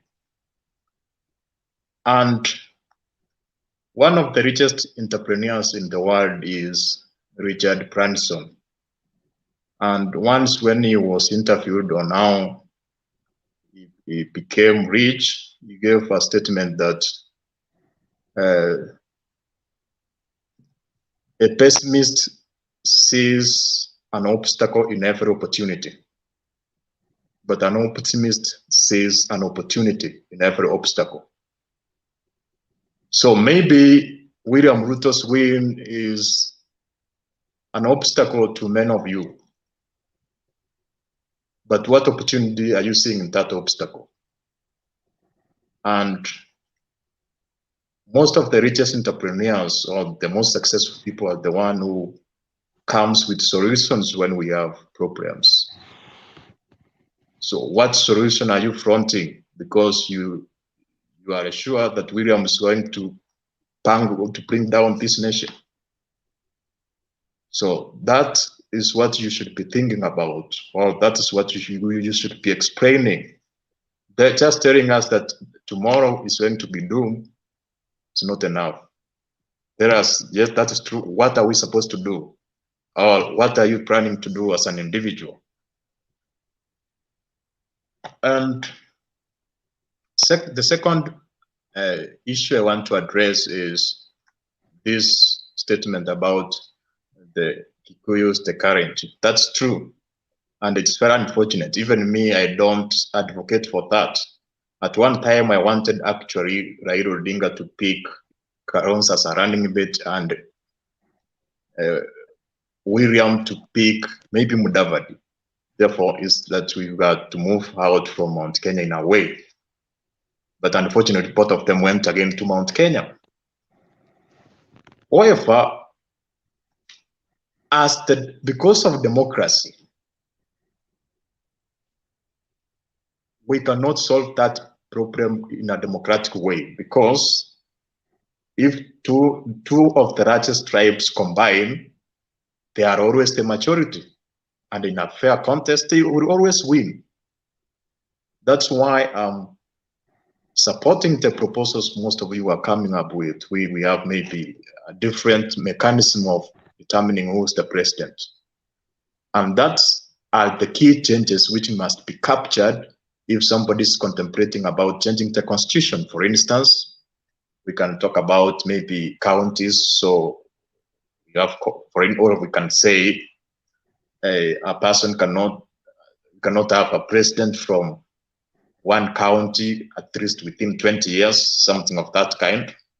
Or we have colleges in the US where each county is assigned a given number of points, so that it's those points which determines who is the next president and not just the number of voters. So we can solve that by changing the constitution. But if it's the democratic way, always the tribes which have have many people, they will take the day. So the solution is us on how to change the constitution and come with something like that which we see in the US. And this is a problem across the world. Even the US, it took like more than 200 years to have somebody like Obama to become the president, because the black race is the minority. So we have to know how to solve that, but trying to say it's bad. So if it's a democracy, then it means it has to be that way, because most people will cast the votes from the people from their backyard. Actually, even in Ruo Nyanza, all of them, they fought for Raila Odinga. So it's an issue across Kenya, unless we have to know how to address that. For me, I'm very hopeful about, and also to add on that, most of you are trying to talk about an inclusive Kenya. For me, inclusivity does not mean that all of us must be of the same political opinion, or must be of the same political coalition, or the same political party. For me, inclusivity, it comes in terms of equitable resource distribution, equal access to resources and opportunities, equal access to justice and fairness, whereby we have a system, a merit-based system. So I think that's what can transform this nation moving forward. And on that line, I will, for instance, there was this member of parliament from Migori town who wanted for the parliament to do an audit and see, for instance, the current government said it has contracted 10,000 kilometers of tarmac. So to want to see each constituency the number of kilometers which were distributed to each constituency. Then maybe if we have 10,000 tarmac roads, they are distributed equally across Kenya. So that's the way we can. For me, I'm hopeful for the incoming government because it is representing change. It is not business as usual, because the incoming government, it's like it was against the current regime in a way. So, meaning it's going to do things a little different, and maybe it can yield different results. For instance, William Ruto said that he's not going to borrow. He's going to ensure that there are no cartels. He's going to ensure that each person who's supposed to pay the tax is doing so that we can be able to collect enough revenue from within our borders. And through that, we can be able to reduce the burden of debt. And I agree with Robert that countries which are successful, the countries which banks more on private sector. But William Ruto is exactly trying to do that, because what makes an individual to come up with a business is when that person has access to capital. And when you make access to capital available to the majority of Kenyans, those at the bottom of the pyramid, because most of them are educated and they have ideas. The only problem is they are unable to access capital. And if you make capital easily accessible to them, you can see a lot of business coming up. And when that business comes up, then we have more employment opportunities and we have more base to tax, and the economy grows. So I think those are my brief remarks today. Unless a person has a question, and then we move forward that way. Who has a question before we? Okay, Evans, and then Simba. Thank you, Mr. Duke. My question directed to you directly. Perhaps it seems that you have a very good memory and history of how the incoming president and government is going to execute the mandate and give us the good leadership, hopefully. Can I ask you a question? Do you have the past history of the gentlemen who are going to take power? And if you do, can you insinuate something which will say that, yeah, they're going to change and do their best? Do you remember that some of them, they were involved with the Mexico? Do you remember some of them scandaled the fertilizer? What do you think they will do better than that? There's another question, so I addressed them. Simba, question. Thank you, Duke. I think umesema vizuri kwamba you cannot predict what will happen in 2025, yet you are in 2022. Now, it's a statement. Na umesema vizuri kwamba vile unajua hii serikali yenye inakuja imepanga mambo mazuri kuhusu wananchi wa Kenya. And especially kupeana pesa kwa wananchi kusudi wafanye kazi yao. Now, swali ambalo ninataka niulize, wewe umejuaje vile wanafanya kazi na ilhali umetuambia vile kwamba hakuna mtu mwenye anaweza predict? Na swala lingine, kwa sababu ya maswali mawili, issue ya private sector, kwa sababu already tumeona kwamba KBC imepewa leseni ya kupeperusha matangazo ya siku ya leo moja kwa moja, au wengine watakuja.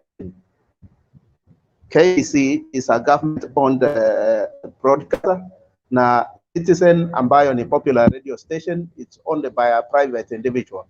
Why do you think kama mambo ya privatization ni issue na wale wameajiri watu wengi hata kuliko KBC, kwa nini wangepewa hiyo license?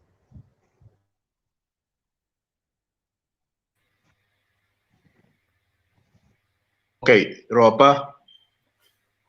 Okay, Tika, small question and a comment. So why are you trying to pretend that William Ruto was not even the part of the regime, and William Ruto was the first president of Kenya for the last 10 years? The second question, you talked about this idea of the two tribes ruling, and you said they are the majority. I get it. But telling me which directions they have won, because the same people came out and told us how they start the election. So we cannot lie to ourselves, my friend.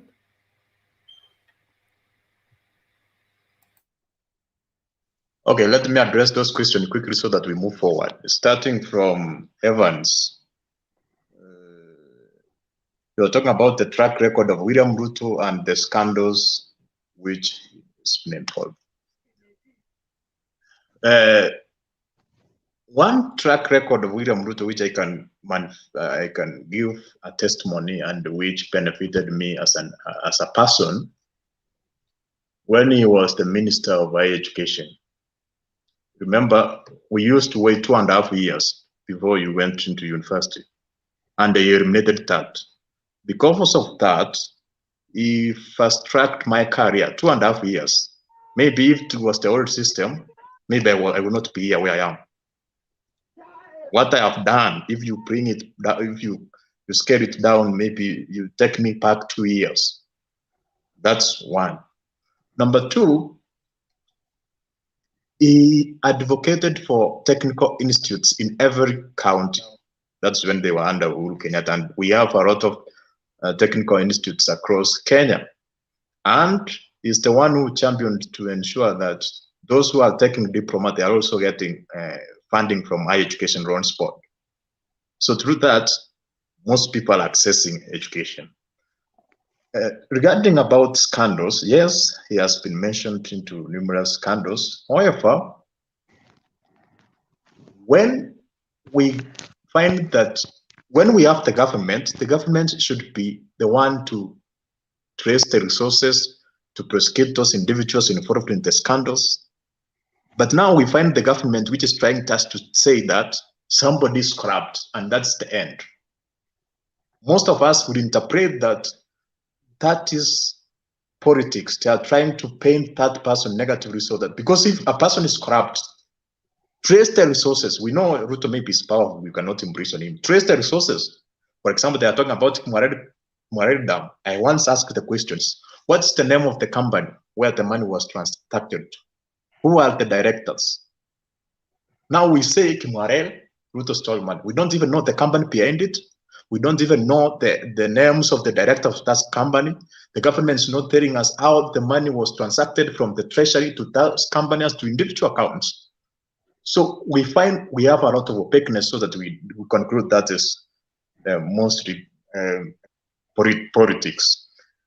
Coming to Simba, I'll talk about. He asked me how did I predict the good future, because I'm against the bad future. That's what I'm talking about, optimism, being optimistic. And also, William Ruto has made a lot of promises, and we are going to hold him accountable for those promises. Me, I don't support an individual, I support specific ideologies. For instance, I was with Raila in 2017, but when he went to embrace Uhuru Kenyatta, who he was fighting, I said no. So I'm not a sycophant of any individual. So we are talking about what he has promised, and we are sure he's going to deliver. If not going to deliver, we will oppose him. And about Citizen, this has been a false narrative that Citizen is only KBC. No, it's false. Actually, the media confirmed they are going to broadcast all of them. Number two, he is not the one who's managing the transition or the inauguration. He's like a guest. The current government. The current government is the one which is coordinating that. Ropa is talking that William Ruto was in the current government. Yes, but we know that at one point he was sidelined. That's number one. Number two, he is not the most powerful. Maybe he may mean well and wants to implement specific good actions or good policies, but if we find that the president is against that, then it means his ambitions are curtailed to a given extent. So that's what I can. And also you ask which election they won. For me, I am disputing maybe the election of 2017 and that one of 2007. Because actually 2017, those are the two elections I'm disputing. But the others, I don't feel that there's sufficient evidence which is convincing. Also, one problem of Kenyans is that they have become extremely selective in the way they consume information. Most Kenyans want to be told what they want to hear.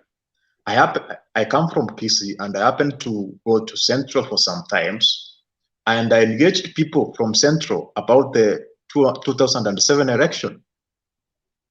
Like 90%, they know that Kibaki won right and square. So sometimes it's based on your backyard and what you want to hear. So even if we start that discussion whether Raila won in 2007 or not, even today, some people know William won, others say that he did not win. So those are like, we can agree to be disagreeable because we cannot have conclusive agreement.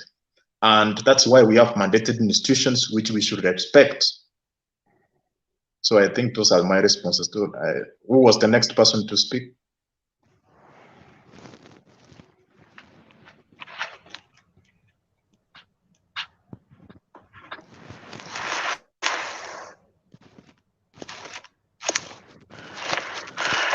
Okay, yeah. Thanks a lot for the opportunity, Duke.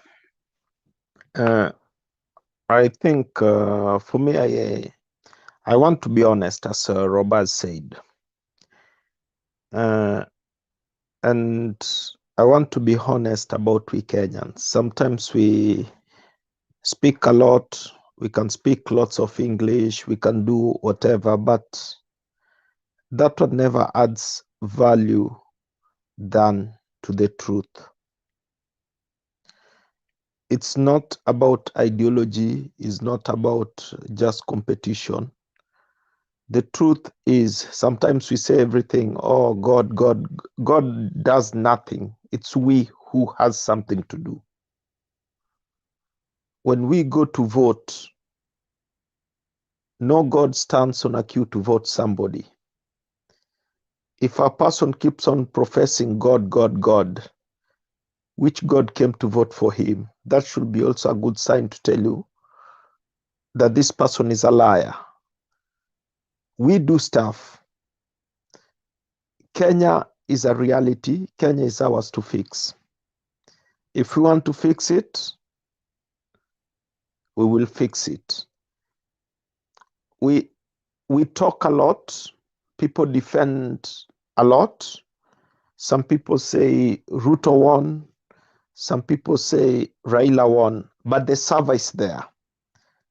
The question is, why can they open it and have access?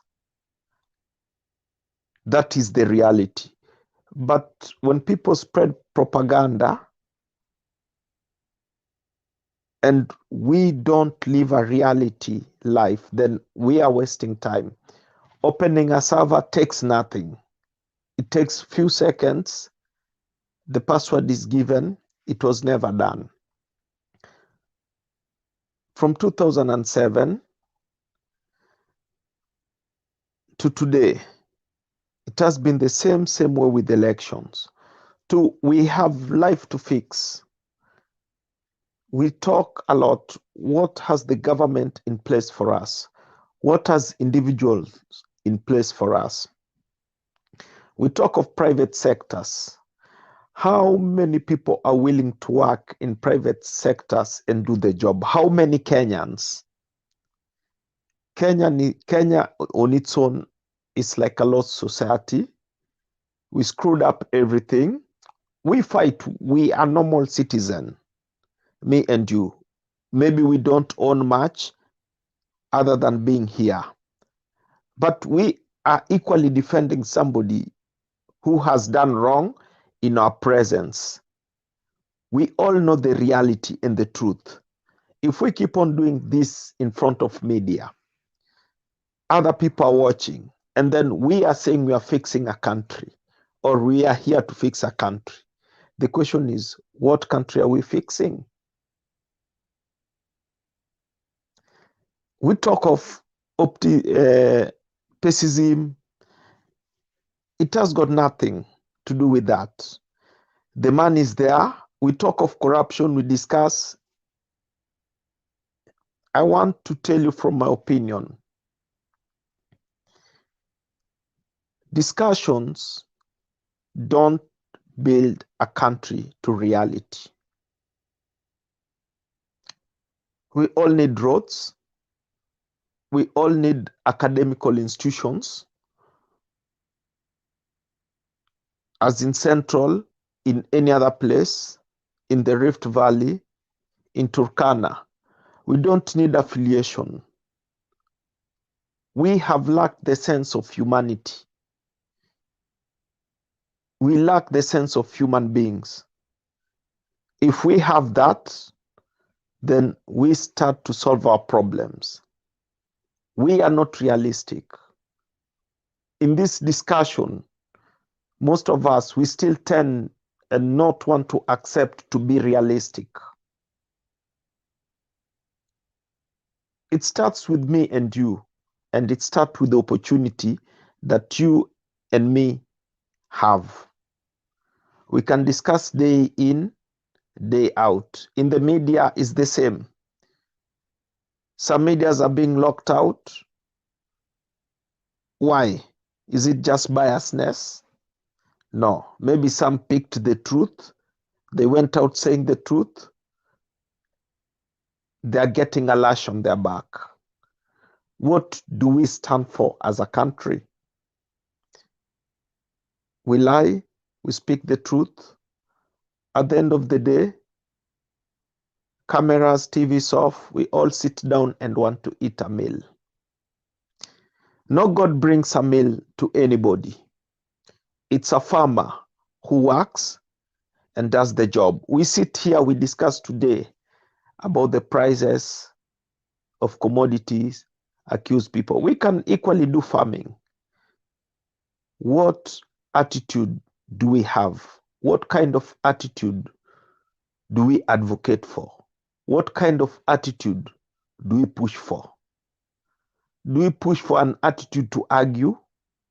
Do we push for an attitude to compete? Do we push for an attitude to be seen to be the best? Do we push an attitude to be seen that we matter more than others?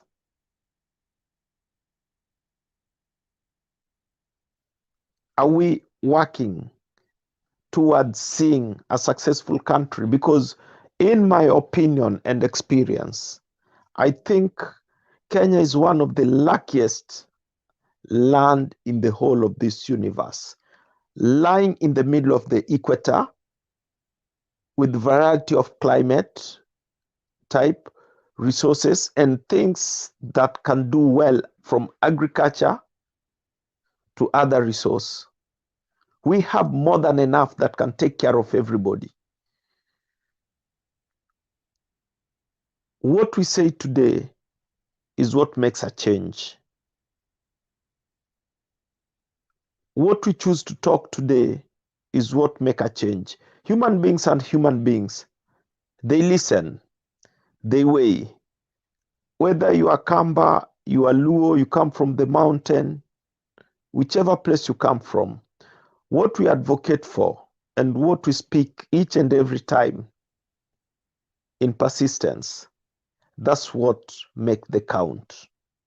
Not how we say it, not what we want to portray to people for what we say, but the most important thing is what do we want for a country. First, before even we talk about election and other stuff, Robert said, do we even have a country? The biggest question, do we have a country or we exist in a geographical mapping? Why should a Luo leave Nyanza to come to Nairobi to make war to compete of betterness? What does he lack in Luo Nyanza that is in Nairobi? Or what does the Kikuyu person lack from the mountain that he goes to look for in the lake area? Almost every region has its own resources that can sustain its people. But the question is, what do we advocate for? And why do we move from one place to another? Is elections the determining factor of how we are supposed to live with each other?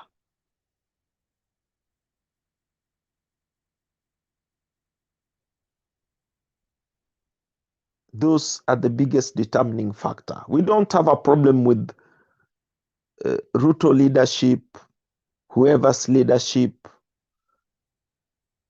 how there can be a lot of problem how it's gotten. And one thing that I can talk about, the benefit that the international bodies receive when we have such kind of conflict is way much than me and you will experience. When we talk about money and economy and small business and taxation, when we do business and we get the money that is flowing, does that same liquid cash multiply because we are working? Does it increase the tax? It doesn't. It's the same amount. If you KRA pick some money from that or the government and keep it, nobody doesn't bring it back to its people subject for circulation. Then there is no job, because money is equivalent to work and is equivalent to people. We are the resource. We are the first resource. We work the money. The government should pick the money, build stuff, bring it back to the people. I'm sorry, Duke. It's 10 minutes or 20 minutes, bro? Like, come on. Okay. Finalize. Yeah, so we have to understand how the economy works and what is our part in that economy. And during that circulation, do we make any physical progress or change in terms of development? That is the biggest key question, because money does not multiply no matter what you do it. If it's 100 shillings note, we can only push it to the next person, but the service and the job we do with it, that's the only change we can see. But we can't not change 100 shillings to 200 shillings. It will still remain the same liquid. But do we understand that we need it back after the government gets it to be able to reuse it?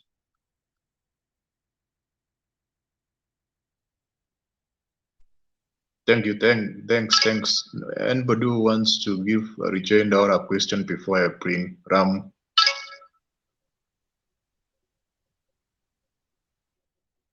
Robert, you have something to say?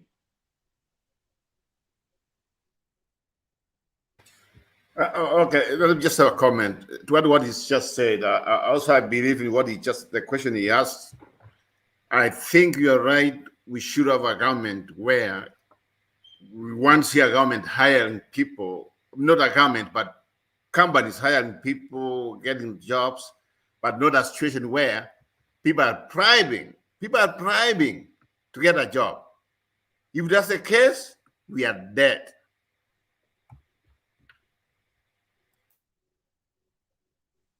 I also agree with that, but that narrative that we don't have a country. Right now I'm in Kenya, I'm in Nairobi. And yes, we have a country. A lot of systems are working. And there is some areas where we are ahead even more than the first world countries. In some areas, yes. So don't say that Kenya is not a working country. Don't say that we don't have a country at all. Yeah, I'm the one who said That's it, and I extreme. can defend it, Duke. That's extreme. Let me tell you something, my friend. You know what? Can I tell you something as well? Just hold on. Duke, when I spent money to take my sister to school, he has even master's degree and he's selling water. Okay? When I have a case in court for almost 12 years, every time you go to court, you are being told the lawyer is not, the judge is not there, all this nonsense, corruption. That's a banana country. Okay? That's a banana country. Some things are not working in our country. That's what I mean. We have a country. If I count my services, you are talking of Kenya. Some of us, we do have properties in Kenya. And I don't know how much property you have, but I've invested in Kenya, to tell the truth. And even I told you I have more than 20 people, and I can prove it, who work for me. Some of them, even they voted against my candidate. But that's their democratic right. When our party person, from there, the following day, we want our salaries, whatever this, after they have voted against my candidate. That's fine. And I respect them for that. But what I'm saying is, we are in the wrong trajectory. That's a problem. Okay? We are on the wrong side. I can't see where, I cannot see a country where somebody saying in Mombasa, I saw Mama Mungina naweka mawe on the chicken, just psychologically, watoto waangalia she's cooking until wanalala. That's not a country. We want a country where things are working. I want a country where the incoming vice president tomorrow, he believes that Mount Kenya is Kenya. Okay? That's what he believes. Yeah? That's what he believes. And that one makes me mad. That man has to realize Mount Kenya is part of Kenya. Not Mount Kenya is Kenya. That's what I mean. And another question is, if we say we have a country, how many people does the country or the government knows are living in that country? Do they even have data details, their ID in the whole country? That is the first measurement of a territory. 2, we have data that is collected from foreigners, whereby we're even told that this community is larger and bigger than this one. Under which proof, yet we have citizens without identity in that country. That is one thing you have to realize. It's a reality. If you don't believe that, that's a reality. 2, we are being told with international organization about how many number of people we have. It's them who have done a research. How do they know whether you speak Kikuyu, you speak Luo? Do they ask that?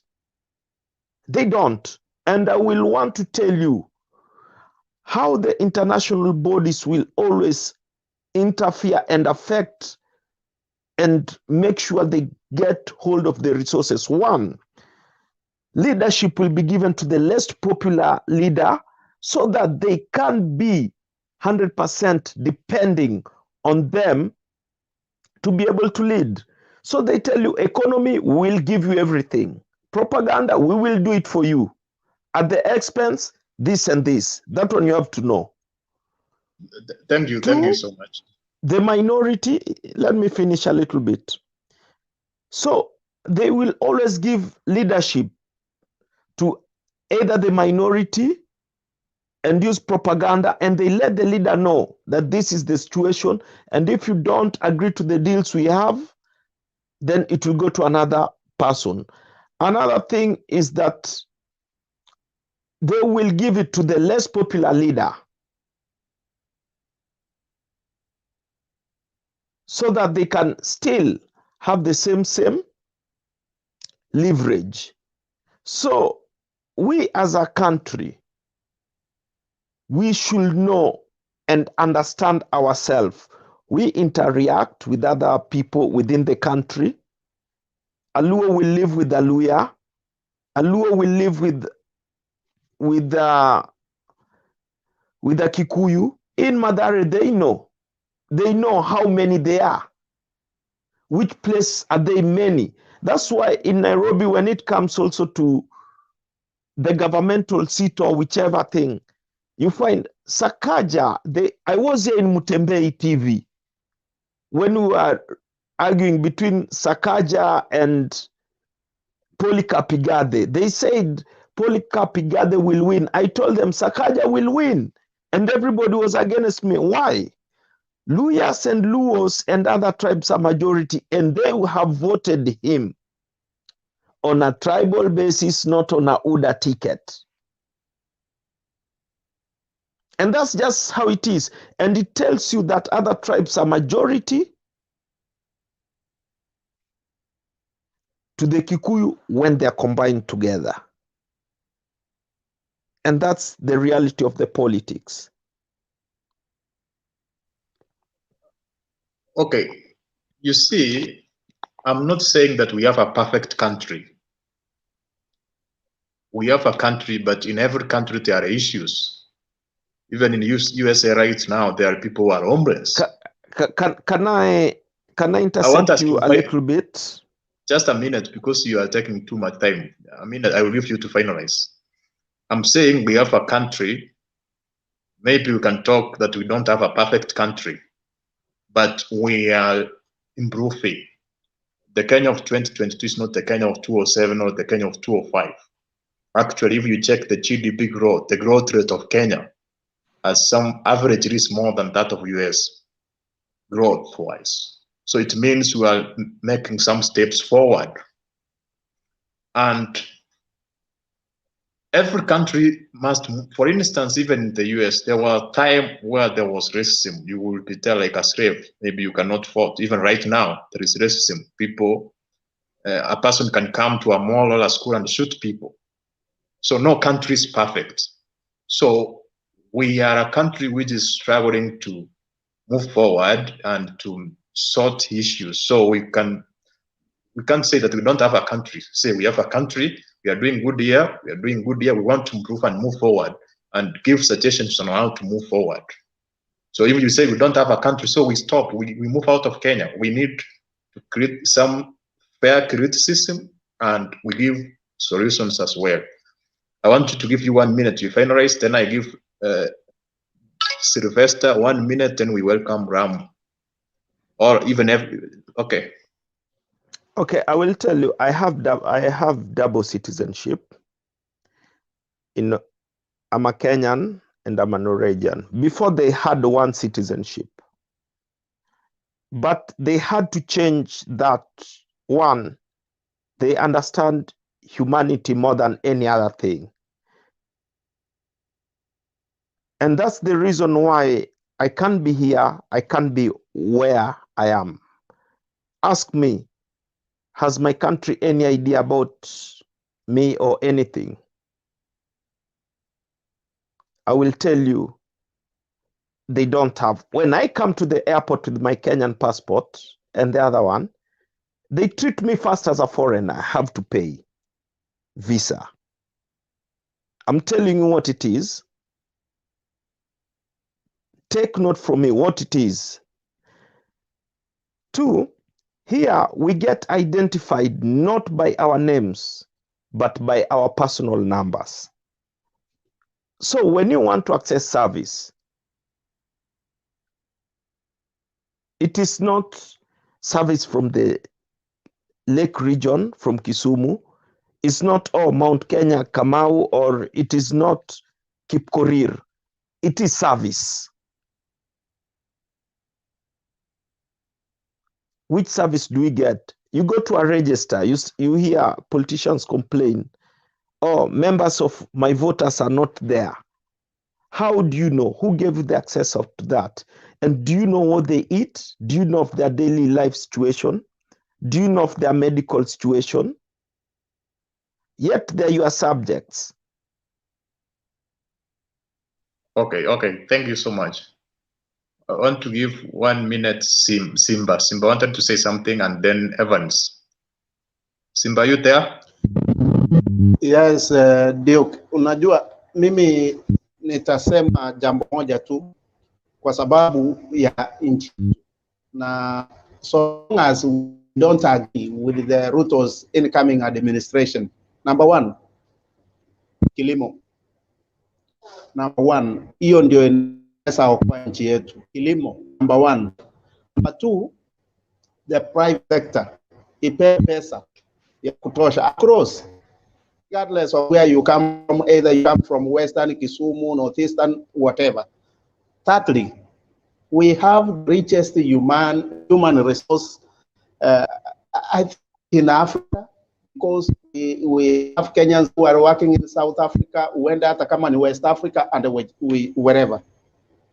And especially, I want to tell you this, in the Middle East,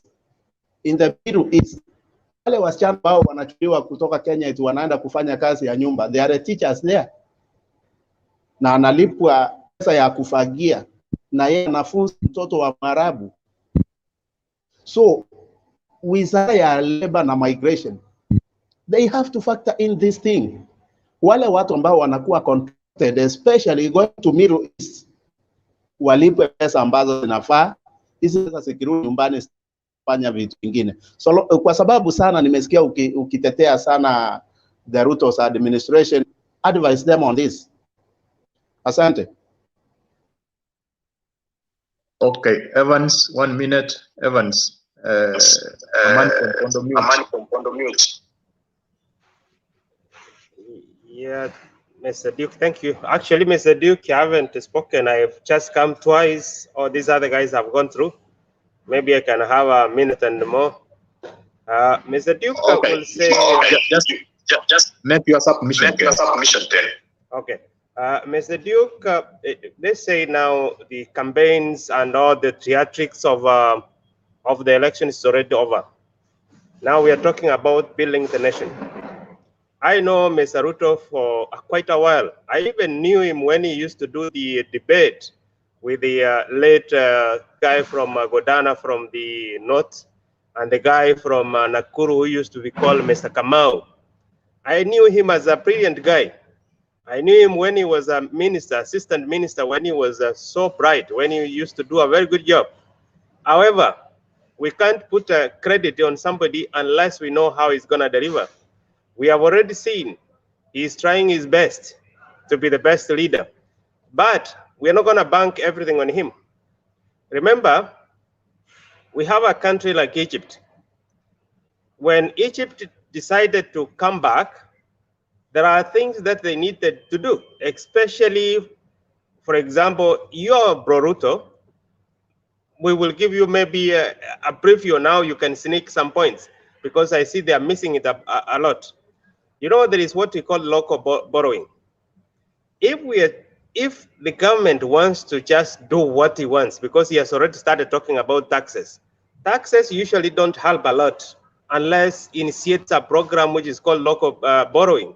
Local borrowing is maybe, for example, you could have said how many people do I have working in the diaspora, or how many millionaires do I have in a country?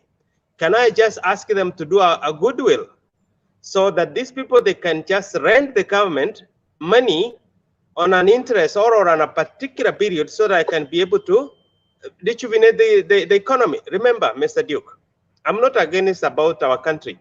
I actually dream every day that when can our country become a country, because what Mr. Roba is saying is the truth. Now, remember, we cannot borrow. We already locked. If you check the IMF, if you check from the China where we run to, we cannot borrow anything. We already locked. Now, where is our Mr. Ruto gonna run to? Because remember, you can see the cap.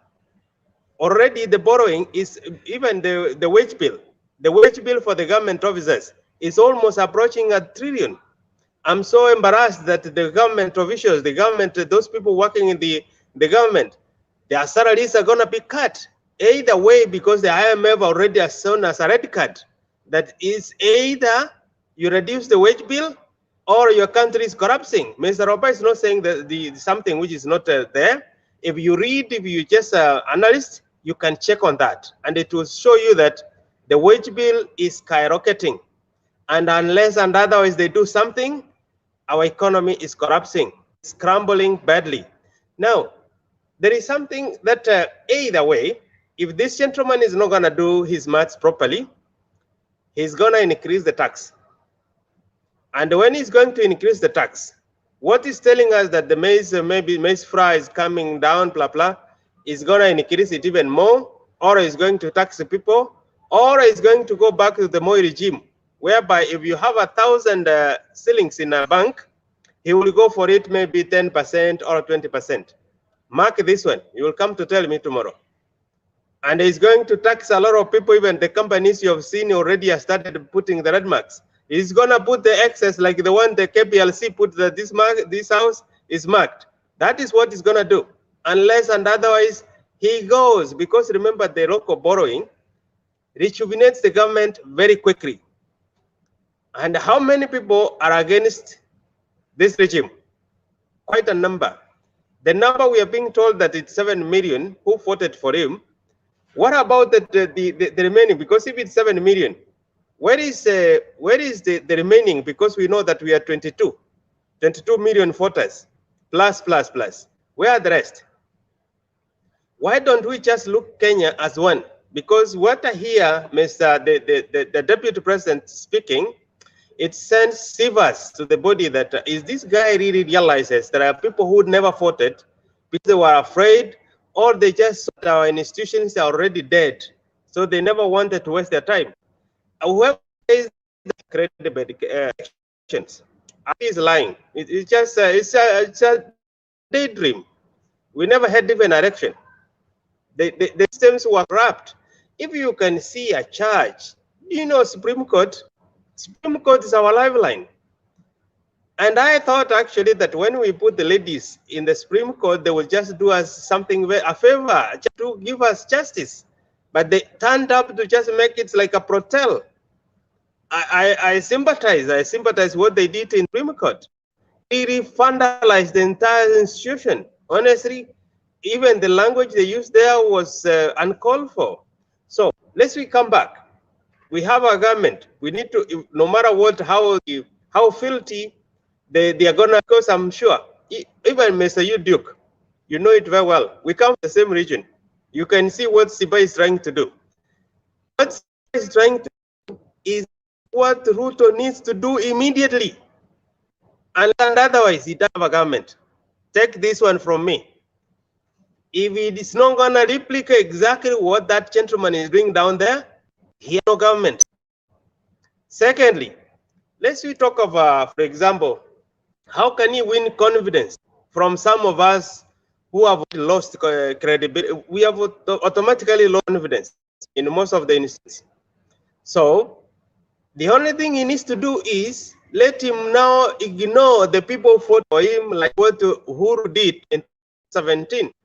You remember 17, those people cheated themselves, they voted for Uhuru. He abandoned them and he went for the son, which were aggrieved. That's the only remedy Ruto has. That is the only remedy Ruto has. If, for example, Mr. Duke, you think that Ruto is going to favor you, I'm sorry. Ruto is going to look for me, and I'm going to give him advice. Maybe we're going to speak. Maybe he's going to talk to me so that we can be able to give him leverage. Because at the end of the day, it's our country. And I'm really, at times I'm just embarrassed because this platform gives us an opportunity to hear free. Hopefully, Mr. Duke, you make sure that your friend doesn't close this platform, because I can see his sword is already been removed because he said he's gonna drop the Bible. Yeah, once he drops the Bible, things will change. And remember, once the things changes, if you don't know Mr. Ruto, my friend, I will tell you for free. I know him very well. I know him very well. If you don't know the gentleman, is so fierce, and by the way, that gentleman, whatever he says, he does. If he says it's coming for you, my brother, it's coming for you. He's not a guy who misses words. He's whatever he says, he does. If he doesn't do it, he will ask somebody to do it on his behalf. So trust me, this one is not like a joke. After tomorrow, after today, after you, because he will just swear, he will just do dilly-dallying until he gets his cabinet approved. Thereafter, you will know the true color, the most advanced Moi, the most advanced Moi, the ruthless one, the ruthless. That is when you will see the constitution being changed overnight, because he has the judiciary, he has the registrar, he has everyone, he has even the crooks in the street. Remember, he has even, you see, when the Nigerians, the guy who are laundering money, they have been exempted, they have been left free. So it's like, my friend, nothing, if you can allow the people to launder the money, foreigners to launder the money in your country and let them scot-free, is that a country, Mr. Roba? Is that a country? No. Just take it for free, because sometimes maybe when you are in Kenya, you don't have the binoculars we used to see. We have the bigger binoculars, which you don't have, because for you, you are limited to a particular, maybe Citizen or a KPC. But for us, we use a bigger binocular, whereby we can tell you the truth. And the truth of the matter is, those guys, we are in a quagmire. We have to look for the people like Roba and the rest to be able to help our people.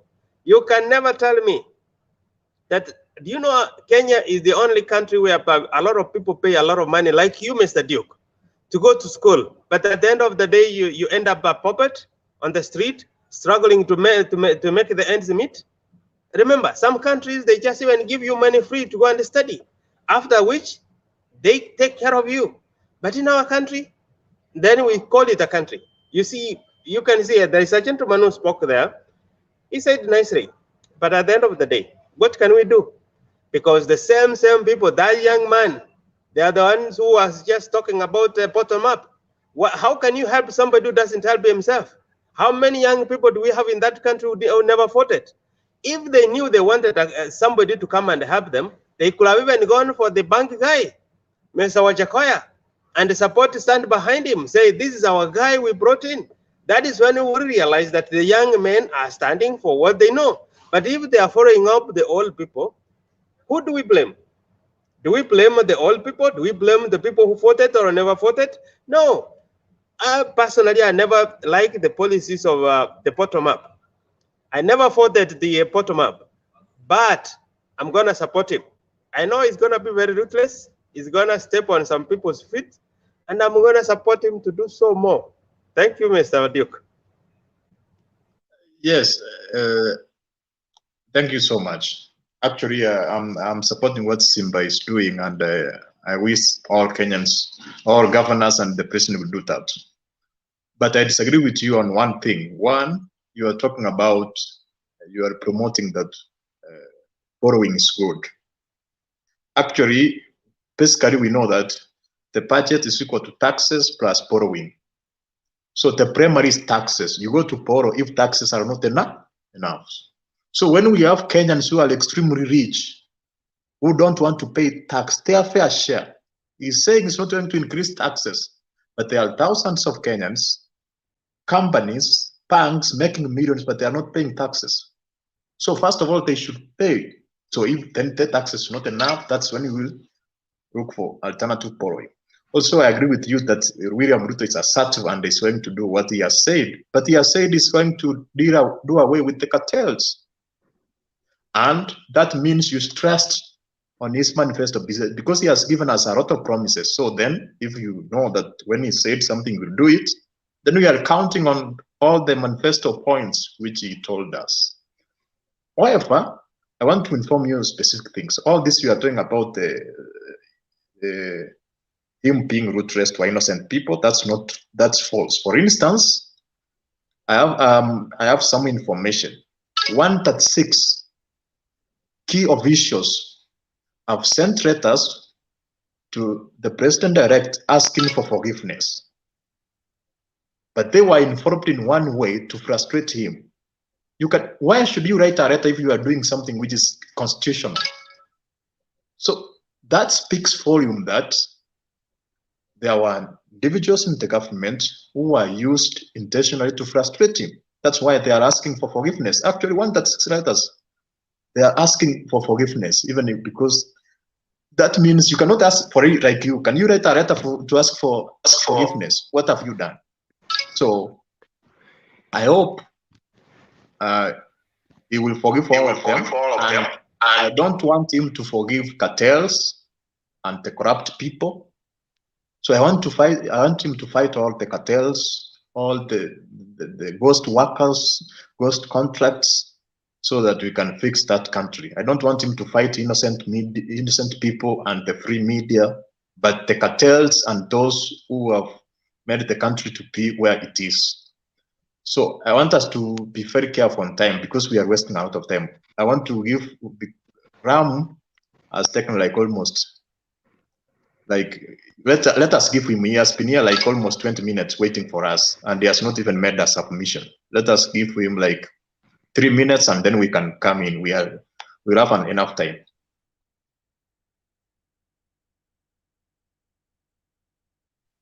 Ram. Mr. Bondo, mute your mic. Mr. Bondo, mute your mic. Mine is just very simple. I hope everybody is hearing. Kila mtu anaweza nisikia? Poa. Mimi nilikuwa nasema, so it is what it is. In few hours huyu jamaa anaapishwa, na whether we like it or not, he is going to be the president. So lazima tukubalie kwanza, sababu the process is done. It's a done deal. So how do we survive? So sisi hatuwezi enda kumwona sahii pali Ruto amefika. Sisi pali tulikuwa mama mboga anaweza kwenda kumwona ama bodaboda. This protocol is already now a president. So the thing is that vile tutafanya ni hold accountability. We have these governments, we have county governments, so we need to hold them accountable for everything because they are funded with the government, the main government, to be given. They're given money for us to do job for us, we as a citizen. So we have to hold them accountable. And then the only thing now we can survive in Kenya, it's only by respecting each other. Election is over. Election is over. Kama kuna jirani yako pengine mlikuwa mwelewani, that's democracy. So we should hold hands and do whatever we can do to push our needs. Like you cannot do, even now you said you have a company. You cannot work in a company alone. You need those people to work for you. You need to give opportunity to the young people also. So no grudge. Na pia mimi naangalia speeches zingine pia naona pia leaders, they are like they're still in election or what? Unity, uniting people. Like today's Uhuru's speech was really nice, and he was talking about whether people they voted for you or not, they did not vote for you. Now you are now the head. You need to unite everyone and make sure everybody we are together as it will take time, but if kama mtu ana nia mzuri anaweza fanya kitu kama hicho. And then kitu ingine pia ni I would say that all those wale watu walisimama as a president, they had manifesto and there are things which they were talking. There must be out of those 10 things or 20 things they were talking, there's one you can pick and you feel like, okay, this can work. Especially the one which Baba was saying, each county, they should have their own production, like they would have one something, like each and every county. Kuna places, watu kila mahali watu wana produce, wana production, wana kitu yote kama, like me, I mean Lamu, we used to do very well with cotton. So if you give people like fertilizer and everything what they need, the production will be very huge.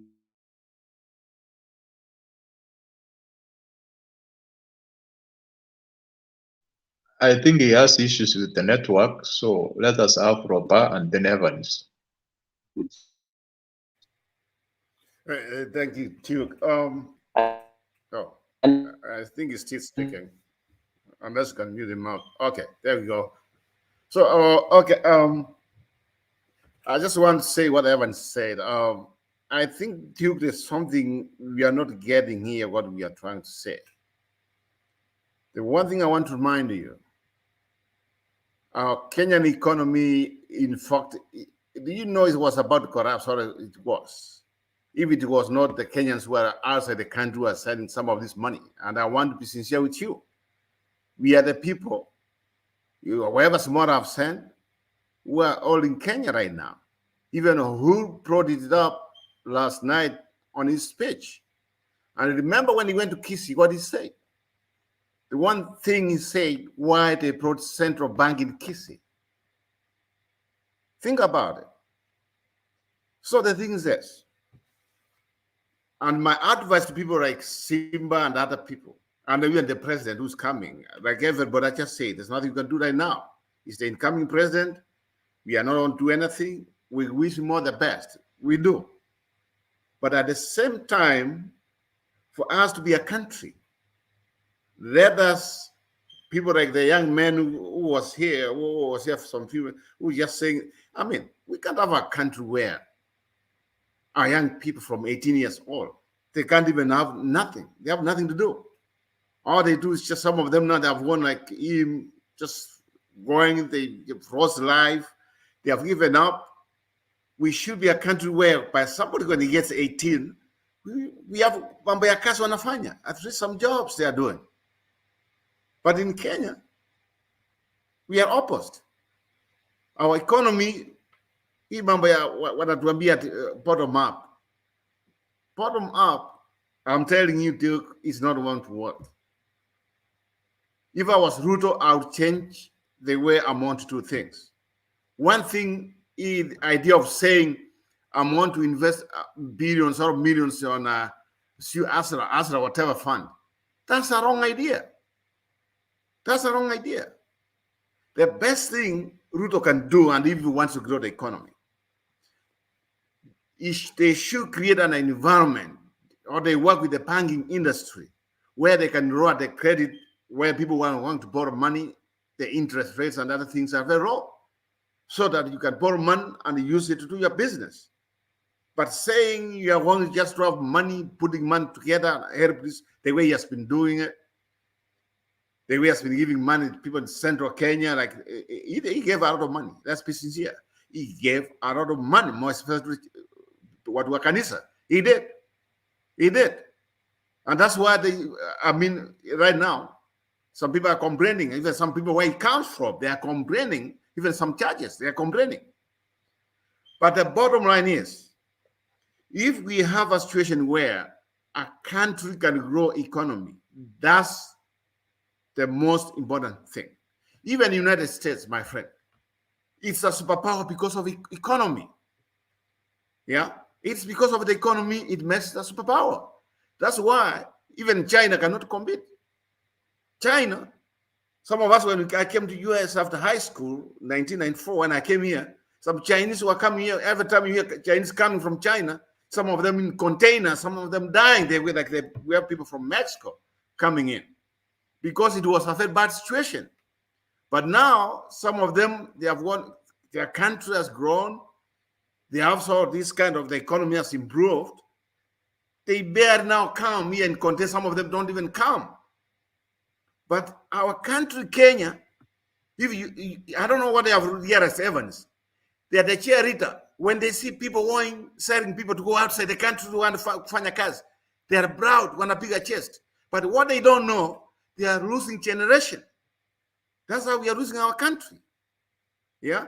Do you know how many people who are all over the world who are Kenyans, doctors, engineers, and other people who we have wasted as a country? But we are proud of it. Because when you work in Nairobi, and members of whatever they call themselves, those cartels, because members of parliament were Kenyan cartels. They are crooks. I would never call them honorable. Never. I would never do that.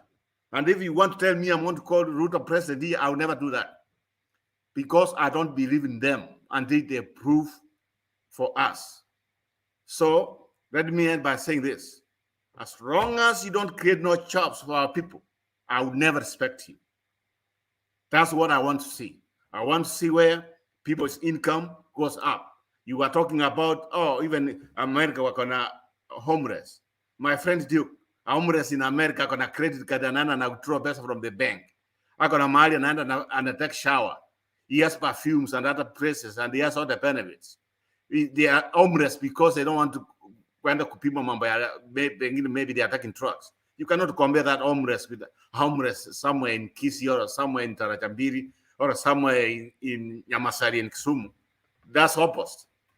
Our country is on a bad shape. We need to do something about it. And if Ruto is going to do it, I hope so. But we will not watch him destroy or whatever we have already achieved. Let's look. We give him a chance. We give him a chance. He's our president. We give him a chance. But if he does not build the economy, it will be just as useless as they have been doing for the last 60 years. Recycling. Yeah, I'm not a fan of it. I want somebody. That's why I wanted Raila to be the person to break it. But they never gave him a chance. When we be a Kura, like you said, I agree with you. 2007, 2017, Raila won. This 2022, I have to investigate. I have to do other things. There are some things I want to see whether he won or not. But 2007 he won, 2013 he won, 2017 he won. 2022, I want to give it time. But I don't like what came from the Supreme Court of Kenya. That Supreme Court, I mean, what's her name? I don't know her name, Martha, whatever her name is. She went too far. She went too far. She should even resign. That's my recommendation. Thank you. I look forward to answering some questions.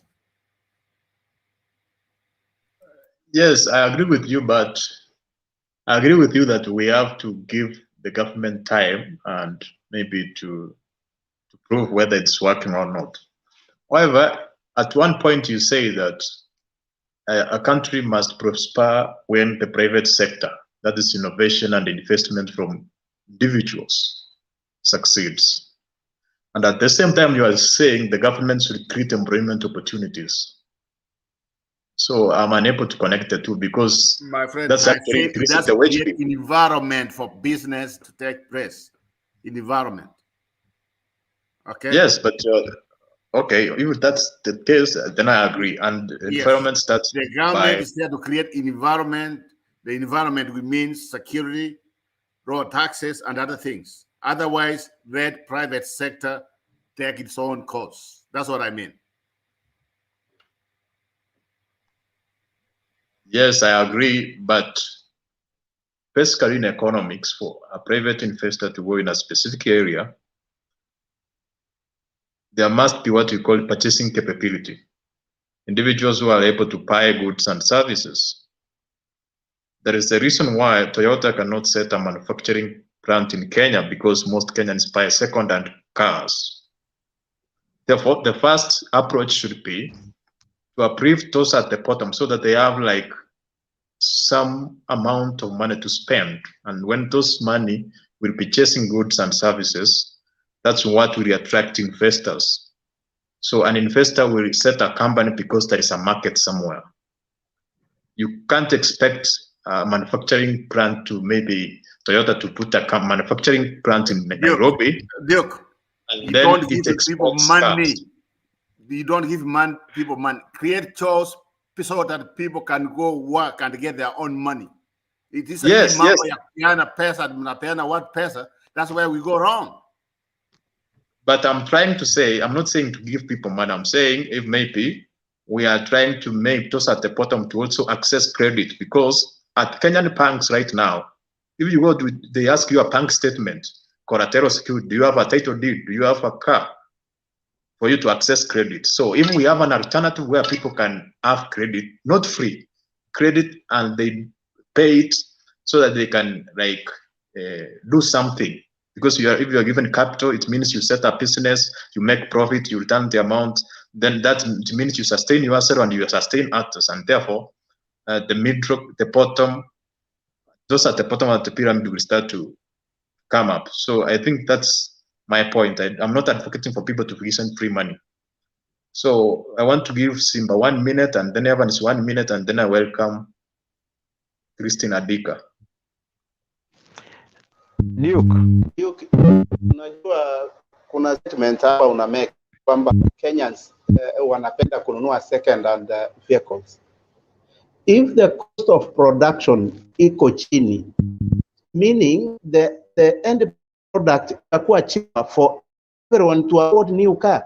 Mbona unaenda kwamba Kenyans they are ready to buy second hand if the new one is cheaper?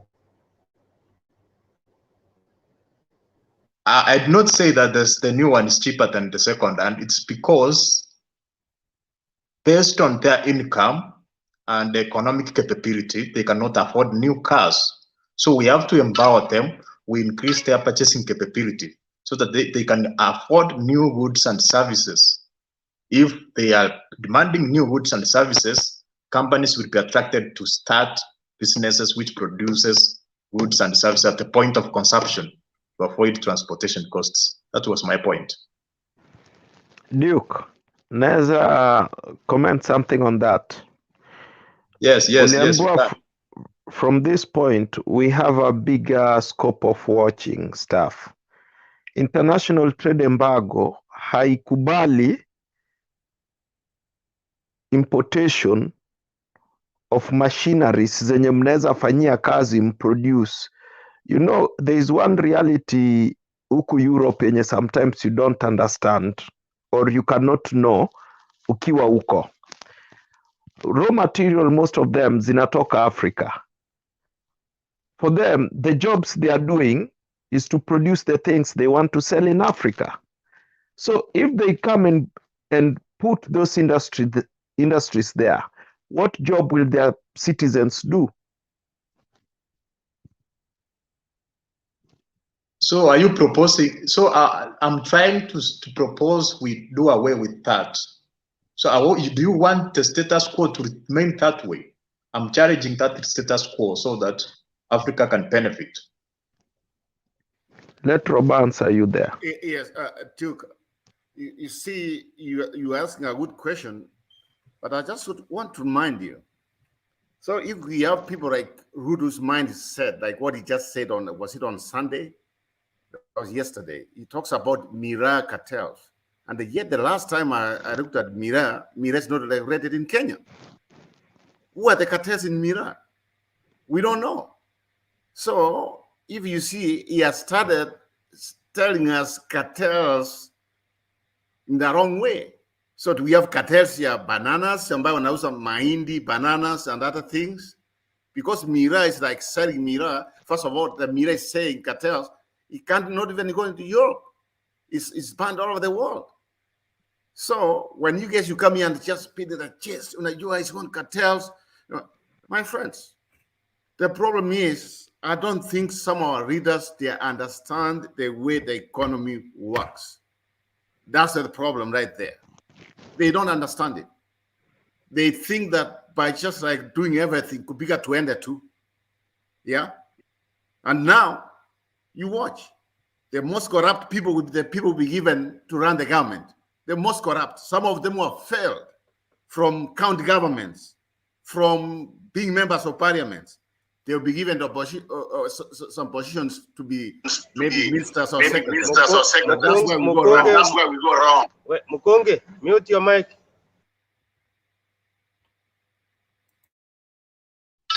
Okay. You see, that's not true. Actually, Ruto did not talk about Mira cartels. He used the word cartels in context to KRA. Actually, I can even take that feed and show you. He did not use the word cartels in the context of Mira. That we cannot agree. Go want those cartels, Mira cartels. That's what he says. What are you talking about? And we have the tape. We have the tape. What are you trying to say? Okay, Mukungu, 1 minute, Mukungu, and then we give Adika time. Just 1 minute. Hello, you see, actually, the cartel question pop up during Nimeketi chini na when watu wa Ruto Wizara ya appeared Kilimo in Mau. na nitawatangazia bei mpya ya mbolea ambayo tutakuwa tumepunguza wiki hii ambayo inaanza kesho. And as a miraa farming area, miraa farmers and traders have a reason to smile after the incoming government promised to tackle the issue by ensuring there is a ready market and dealing with cartels. Tayari niko na mkutano na rais wa Somalia wiki hii, anakuja kuniona wiki hii, na baadhi ya mambo tunazungumza ni biashara yenu ya miraa. Musikue na wasiwasi na biashara hiyo, na wale mabroka na makatel wasiwatishe. Mimi mumenipatia kiboko, hawa watu nitawanyorosha. Hawa watu ya Igembe, Your Excellency, walintu.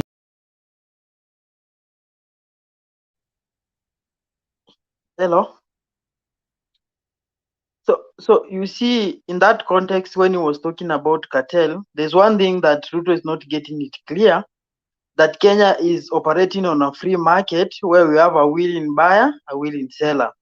And actually, our market is not under control. That it means whoever comes with the best, the chain of distribution in Kenya is such long that even the final consumer, the final consumer, before it reaches to the final consumer, it passes so many hands, and therefore the producer is likely to get little. So when Ruto is saying that he will deal with the cartels, is either one thing he wants to introduce a market whereby it has full government control, or if not that the case, therefore, should he have to introduce a price, something you call a price control, that therefore it will be able to cut off. And therefore, if that one is the case, then you will use that one to do with to control the market. There are something that we call externalities that comes with control of market. The market will not be able to clear. Therefore, our economy is likely to collapse faster than we think. Look, for example, countries like China and Russia. Why is it that their currency is not hard currency? Because their economy is controlled by the government. We have a controlled kind of exchange. Therefore, they are not be able to compete favorably with other economies. So should Kenya take that route, therefore expect more dramas when it comes to the exchange rate and other kind of businesses? Because government create what we call, government does not allow clearing of market or what we call achieving of equilibrium in market. So cartel Kenya, you cannot finish it. Actually, cartel is what you can call more of like chain of distribution. So it is very difficult to finish that something. Very difficult. No, I disagree with you on that. I need you to understand the meaning of the word cartel. So in your context, it's as if you are talking about the distributors. Is that the definition of the word cartel? Because cartel hello. You know, cartel is something that people have, like people have demonized what you call brokers. For example, when you look at Mike Songo, who was then dealing with the cartels. How do you deal with the people who are in chain of distribution? And a matter of fact, Kenya is an open economy whereby that people are willing to sell, willing buy, willing sell. Look, for example, I'll give you an example of people when they are talking about cartel. I will give you an example of something like Mumia Sugar Company. We have scenario cases whereby sugar will come from all over from Brazil, come and repacked under the trademark of Mumias or Nzoia. Then it will be sold in the market under the price of the same price as Mumias or Nzoia, not the price from outside, that is Brazil. So when you look at that scenario, therefore, it tells you very clearly that these are people who are operating. This is somebody who got goods from outside country, brought to the country, collaborated with a few individuals who are also supposed to have distributed the Kenyan sugar to the market, but opted not to distribute it, but to distribute another kind of sugar somewhere differently. So it means if you are dealing with them, therefore the government will get in and do the trading on its own. The same case on procurement, even the tenders. there are people who get tenders and sell them. So you cannot. Are you trying to? Kind of thing. You have given your own example, and that example should actually answer your question, because even Mias is producing sugar, and individuals go and import sugar and package it as Mumias. Those are the cartels. Yes. Those are the individuals who made Mumias to fail, and we want to do away with that. So our cartels are good. Corruption and the cartels. You have to differentiate that. The people are packaging sugar and doing the way they are doing it, they are doing corruption. But cartel and corruption are actually the same. By definition, actually. My friend. Yes. Let me tell you something. Yes. Cartels, some of them, the cartels, like now we can say there are some cartels within the Mount Kenya and Karen, who want to make sure that they win presidency. It doesn't mean that they are doing the wrong thing or something. They are doing it of their own. It's something, it's not illegal. No, it is wrong, and that's corruption. Okay. Actually, cartels are individuals who perpetuate corruption. So actually, corruption is the process, and cartels are the individuals who are heavily involved in that. So they are the same. Let me give something. Look at the people like I don't know what I'm talking about. Duke, let me ask you. Now, where do you put Soleil and the group who are fighting to make sure that the president is elected? Where do you place them? Do you place them as cartels, or do you place them as legal advisors? You know, they were fighting in which context? Were they fighting to change the result, or they were fighting what is in Form 34A to be announced? That's a different discussion. They manipulated, actually. They manipulated. That's your opinion, but as the mandated institution, that's not true. Let us have Adika, and then we can move that way. Adika, 3 minutes. Hi, panelists. Good to see all of you, Robert. It's been a while. Duke, why are you? I've just come in and you're stressing 3 minutes while you couldn't control all these men that you gave 1 minute and they went past 1 minute. So anyway, I never even take 3 minutes. I never even reach there. But being that I'm the only woman even in this panel, if I have something to say, I believe I should be given more time just in case. Okay, so I'm gonna go for the topic today, Duke. I think exit the 4th, Cometh the 5th. So today I saw something happening in State House. Sorry, I have retainers on. So if you don't understand me well, just let me know so that I can repeat. Okay, so today I saw the 5th to be visiting State House. And I remember when we had the dynamic duo and they were being taken around State House when Kibaki was exiting. They went, the two of them. So I don't know whether I'm the one who saw a short clip of just Ruto by himself. I didn't see Rigathi with Ruto in State House. I expected the two of them to be together. So I don't know, I'm reading too much into it or what is not happening, Duke. Maybe you'll answer me later. Another thing I want to say, I can see Baba. No, I can't attend. Okay, I think Baba had given his reasons. We saw the letter as to why he's not going to attend.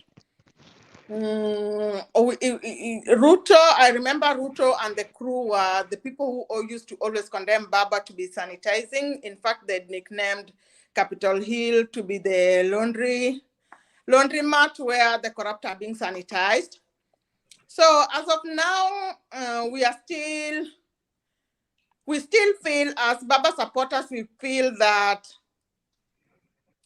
justice was not meted onto us.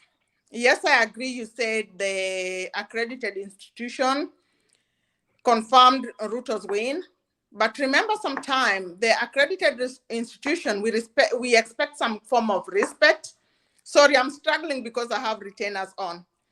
We expect some form of respect in the language and the manner they carry themselves.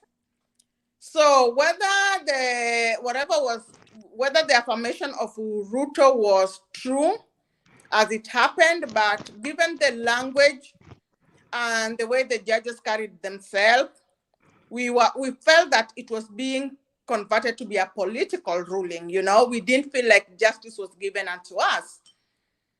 So I believe if Ruto could go to an extent of sending a message and even making a phone call, I feel at this point, as per the letter, Raila wants some answers, and him attending Ruto's inauguration could have meant that he's approving his win.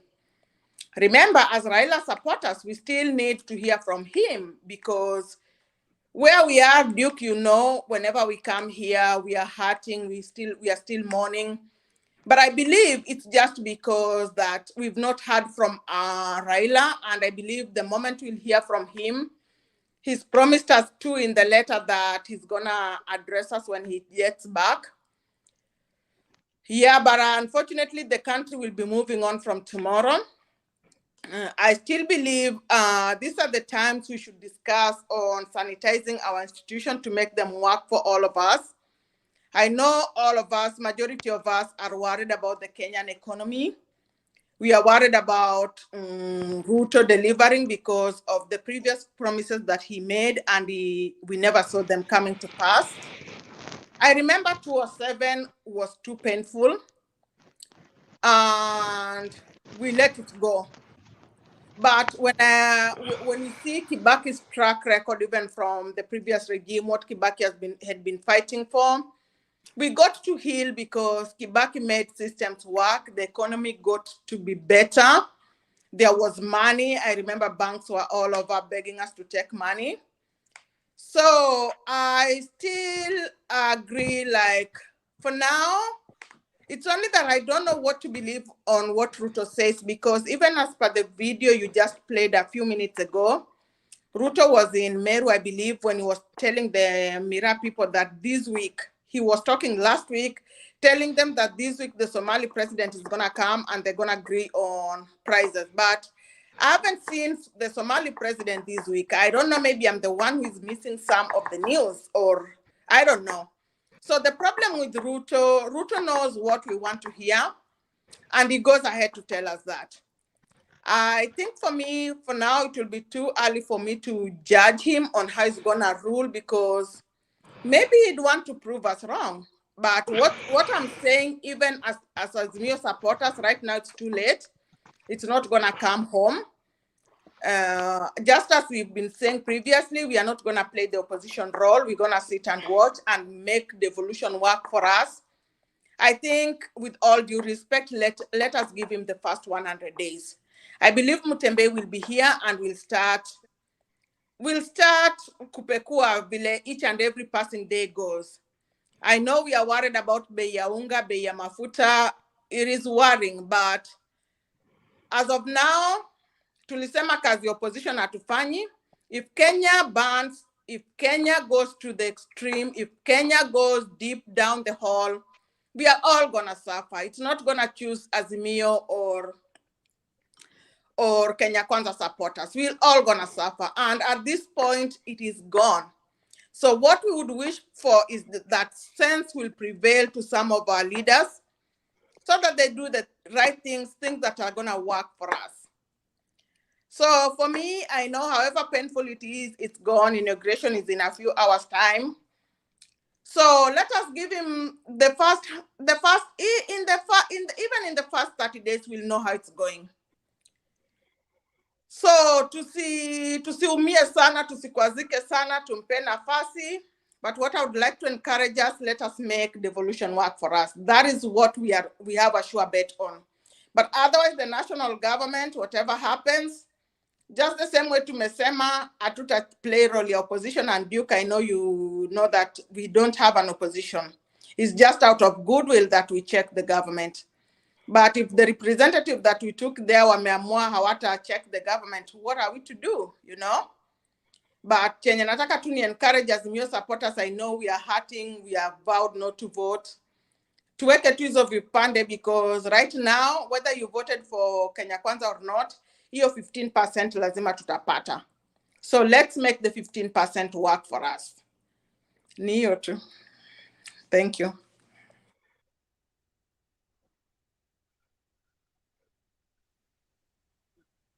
I want to give Nyagaka time so that we can start taking second rounds. Because Duke, thank you very much for giving me the opportunity. And I'm very, very, very glad to hear that you can moderate and you're doing a wonderful job doing that. It is very important, and I'm very glad that Nani, you Papa Roba. It is very important that now we are in Jubilee, UDA as one. And we have always been advancing bottom-up economics. This is what we are going to do for the next 5 years. It has nothing to do with what's going on right now. Vile mwingine alikuwa anasema there was a lady in Mombasa that was cooking egg stones for her kid to think that she was cooking some food. That was a very sad government. That was a government of Kenyatta and Raila. But for that matter, we are going to do economy of bottom up, or John Maynard Keynes economics, of what the organizations that set up the World Bank and IMF. So when we do the bottom up economics, is you finance. Nimesikia wengi sana wamezungumza juu ya economy nini. No, is you finance the people at the bottom of whatever it is that they are doing. From Kisi, kuna DC, kuna Chai, kuna. If you invest in these people, then you can tax them. You can't tax them unless you finance them to do something. And Bernard and a lot of people in Azimio have been saying that there is no opposition party in Kenya, which means that they want an official opposition party. My friends, if you want that, then people like Obama could have never been a president of America. It is the party that is outside now to organize itself, oppose the government of the day. Not to go into like Ruto, Bwizi, all this negative stuff. That's a waste of time. It should be a waste of your time, but if you don't say it like that, so be it. That's a waste of time. Just organize yourself and then make sure that you have a leader that most Kenyans can buy into, and then you will be voted for. That is what the democracy means. We are a democracy. We are a multi-party country. If you use the same example that there is no opposition in Kenya, if you use the same example in America, Obama could have never been a president. There was Edward Kennedy, even Joe Biden, Hillary Clinton. Those could have been official opposition leaders, and then therefore they could have been a president. So we don't need to tamper with the Constitution of Kenya. Let it be what it is right now. If there is no opposition, if you guys don't vote in 2027, so be it. And I'm very glad that Omariba, is there, Robert. When last did you see a Republican governor in California? When last did you see a Republican governor in California? Very long time ago. But it is the same, it's a democracy. It is open. You live there, you love it. But it's a democratic state. I am in Texas. This is a Republican Party state. And there is no way, anything you can do. It is what they sell to their own people and they vote for them. We are modernizing. Kenya is going to be very modern. And let us not look at Toyota to set up a company in Kenya. Let us look at building our own cars. Some of us have seen how South Korea grew up with the Hyundai and all these Sonaras and all that other stuff. But they borrowed their technology from China and they educated their own people. It is a policy. It is the argument that you made that brings a country together to be what it is that he wants to be. The president has said that he's going to, somebody coming from Somalia so that he can sell Miraa. There's nothing wrong. The people in Embu sell Miraa. That's what they do. Like I said in Kisi, what we do is, when it's here to Chai, Kawa, everybody should sell their product and be able to get their product in the market, in return get the money to do whatever it is that they want to do. Send their kids to school, put a good house, food, all this. This economics 101.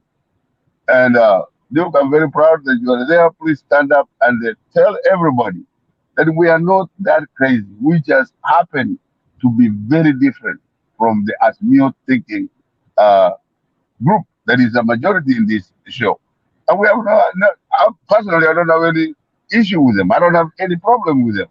That they just have to respect everybody and we respect each other. And that's what we have to do. There's a long, long story we can tell. But we wish you the president of the day good luck. And I will assure you that some of us are going to make sure that the other people visit like California or visit New York and see how states are run to be a Democrat or a Republican. Thank you very much, Duke. Now, we will be here. We will be here and talk a lot more than that. Thank you very much. You mentioned my name several times there. Can I answer that? Yes, it will make it brief. Yeah, I don't have a problem with Penn, except he has a problem.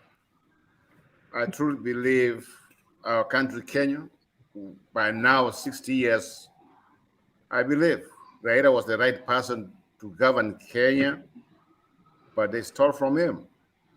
When you got ourselves a democracy ambayo wanaiba kura, that one I would not accept. Yes, democracy daytime, at night, the decision is Wesi. That's what I can say. Duke, can I reply that you what? You will let us other people have questions for you. So let us exhaust all the questions, then you can respond once. Evans.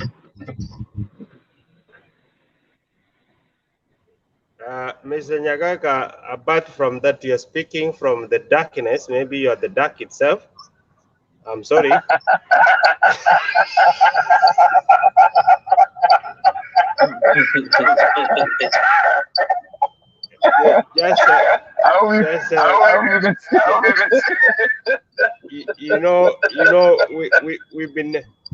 We've been trying to tell Mr. Duke.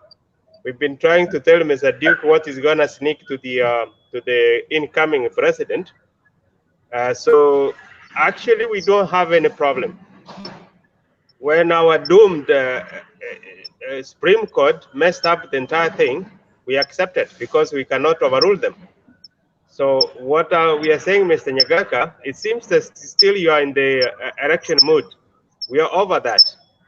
Now we are just giving a pro bono advice to the incoming government. Like Mr. Duke said that the tax is the only way to rejuvenate this economy. That's absolutely wrong. Mr. Nyagaka, can you mute your mic? Mr. Nyagaka, mute your mic if there is something coming up. Yeah, thank you. What I was saying is that the tax is not gonna help the government to rejuvenate the economy quickly, Mr. Duke.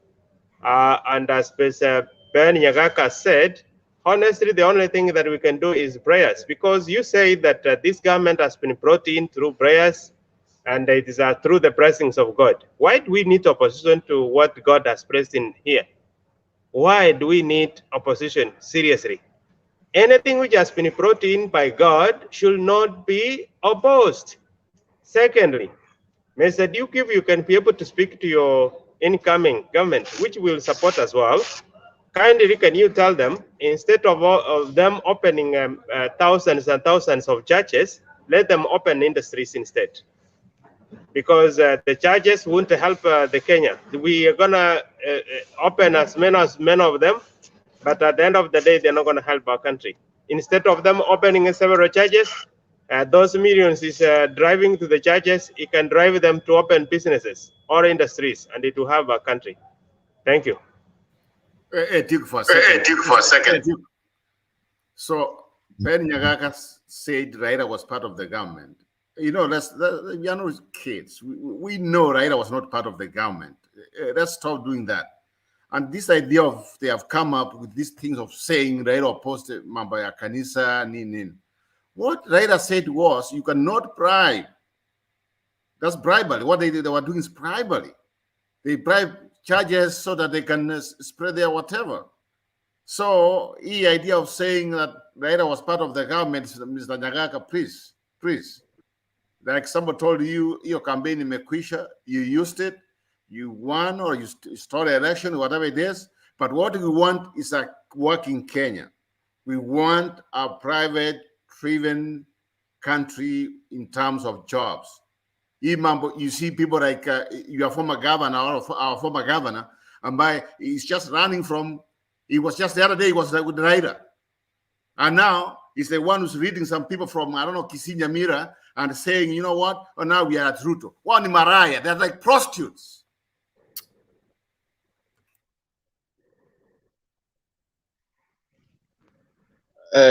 Robert, mind your language. Let us have my friend, in the Kenyan constitution, a prostitute is defined as a people who do commercial business.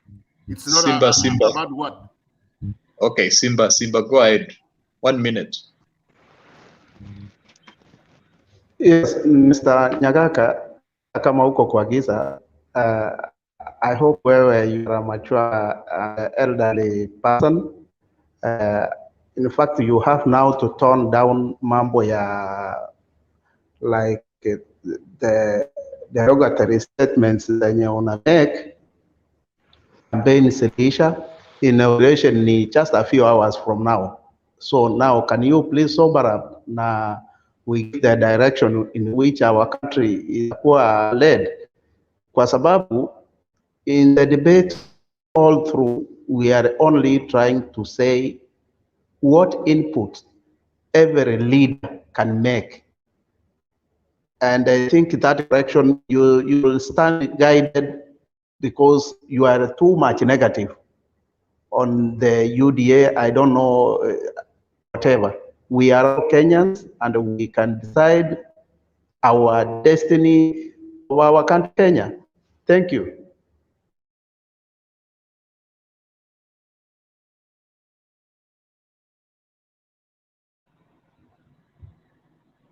Duke, can I say something?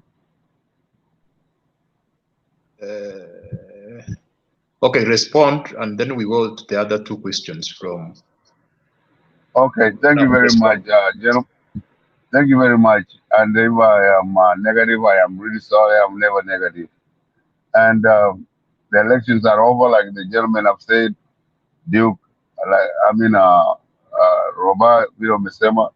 It is true. Let us move forward. But the gentleman who started the World Bank and the IMF really predicted the Second World War, which was if you don't finance the small person, you cannot grow the economy. And that's exactly what we're doing. And we are doing that for the future of Kenya. Ask us in 5 years. So that, please, I am not, Robert, I'm not reapplying the elections that we have done. Elections are over. We have agreed. Let's move forward. I am with that. I don't, if somebody can call me negative, I feel it. I am, my friend, I am never, ever negative with anything. You just choose to be positive. If we did a class in psychology a long time, I can tell you whatever it is, but it's a long story. So that I am not saying anything, but the difference is that ODM, Azumio and the UDA had. All I said is I have had a lot of Azumio people saying that they will not push forward for an opposition. If we are not a theocracy, if this government was brought in by religion, or you want to call it a theocracy, I will not pursue it. I will never join a theocracy. That's a very different argument to make. But in general, do we go to church? Yes. The biggest church in Seventh-day Adventist was started where I come from. We are religious, most of us. But the government of Kenya is not a theocracy. A theocracy is a different argument. We are a multi-party democracy. I respect you as Mio people. Everything that about me is positive, but you need to respect us too. But we have different opinions about life. When some of us saw that there was a lady that was being chased by the police and she was naked, just trying to sell liquor so that she can feed her kids. That hurts most of us very bad. But as soon as Ruto gets tomorrow, and he will make mistakes, you guys have a right, Robert. You have a right to point out those mistakes. But as of right now, we know Kenyatta kicked out Ruto. Everybody knows. And we cannot regurgitate, or we cannot go back to history of what happened. We Thank have you. to remember the history, though. We have to remember the history. Thank you.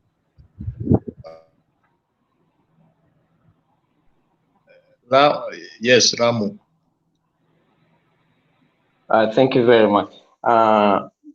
Habari zenyu tena, niko na shida ya network ndo nikakatika. So I was saying that yani lazima to hold county government accountable, and then the other thing is this respect, and respect comes with, it's an exchange, and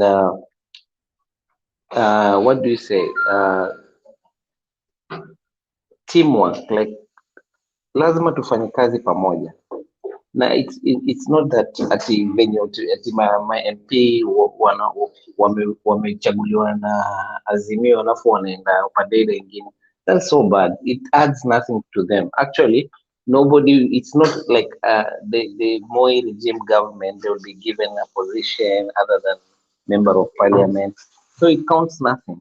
So it's just, it's very pity to see that.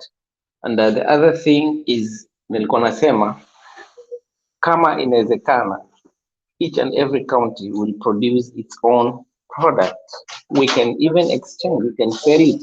I can bring my product, or pengine if you are producing like Makueni, they have a mango juice product, they can bring it to the market in Nairobi, or they can bring it to the market in Mombasa, and we can do local.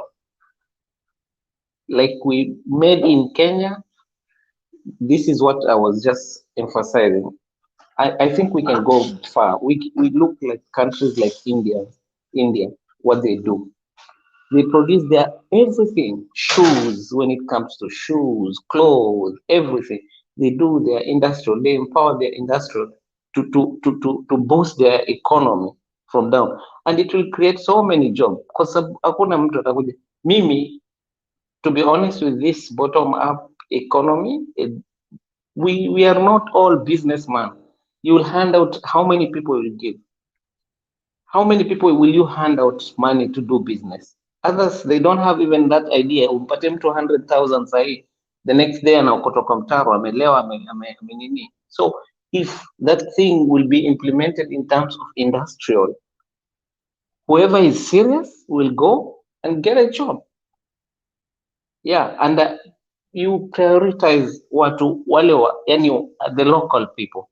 You give them priority. And the government also should have a law, like if you go like this Gulf country, the way they're taking people, they're shipping people from Kenya to Saudi, they should know where they are going, what they are doing, how much are they being paid, like that. It should not be just blindly, they have full flights or watu wanapelekwa Saudi Arabia kufanya kazi. You don't know what they're undergoing. You don't know, hata ukijaribu kutrace watu wapati, wengine wanaletwa wamekufa. It's so sad. That's the only thing yani naweza sema. Na in terms of foreigner, kwa mfano wakifungua kampuni Kenya, wamekuja kuinvest, the investor. For example, a China. It's very bad to see a Chinese driver. And we have so many drivers in Kenya. There are other jobs that should be very strict and give them like strict na investors, or say this and this and these jobs we will not prioritize. They will have like what do you call, color band, gray, yellow, and all this until to director. Why are you bringing this director from your country? Because of this and this and this. Kenya, we don't have, we cannot, out of the whole Kenya, hatuna mtu ambaye anaweza fanya hiyo kazi. Those are the questions they should be asked, invested to create job for the local people. Otherwise, if you prioritize investor, they come, Indians, full supervisors job, ndo wanawapatia from the watu wa chini wa grow, ndo wanafanya hizi tu kazi za chini. It's so bad. Umefanya kazi in 6 months, hata on job training, you just do. There are jobs you can just do on-job trainings, and that's all. And then you take over, just induction and all this. That's all. That's all. I'll take what I can say. Unless kama mtu ana question. Okay. Mukungi and then Christine.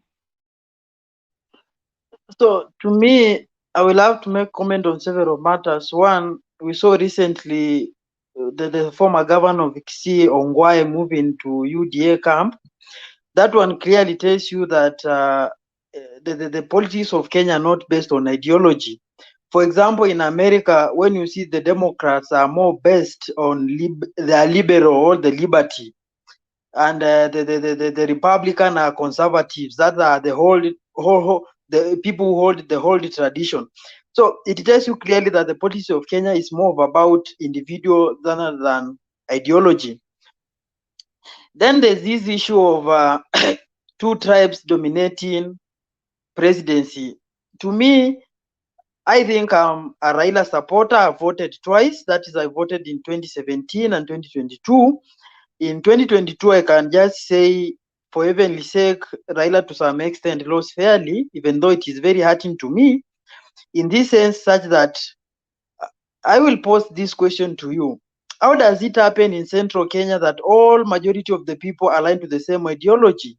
These people were driven by what you call hatred from what you call the infamous Oath of 1969.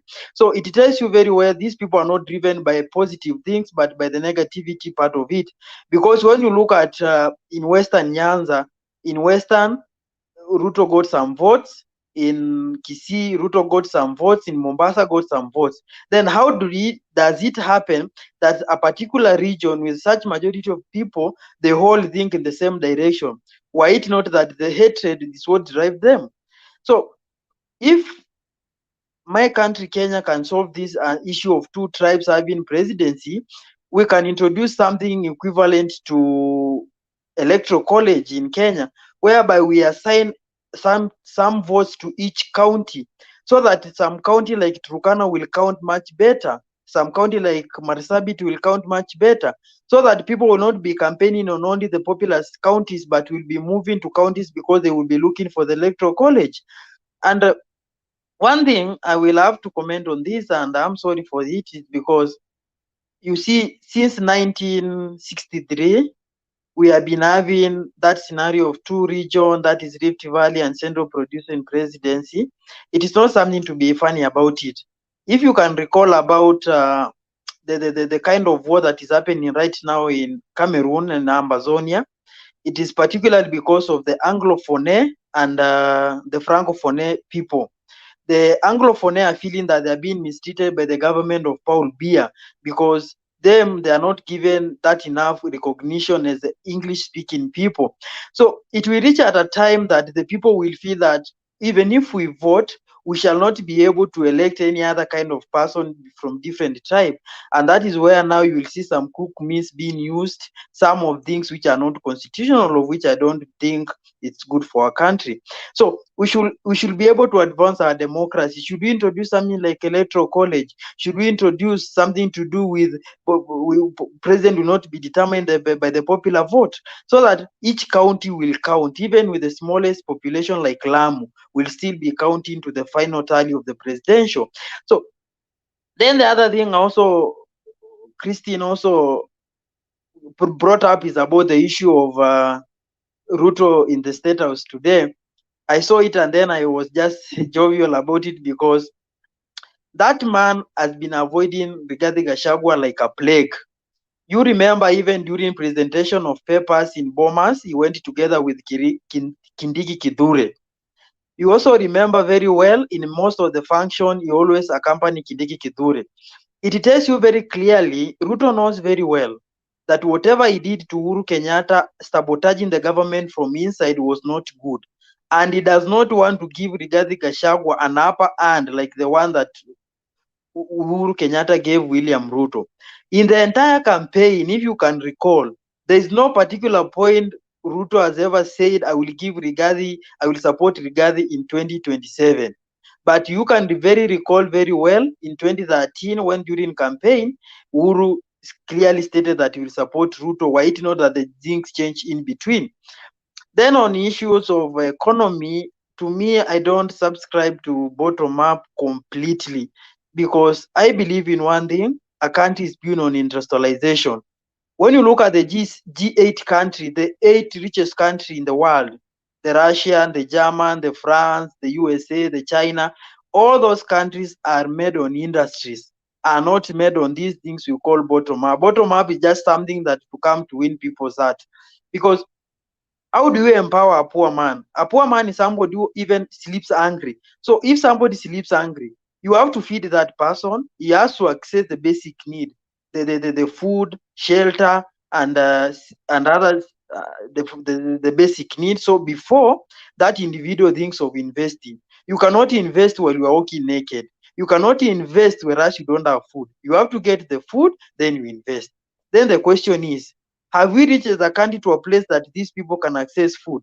If the answer is no, then that people, even if you empower them with how much money, it becomes a very big problem for them to invest. So we have to build industry for each county. Not only industries, but also industries which are more inclined to technological, because when you look at agricultural, yes, agricultural pays, but look, for instance, the countries that are leading in economies, most of them are invested in technology. Technology pays very well, and it does not require a lot of land or a lot of resources, a lot of manpower. Finalize.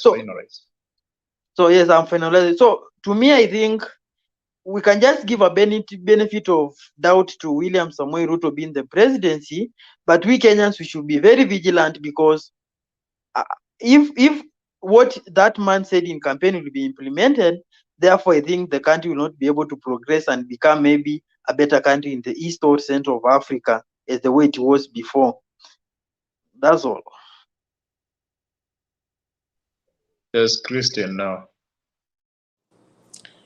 Okay, Duke, I had asked you a question that you didn't answer, but I'm gonna just ask you a few questions just based on my observations. I'm not a good student of politics or a political analyst or body language reader, but sometimes just because I was STEM affiliated, so. But sometimes there are things that I do observe that I would really like answers for, and I think you are best person to answer me. Okay, so I remember, Duke, the reason why I'm bringing the Rigathi thing, I still have some questions, just like we want to start on a good note, because whether I like it or not, Rigathi is my deputy and Ruto is gonna be my president, unfortunately. I'm saying that with pain, not that I'm happy about it, but I have no choice. So I remember when the dynamic duo Uhuru and Ruto were being announced as the president in the last contested election, I remember each of them were given their own certificate for presidency and deputy president, something that I didn't see in the just concluded election. It's only Ruto that was given a certificate by the IEBC. So I'm wondering, I don't know much, but I thought there should be consistency. Secondly, yesterday when Rigathi was talking, I believe they were in a church somewhere. Then Rigathi was talking, and Rigathi said, for me and Ruto, we didn't write any agreement.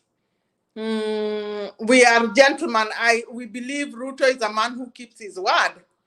But again, Rigathi mentioned that there are other people that are joining Ruto, that they are signing an agreement. So was there a message Rigathi was conveying to these other small parties, or what is happening? Because yes, he didn't write an agreement with Ruto. He believes Ruto is a gentleman. But right now, Ruto is also accommodating other parties and signing an agreement. And when you sign an agreement, I believe there's something you want to get benefit from this other person. What if Rigathi stressed? If you remember very well, Duke, Rigathi stressed that Central Kenya gave Ruto 47%, voted 47%. So what is that insinuating? Why did he have to stress that? And what else there's something again I wanted to say, Duke, about Okay, today Ruto being in State House, today Ruto being in State House, all along UDA, Kenya Kwanza, they have really been pushing Uhuru to acknowledge Ruto presidency. And then today Ruto was in State House, Uhuru acknowledged his presidency, but the enthusiasm was not there. We expected social media to be lit. But the message that now they whatever they were running with, like I was just listening through my car, and I heard somebody said earlier that UDA are not celebrating Ruto's win, but they are celebrating Raila's fall. So even instead of appreciating and being happy that Uhuru acknowledged Ruto presidency, something they have been begging for all this time, they ran with the narrative that Uhuru played Raila, just based on body language, Uhuru receiving Ruto instead in State House. But with all due respect, I just want to say, what is the excitement even if Uhuru played Raila? And in any case, what did we expect Uhuru to do? Because you remember even for Kibaki and Moi was even worse. But when it comes to exchanging power, Uhuru himself said he'll hand over with a smile on his face, but he also stressed that his leader is Raila Amolo Odinga. Whether he said it out of his own heart or we are interpreting a lot, that is beyond me. But now I'm tending to wonder. I thought whether Uhuru played Ruto, whether Uhuru played Raila, UDA should be celebrating Uhuru acknowledging Ruto. They should be celebrating Ruto winning, but they should not be celebrating Raila's downfall. I don't think that is what is of importance now to the UDA people. I know a lot of things have been said even from our side. Somebody to turn, Simba, please turn off your microphone. There were people that were spreading news and saying that Uhuru played Raila. I just want to tell my Azimio fraternity, I'm not a good political student, but I want to encourage our Azimio people. We should also be careful because right now there are people that also want to take advantage of the situation to build a brand for themselves. So we should also watch what we get from social media, what we get from specific people, because people are taking advantage. People have used Raila for so long, and yeah, so that's all I wanted to say. So Duke, if you can answer me, please. Okay, let me answer you. First of all, Rigathi Gachagua and William Ruto are in the same political party. So you don't expect individuals within the same political party to make agreements.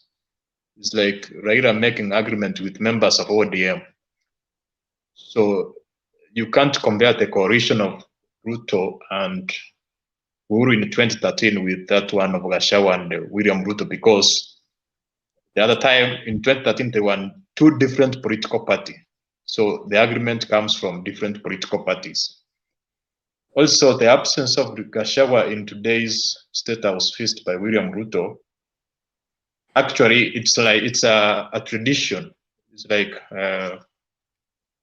Uhuru was welcoming William Ruto to State House, like, or showing him around. But we know that the State House is not the residence of the Deputy President. Actually, Gachagua will take where William Ruto is, and William Ruto will go to State House. But for me, I feel, and I'm very sure that Rigathi Gachagua will not be the future president. That one you can take to the bank, I think. And the support William Ruto got from Mount Kenya was not as a result of Rigathi Gachagua. Because we remember, actually, William Ruto appointed Gachagua. At one time, he was almost appointing Kindiki. So that speaks volumes that the person who was voted for Mount Kenya is one William Ruto and not Gachagua. And remember that even members from Mount Kenya, members of parliament, they were against Gachagua from their area. So I don't feel that Gachagua has much influence from Mount Kenya, the same as William Ruto was having from Rift Valley in 2013. And that's what I can say. Regarding William Ruto being given a certificate and not regarding Gachagua, I cannot understand that the provision of that's true. In 2013, William Ruto was given under Uhuru Kenyatta, but this time it was just one. So I don't understand that. Maybe IPC will explain that, and I don't understand the provisions whether they should be two or one. But I think it's inconsequential because the outcome is based on the number of votes cast and votes counted, not that piece of paper is a reflection of what is counted. So that's what matters. Or if I want to respond to two things before I move out, there were people who were against the taxation. Those actually Simba's here. They were talking that taxation is bad. But the main source of revenue for any government is taxation. Even if you get money from China, from outside countries, remember, you have to pay them. And the only way you can pay them is when you have a source of income. So even the more you continue to borrow, the more you will be forced to tax or to come up with projects which generate revenue so that when you get that revenue, you will pay. And what William Ruto is trying to say, he's not saying he's going to increase taxes. Based on the tax bracket we have, as per the data from Kenya Revenue Authority, we are only able to account for around 55% of corrective tasks. That means around 45 is not accounted for. So it's trying to say we are going to make sure that we account for all the taxes so that every person pays. So if we are able to collect 1.8 trillion and our budget's like twice that, and that budget, that tax is like half of what is supposed to be corrected. So if we can correct 100%, then it means we can fund our budget without borrowing. So that is what he's trying to do. He's trying to deal with that. Another thing, people are talking about opposition. For me, even if we don't have opposition, if William Ruto maybe tries to do something wrong, actually the strongest opposition will come from within. We remember in 2017, Ruto was part of the government, but later Ruto became the opposition. So even if Raila decides to retire, not to oppose the government, and maybe Ruto decides to do something wrong, we are there. We will oppose from within. People will move out, and opposition will be generated. So opposition is spontaneous based on what's being done. If people see what's being done is not good, they will move out. So don't try to say that all those in the UDA camp are going to sing or sana to William Ruto regardless of what he's doing. So if we cannot implement the manifesto, starting from me, I will move out and we will start opposing him. I think that is my submission. I want to give Nyumba and then Makiadi.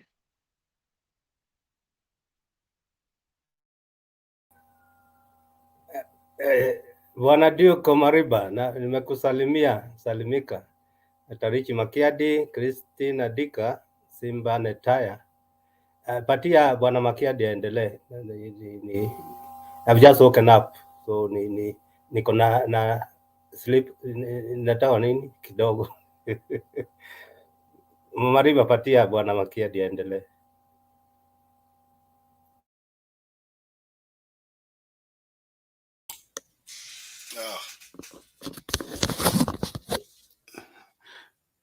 Okay, can you hear me?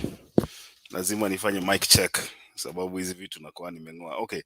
Duke, nimesikia unaulizwa swali hapa na Christine. Wacha kwanza niwasalimie nyote Nyumba. Good to see you after a while. Christine, Simba and Duke. The events of State House today.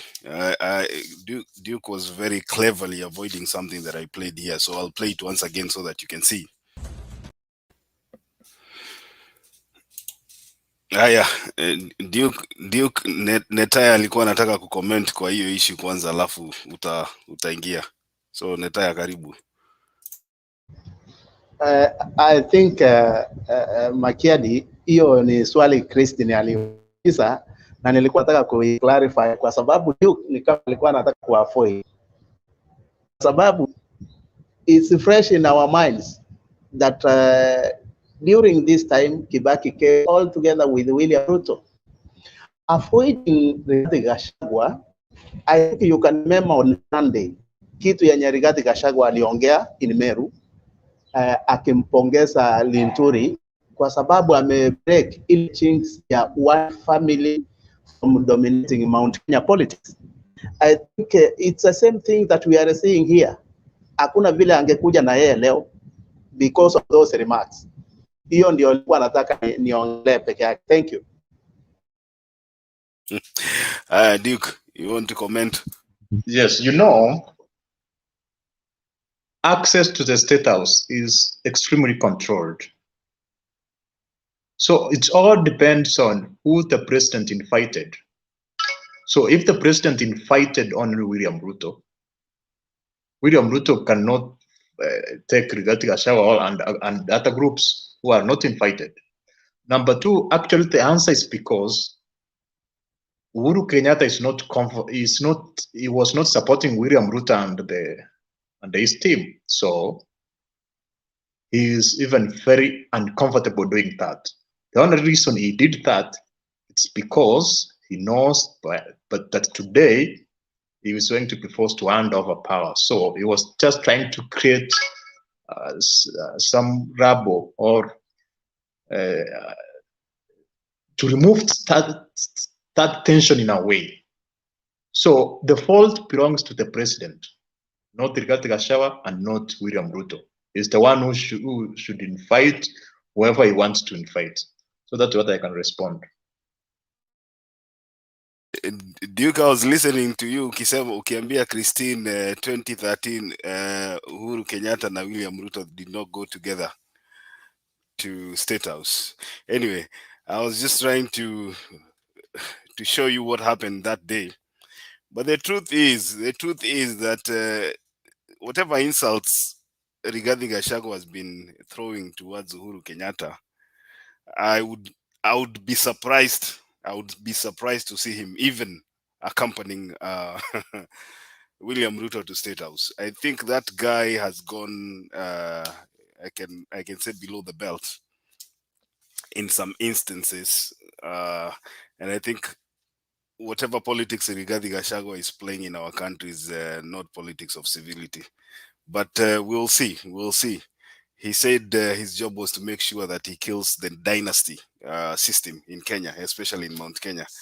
But having said that, that was just a by the way. Let me speak to one issue that was happening today. I think most of you have seen what is happening in social media. The judiciary, the hot air cake, the hot air whatever court of Martha Koome is coming out again in the limelight, and now they are complaining that people are talking bad about them. I'm even surprised that even with the freedom that we have in the Republic of Kenya, the freedom of speech, that the Supreme Court of the Republic of Kenya would be out there complaining about social media posts. Where is Koome taking our Supreme Court? Because I'm looking at a Supreme Court that feels some sort of guilt or something, or some sort of inferiority. I don't know what's happening with Martha Koome na hiyo koti yake. They decided that they are going to give us a judgment after 21 days, and everybody agreed with whatever she said. So when people come out and start talking about we did not get justice that we needed from the Supreme Court, or maybe we felt treated unfairly, I don't expect the Supreme Court to come again and issue a statement, to try and gag mwananchi wa kawaida, kuambia you cannot talk ill about this court. I mean, kama hata president wa Republic of Kenya alikuwa anatukanwa, the Republic of Kenya president anatukanwa na watu na ananyamaza, what is so special about the Supreme Court? Does the rights of the Supreme Court supersede the basic fundamental freedoms that common mwananchi anapata, because we are allowed to speak anything? and that is the best thing about our constitution. Unaweza ongea kitu yoyote unataka as long as unajua ya kwamba hutakuwa umevuka mipaka yenye umewekewa, then it is within your right to do to talk anything you want. But now Supreme Court imefika mahali na feel so guilty. I don't know what is burning them. Kama waliamua walitoa uamuzi mzuri ambao ulikuwa unatoshea kulingana na masomo yao na hekima yao na ile maombi yenye wanasema waliomba hiyo siku, ni nini inawasumbua saa hii? Let them chill. Let them chill. And they are going to have it even more rough moving forward, because people are not going to spare the Supreme Court just because they don't want anybody to speak ill of them. We are moving forward. Tomorrow is the big day. I'm happy. Hey, good to see you, Kuse. Makiadi is not tomorrow. It is today. Today in Kenya is today. Oh, today. Unajua hii dunia yenye niko sahi hatujafika kesho bado tuko jana. Kuse, good to see you. Anatusikia kweli. Anyway, today is the big day. Nimeona mipango ni kabambe. Inasemekana anga mipango kabambe. And it is good at least to give Duke unajua siku yenu pia lazima tusherehekee. Let me play a video here before I comment on that, so that we know. Makadi, before you play a video, do you mind me saying one thing? And then, as the sun sets on President Uhuru Kenyatta's time as the head of state and rises with Dr. William Ruto as the 5th president, the former head of state from tomorrow will enjoy hefty perks in his retirement, courtesy of the benefits defined in the Presidential Retirement Benefit Act. Here is part of the retirement package for President Uhuru Kenyatta. I'll just show you a few of the things he'll enjoy. First, he'll get a lump sum of 34,560,000 shillings. This is calculated in terms of every month for the full year times the 2 terms that is done. All right, that's how they get that 4 million shillings. And that's not all. There's quite a number of things. Every month he'll be entitled to 1.1 million shillings as his pension and retirement that's coming through every other day. And that's also not all. He has a house allowance of about 332,000, fuel allowance of 332,000 as well, entertainment allowance of 216,000. Also, he has a full medical cover for his family. And it doesn't end there also. There's still more. He has 4 cars, replaceable every 4 years, 2 personal secretaries, 4 office secretaries, and a fully furnished office in a place of his choosing as well. This is until the end of time. 4 messengers, 4 drivers and bodyguards. The minimum number of employees the retiring president will have is 30. This is entitled to till the end of time, right? Not bad, right? Brilliant. Even I wouldn't mind retiring as a president. Now, let's take a quick break here. Christine, unataka kuongea kwanza kabla ni comment juu hiyo? Yeah, so nilitaka tu kusema Makiadi, I know you are saying today's siku ya kina Duke, we should give them time. But I also want to bring to your attention, I don't know whether you are aware of the 39 people that were injured in Sachangwan on their way to Nairobi. That's something like, it's sad. So we should remember those 31 people in our prayers. Haya, kweli kabisa. Let me go back to the video that I was talking about now. Kuna watu walitoka tarehe 8 mwezi wa 9, ama ilikuwa tarehe 9 mwezi wa 8. Was it tarehe 9 mwezi wa 8, Christine? Hii date huwa zinanichanganya. Unajua hapa inakuanga reverse. Ilikuwa tarehe, I think tarehe 9 mwezi wa 8. Oh yeah, okay, nyumba, wherever we are here, the date is the other way around. So the month comes before the day. And so sometimes unajua nakuwa confused. Is it the month or the day? Okay, so there are people 9th August. 9th August. So 9th August. There are people ambao walitokea 9th August wakasema we are going to punish Uhuru Kenyatta. Sema we make sure Uhuru Kenyatta, we are going to send him home. Aende Ishashweri. And I was very impressed when I looked at that video, because there are people ambao walikuwa nasema Uhuru Kenyatta ametuumiza miaka mingi sana, na tutahakikisha hiyo siku tunampeleka mbele. So look at the package that Uhuru Kenyatta anaenda nayo nyumbani 1.15 million monthly pension every month. Yule mtu mlikuwa mnasema mna punish, anaenda na alafu ako na kitu inaitwa 1.2 million per month. Hiyo sijui ni lifetime salary ama ni nini, annual gratuity ambayo iko over 72 million Kenya shillings. Entertainment allowance, nyumba ile ya kuburudika weekend, atakuwa anapata 216,000.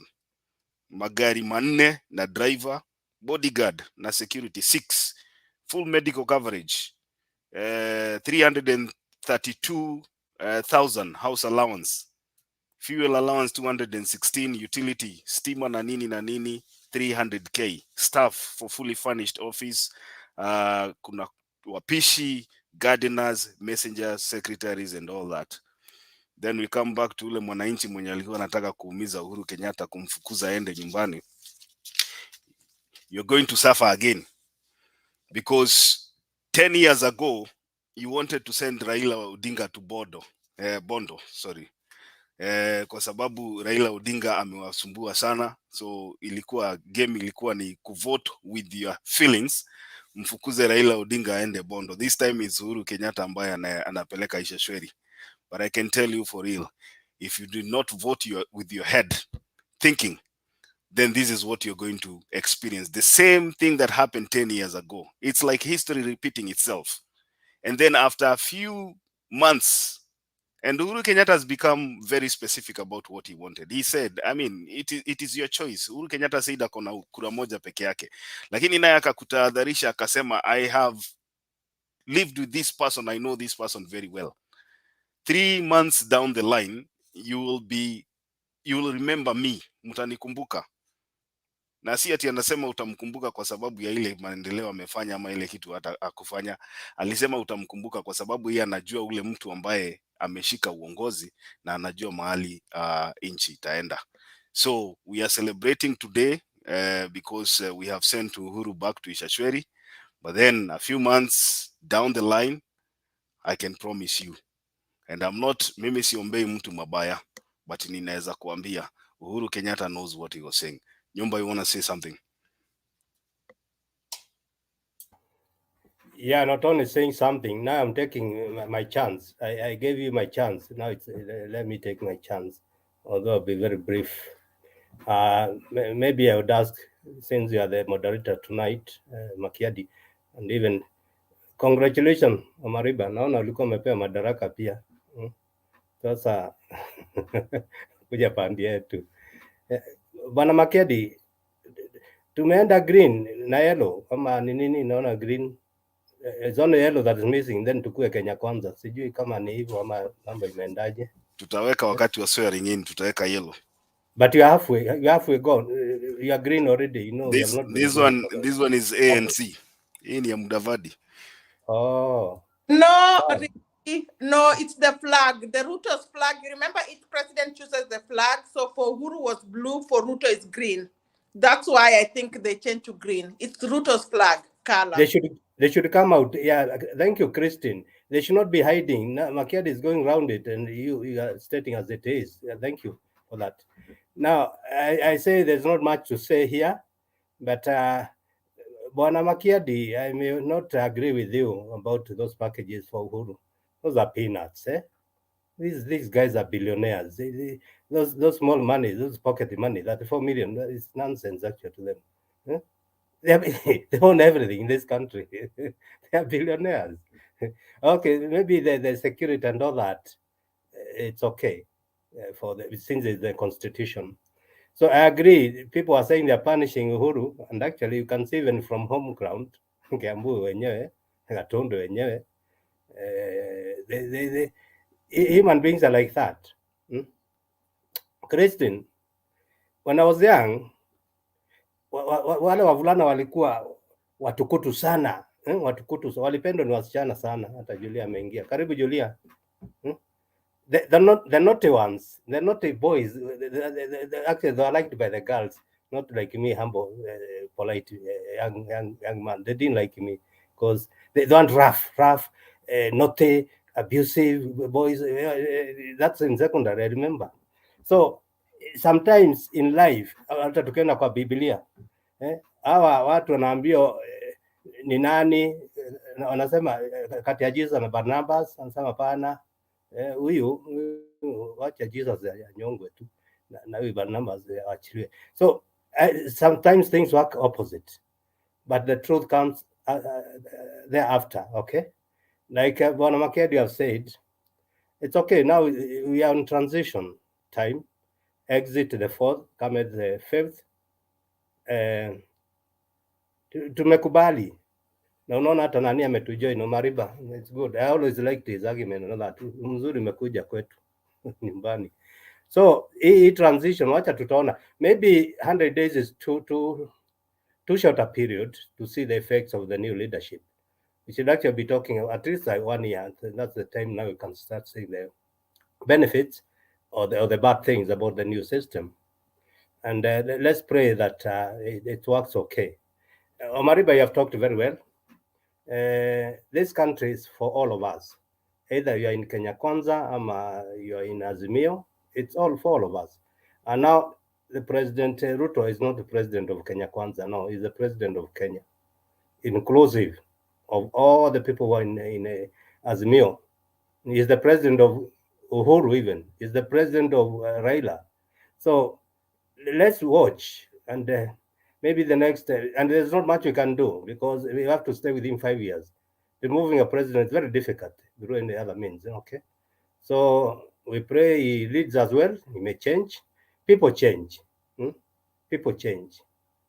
Even me, I used to be very violent when I was young. Now that I'm an elder, I'm no longer violent, both physical or verbal. Yeah, so let's not only see the bad things we have been talking about Ruto. The people change for the better. Watu wanakuwa saved. Julia ni nani? Ni Paulo. Alikuwa na nyonga wa Kristo huko. Na mwishowe akakuwa is the best writer hata kwa Biblia hizo letters zimeandika huko na nini. So I can see a change. Me, I'm not fearing anything, and I can see even positivity coming out of that. As the saying, what we see negative sometimes becomes positive. Nikimaliza kwa kifupi leo, nilikuwa hata ni salamu tu Makiadi, sina maneno mengi siku hizi, vile mambo imeenda. Naona baba hata hudhuria. It's true, baba is injured. Even some of us, we are also quite injured. Hakuna haja ya kwenda huku, pumzike tu. Hii freedom is coming tomorrow, that is today. Maybe somebody will explain that. Me, I don't understand that. Which freedom?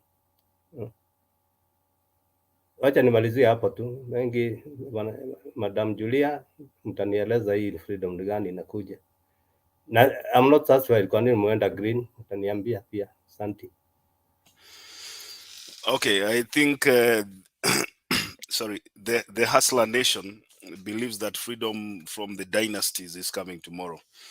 And I think whoever wrote that freedom is coming was possibly referring to that. That is what they've been preaching. And we expect the Hustler Nation to be redeemed from the dynasties beginning tomorrow by His Excellency, the former deputy president, who is going to be the president from the 13th. Now, I want to bring Kuseo, but let's see what the president-elect expects to meet in his inaitangwa entry.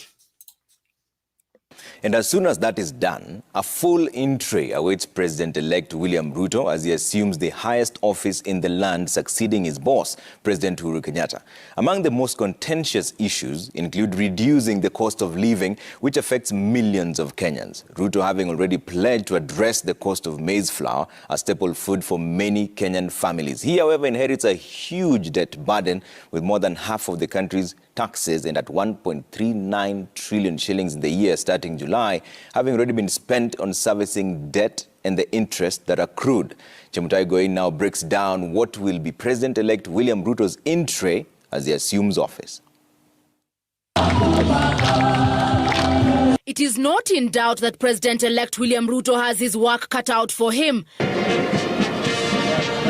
as his swearing in ushers the fifth administration. I, William Samoei Ruto, the president-elect is taking over the reins of power amid huge expectations from the public, drawn from his ambitious campaign pledges. For instance, he promised to bring down the cost of living within the first 100 days of taking over office. While attending a Thanksgiving service in Meru County on Sunday, the president-elect announced that he would soon make public steps his government had taken to lower the cost of living, which had been worsened by the rising cost of food and fuel. As per his campaign message, his focus would be on agriculture, targeting farm inputs, for instance fertilizer, whose overall effect will be to lower the cost of production. Nimeketi chini na watu wa Wizara ya Kilimo na nitawatangazia bei mpya ya mbolea ambayo tutakuwa tumepunguza wiki hii. Having dismissed the outgoing president's maize flour subsidy program as a campaign gimmick to hoodwink voters to back his main challenger, then Raila Odinga, President-elect William Ruto Sunday also made public intentions to lower maize flour prices. Ni lazima tuanze safari ya kubadilisha gharama ya maisha katika taifa letu la Kenya. The president-elect is also literally inheriting an economy on life support 2 years since the COVID-19 pandemic struck, coupled with a huge debt burden, the Ukraine war and climate change. Kenya's economy is on its knees. As he takes office, Ruto has to tackle the ballooning debt, whose repayment consumes monies that would have been used to improve the lives of Kenyans, and which more often than not has pushed the government to source for other loans to repay huge interest. While Ruto has opposed proposals to restructure debt, he believes the solution lies in debt repayment, but from domestic sources and widening of the tax bracket. Each and every one of us must pay their taxes, and I have said I am going to lead from the front in making sure I pay my taxes. Another huge responsibility that awaits the president-elect is his commitment to deal with cartels and waging a war against the corruption monster, which insiders say gobbles up 1/3 of the national budget. Wananchi wa jamhuri tuipendayo. Ruto, who has consistently blamed the handshake for the collapse of the Big Four agenda, which he avers would have addressed many issues affecting Kenyans, pledged to roll out plans to revive programs under the initiative to counter food security, access to health, and the unemployment crisis affecting millions of young people. Port workers will be hoping the president-elect will make good his threat to return port operations to Mombasa. Outgoing President Uhuru Kenyatta had ordered most freight be carried to the inland container terminal via the SGR. Tunapiga kura tarehe 9, tarehe 10. Mimi na sign executive order kurudisha port operation mpaka ikuje hapa pwani. Hawa vijana wa pwani waendelee na biashara yao na kazi zao vile ilikuwa pale mbeleni. He is also inheriting a myriad of stalled development projects, the president-elect having already stated that his administration will abandon capital-intensive projects for labor-intensive projects that will create more opportunities and returns. The fifth administration will also be tasked with settling pending bills running into millions of shillings owed to different entities. Chemutai. Haya, story ndio hiyo. Sasa sijui kama umeona hiyo video, mwisho kabisa wameonyesha ile stadium. Unajua ile stadium ile inaitwa Kamarin, which is historic. So if you are careful about what the video showed, is one of the promises by William Ruto that has never been fulfilled. But anyway, let's see how it goes. Karibu sir. Oh yes, good evening, Richie, Duke, Julia. I can just see the forehead. Where is Christine? Nyumba absent. She has gone to milk the goats or what? Simba and Joshua. How are you? Joshua, are you here?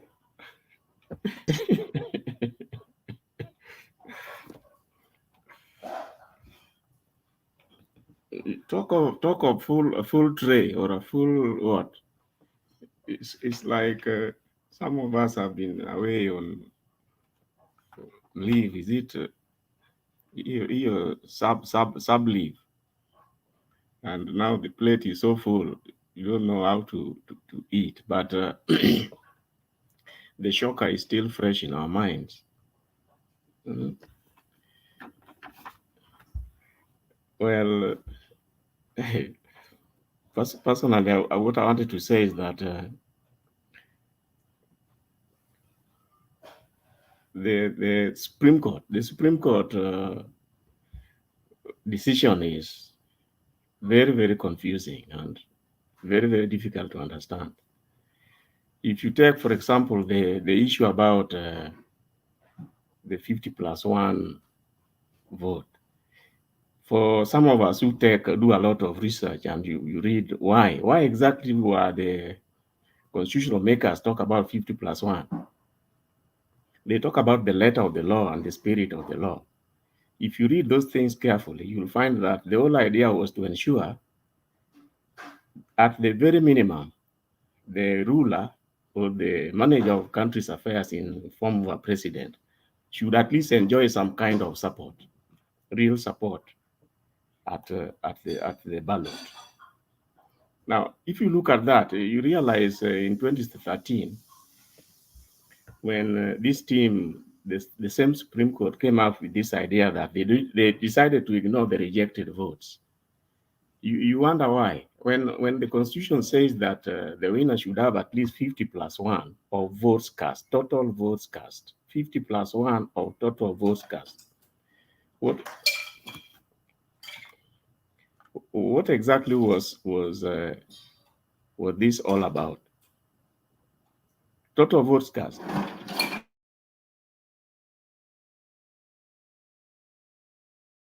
Total votes cast, in my view, are the people who have turned and cast their votes. Whether they have cast it, whether the votes are wrongly marked or not, is another matter. But if you talk about total votes cast, the 2013 decision, which removed all the rejected votes, I think that was a serious mistake. And you see, the Supreme Court is a court of original. They can have original jurisdiction, or they can also follow jurisprudence. But remember, in that 2013, the 50+1 was only 8,000 votes. And they had to do that. That is how they arrived at that after taking away the rejected votes. So in other words, it was so slim. If you had added the rejected votes, which actually are votes cast in the real term and meaning of the word, total votes cast includes rejected votes. You remember, they have carried it out. They chose to carry that in terms of jurisprudence, which is in there. They have the right to do so. But if you look at the constitutional makers, total votes cast include those who have participated in the election in the form of electing their people. It was high time they corrected it. They did it for convenience in 2013. In all the consequent decisions, they need to ensure that total votes cast must include votes rejected, because they were wrongly marked, but the votes were cast anyway. Leave that aside. Now, I have an issue with the Supreme Court. You realize the 10-year tenure of President Uhuru has been littered with a lot of issues, in the sense that you have three arms of the government: the judiciary, the legislature, and then the executive. The challenge here is that for the 10 years, these three organs of the so-called presidency have not really enjoyed good interdependence in terms of leading the country. You are all aware of the myriad number of court orders that the Uhuru government never honored. Starting with the Miguna case, you are all aware of the Kenya Meat Commission case. You remember not long ago, I think 2 years ago, the courts decided to declare the CAS positions created by President Uhuru as illegal, leave alone the fact that they are still there up to today. According to the courts, these were all illegal positions created. Now, you also remember the creation of the Nairobi Metropolitan Body. At some point, it was also declared illegal. Now, all these form a chain of illegal orders which the previous administration has not honored. Now, as if that's not enough, you also remember the issue, the attempts to have the BBI case brought forward. Now, the truth of the matter is that the BBI drew a very serious scare in the judiciary. Why? Because of the proposed introduction of the ombudsman. Now, alongside that, you remember the refusal to appoint the judges. Then at the very beginning, you remember the 2017, remember the issue of we will revisit. We will revisit. That was coming from the same previous administration, the Uhuru administration. They said that they were going to revisit issues with the judiciary. Then alongside that, you also all remember about the judiciary budget, the back and forth. Now, that the judiciary is corrupt and there are a number of corrupt elements is common knowledge. Now, when Baba and Martha came on board, what did they promise Kenyan on a daily basis in their campaigns? They are actually going to do another judicial surgery, the Kibaki style. And they declare total war on corruption. It doesn't matter where it is. And in the eyes of the judiciary, especially the judges who participated in this, they were seeing this as a serious attack on the judiciary. Now, remember the other opponents kept saying that there has been a state capture. Now, the conclusion of all this is that by all means, there was no way they were going to let the Baba and Martha government to come into force when the battlegrounds, as far as they are concerned, had been drawn. Now, if you reflect on all this, you will see why the so-called unanimous decision had to be arrived at.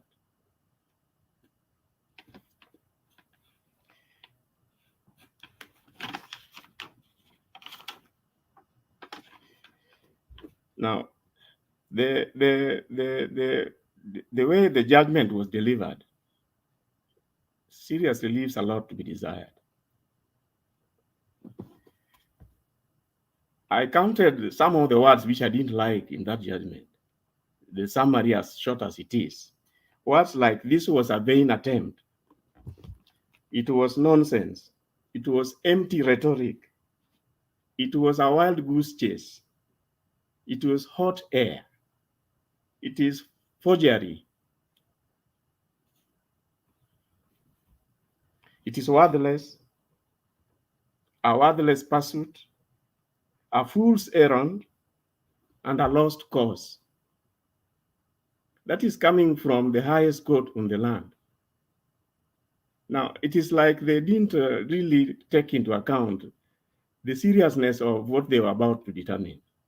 You all remember what happened in 2007, 2008. Now, what happened there? Why? Because the opposing sides refused that there is no way they were going to go to court. There was no way they were going to go to court. Now, this judgment, according to me, it's leading to total loss. You hear most people saying that there is no way in future they will approach the courts to determine election disputes. Now, This is the highest court in the land. And they are the only court on the land that can come up with original jurisprudence.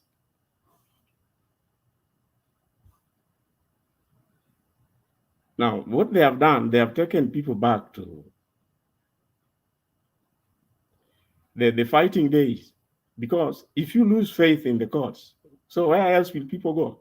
They'll be squaring itself between themselves at the polling stations. You remember during the elections, a number of cases which arose at the polling stations. The returning officers, IEBC, themselves, I counted about 5 cases, which I saw on video, where they are telling the contestants, go to court. When you are not happy with something at the polling station level, because everything is at the polling station, go to court. You realize that the time at the counting at the polling station, you will find people resorting to all manner of ways, unorthodox ways to settle their differences. Because if you go to court, you realize that the court is not going to look at anything. Now, the judges go ahead to say that the numbers do not seem to have been affected by the processes that went through.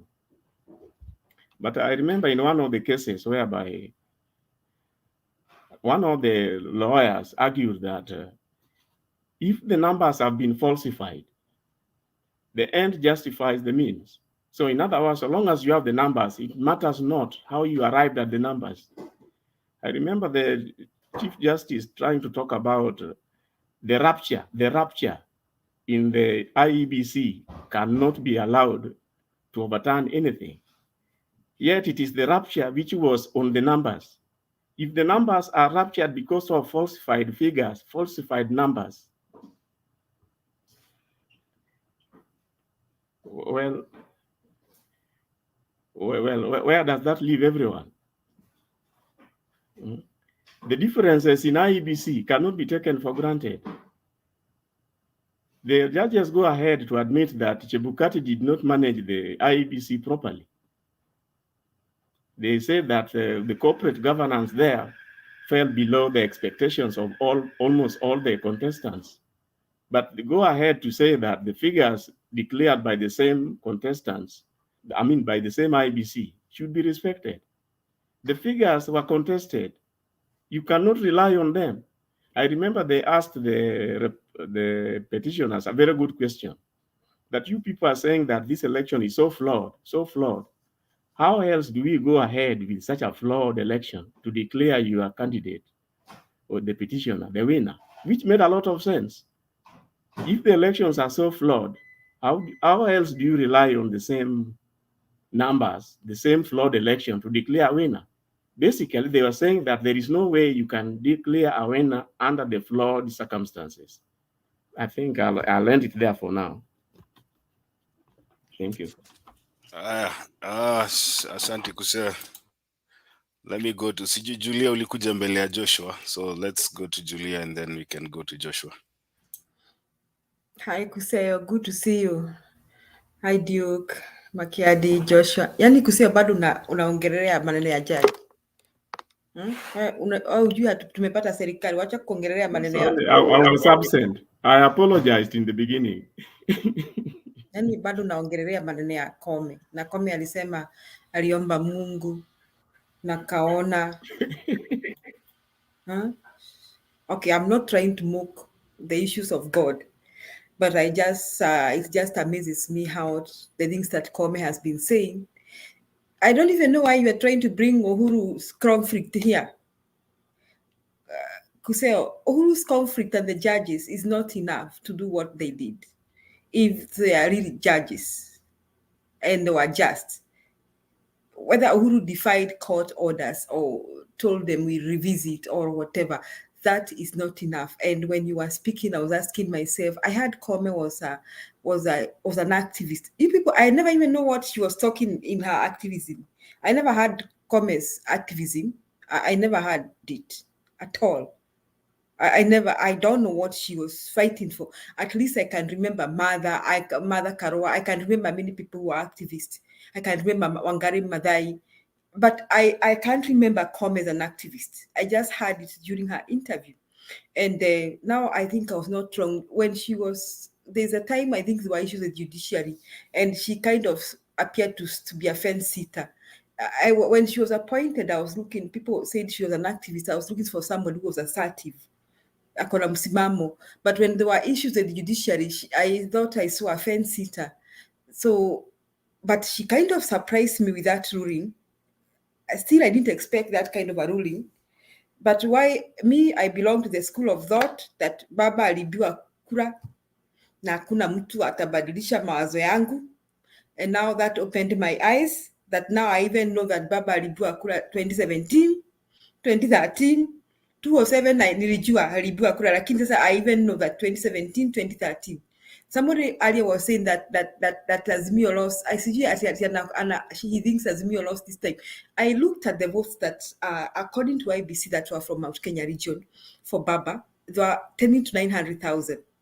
And people are around here saying that Baba is Batakura Mount Kenya region.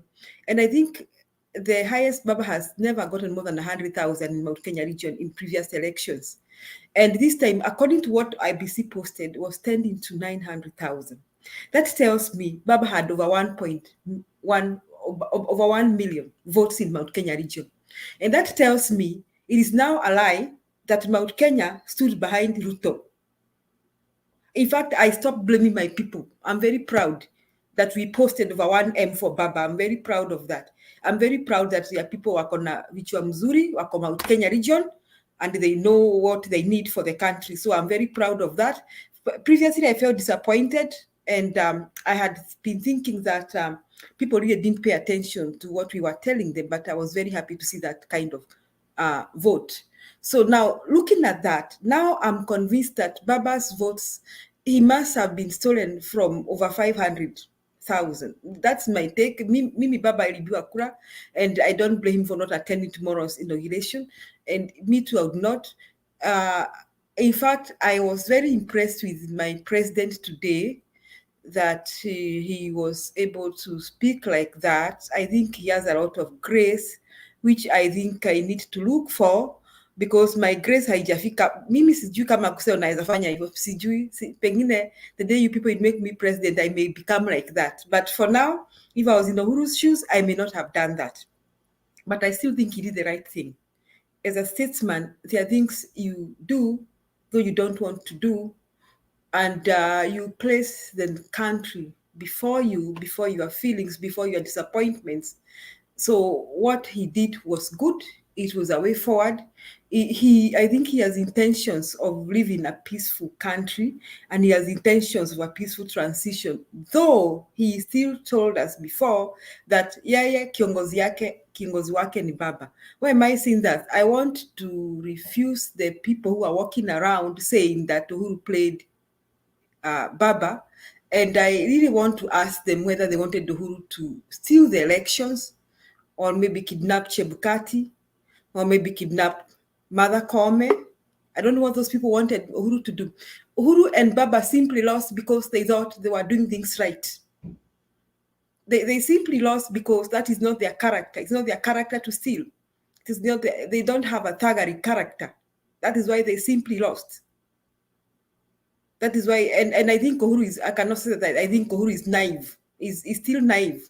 I've been calling him a spoiled brat, and I still think that he's still a very, he didn't see that coming.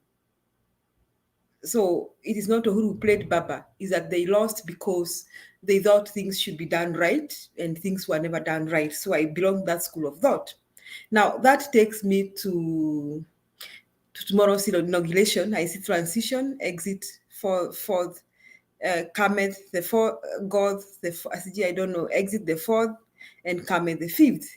So it's a fact that we're having a new president tomorrow, and I think we are all accepting that.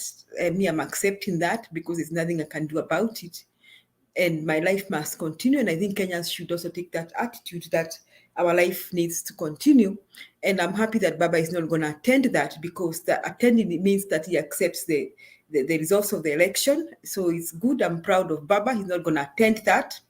Now, as I talk about that, somebody asked a question why Gachagua was not in the did not hakwenda kutembea State House. I saw Mama, anaitwa Mama nani? Mama Rachel. I saw Mama Rachel and Mama Margaret. I liked that conversation, though I saw the body language. It's not genuine. Najua kama upendi mtu wes kandanganya. It's like, hey, nego kokoto ikaraga. Tunaihingi huku. Na huku. I saw that body language. I don't blame Margaret for having that body language. Maybe I would have been worse. So I think she also has a good character. So that is okay, Kenyans. It's okay. The president and the first lady, outgoing first lady, did the right thing, and it's okay. That's how things should be done. And I want to echo what Makiadi says. Those of you from Mount Kenya region who are punishing Uhuru by not voting for Baba, now you really punished him, and he's going home with a good package. He's going to retire with his wife and kids and mama and family. And as we now remain, all of us, to ask ourselves, what is coming in the future. Now, Duke said something. You people, you need to discuss what Duke anakingia natoroka. Duke, I don't bite people. Don't run away when I come in. I'm gonna give you a bite. Because I wanted to ask Duke why Duke said Gachagua will not be president. Duke, tunataka kumi yetu. Sasa tumewasaidia mpate uongozi, tunataka kumi yetu. Kumi Ruto na kumi ya Gachagua. Whether anajua kuongea, we'll be writing for him the speech. Duke is saying here that Gachagua will not be president. That's what he said. I hope Gachagua is hearing all this. This is really turning to be so interesting. Even before Sanchez, I forgive you. Even before we swear the new president, UDA people are saying that they cannot have Gachagua for president. I'm waiting for this drama to unfold. I can see so much drama unfolding because Gachagua worked so hard to get rid of the dynasties. And unfortunately, the Kenya Kwanza people are already saying they cannot have Gachagua for president. This is turning out to be so cool. So I look forward to seeing that. My last point about as the fifth comes, the fifth promise was talking about tax, how to deal with taxation. And me, I'm sorry, I always smell a rat with somebody. I think the fifth was... Julia, Duke is not the spokesperson. No, Duke is one who is saying these things here that they won't have Gachagua. Duke, I'm annoyed. How can you say you won't have Gachagua for president? You hurt my feelings. So, allow me to finish this. About the tax thing, I am I don't know. I'm very suspicious of the incoming government. Why the incoming president is talking about how much tax we can collect? He's addressing that. He didn't address our misappropriation of this tax that we collect. In any case, Kenyans are among the most overtaxed people on the globe. You people, there import a car, you'll see, you will pay 100% of over 100% of how much you buy that car. So the issue is Mr. Incoming President is not our tax base. The issue is how we use that revenue we collect from taxes. And that is what Mr. Incoming President should have been telling us, that I'm going to prevent the Gachaguas and the others from eating your tax. You should have said, me, you see here, like Kuseo said, I'm turning myself to be like Paul. From today henceforth, my name is not Saul. I'm going to be Paul, because I'm going to prevent the other Sauls who are around here, and you can see them around me here, from stealing your revenue from tax. Because the challenge in Kenya is not the amount of money we collect from taxes. It is how we misappropriate that tax. And that is the biggest problem the challenge that our incoming president is having. He said he talked with Treasury. Amelalamika akasema ati Treasury imesema hakuna pesa. Amelalamika, he was saying a lot of things that he's kind of stressed, and he has a big challenge. He needs to bring the prices of goods down. We expect that unga to be 70 shillings after next week. Anajaribu kuongea na family watafute pesa ndio wanunue unga juu unga inakuja. Sisi Wakenya wenzangu, unga is coming. Freedom from eating literal ugali is coming. So we are going to eat enough ugali. Now, he needs to do that. He promised to deal with fertilizer, prices of fertilizer. And you know, all these things don't happen from street announcements and declarations. He now got to leave the street declarations and sit down and come up with structures and sit with Treasury and the governor for the central bank and decide what we're gonna do. We don't have enough money to do this. What do we need to do? He condemned Uhuru. He said that Uhuru created subsidies before the elections campaign for Baba. Now he's gonna do the same. Now he's gonna look for money to create these subsidies for him to provide fertilizer with low prices. He's gonna look for money to finance the subsidies. He's gonna look for money to finance the subsidies for unga. Now, yesterday I didn't make it to talk with someone who was saying that we need to import unga from Zambia. I don't know, from Zambia. Kenya Kwanza, pay attention. We don't need to talk about imports. We need to look at a lasting solution for our agricultural sector. Zile dams mlikula Kimaruel na Arwal dams. Muangalie zile dams ziko Mwea. Muone vile watu wa Mwea wamekuza mchele. How they have become productive. If Kimwalel and the rest were there, would be talking that Kulana Gulalu. Yes, all those, you know, have a problem with R and L. So when nikisikia L na avoid kupronounce your majina kusema sasa ulisamehe. So those dams that we fought and destroyed and wasted, sasa that is what the Kenya Kwanza government needs to do. So in other words, these three declarations sasa zitakuwa bure. So we are waiting. So me, I look forward to the 5th, not because napenda hiyo serikali, but I'm waiting with anticipation to see how they are going to correct. You see, I heard Penny say that Raila na Uhuru will create corruption. Next time I hear you, Penny, saying such nonsense, I will come in and kick you out. Baba was not in the government. He was not a cabinet secretary. He was not in charge of treasury or central bank. Baba was just a friend of Uhuru. So all those problems created by Ruto government. Ruto, you are there, mumekula hiyo serikali, mumerudisha everything down, mumeweka those corrupt, the corruption in entrepreneuring and all that, name them. Sasa muende correct the whole thing. You go to that, you are Mr. William Samuel Ruto, I welcome you as my 5th president, and you are inheriting the corrupt government that you and Uhuru created.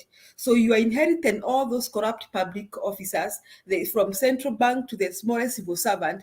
You are inheriting them. You are inheriting a debt burden that you and Uhuru have created. You are inheriting the corrupt entrepreneurs that you and Uhuru have created, and some of them are your closest friends. You are inheriting those people who have been exploiting the counties. They are among you. So Mr. William Samuel Ruto, naomba wahubirie nyinyi nyote, mkue Paul, muache mdrop jina ya Saul, ndio Kenya iende mbele. Asante Makiadi.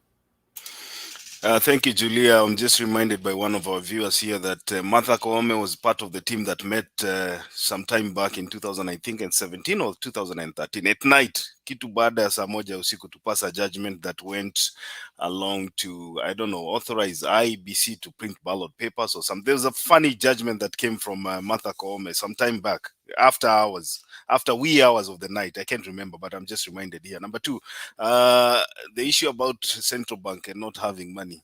You probably will see a situation whereby people are going to start printing more money so that they can have enough money. But that's just by the way. Joshua. Thank you very much, Makiadi, Julia, Themba, Uteo, and Disha. Yes, I think on my point, there are 2 guys who are going to miss in this country. Number 1 is the old man Maraga, and 2 is Raila Amolo Odinga.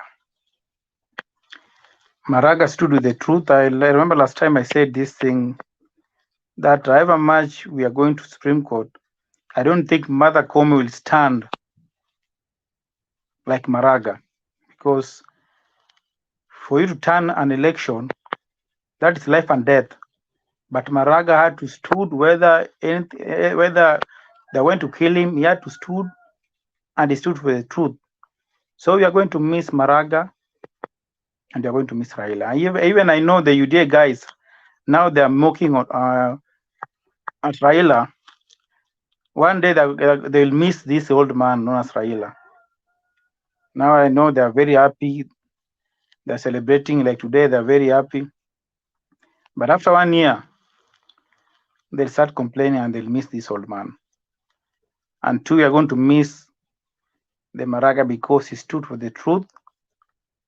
And you know, I remember the day during the Supreme Court judgment, the final verdict. Muley was saying that people are trying to call them. You know, I was wondering, because I remember the time of Maraga, there was no one who was supposed to be having his or her phone. But I was wondering, Muley saying that people were trying to call them, but they could not pick the calls. So it's unfortunate that I don't know how Mother Cometh treated this thing. She didn't treat it with a lot of seriousness. That's why the coming judgment that all of them agreed that whatever Azimio took to court were just nonsense. So to me, I will ever miss the old man Maraga and Raila.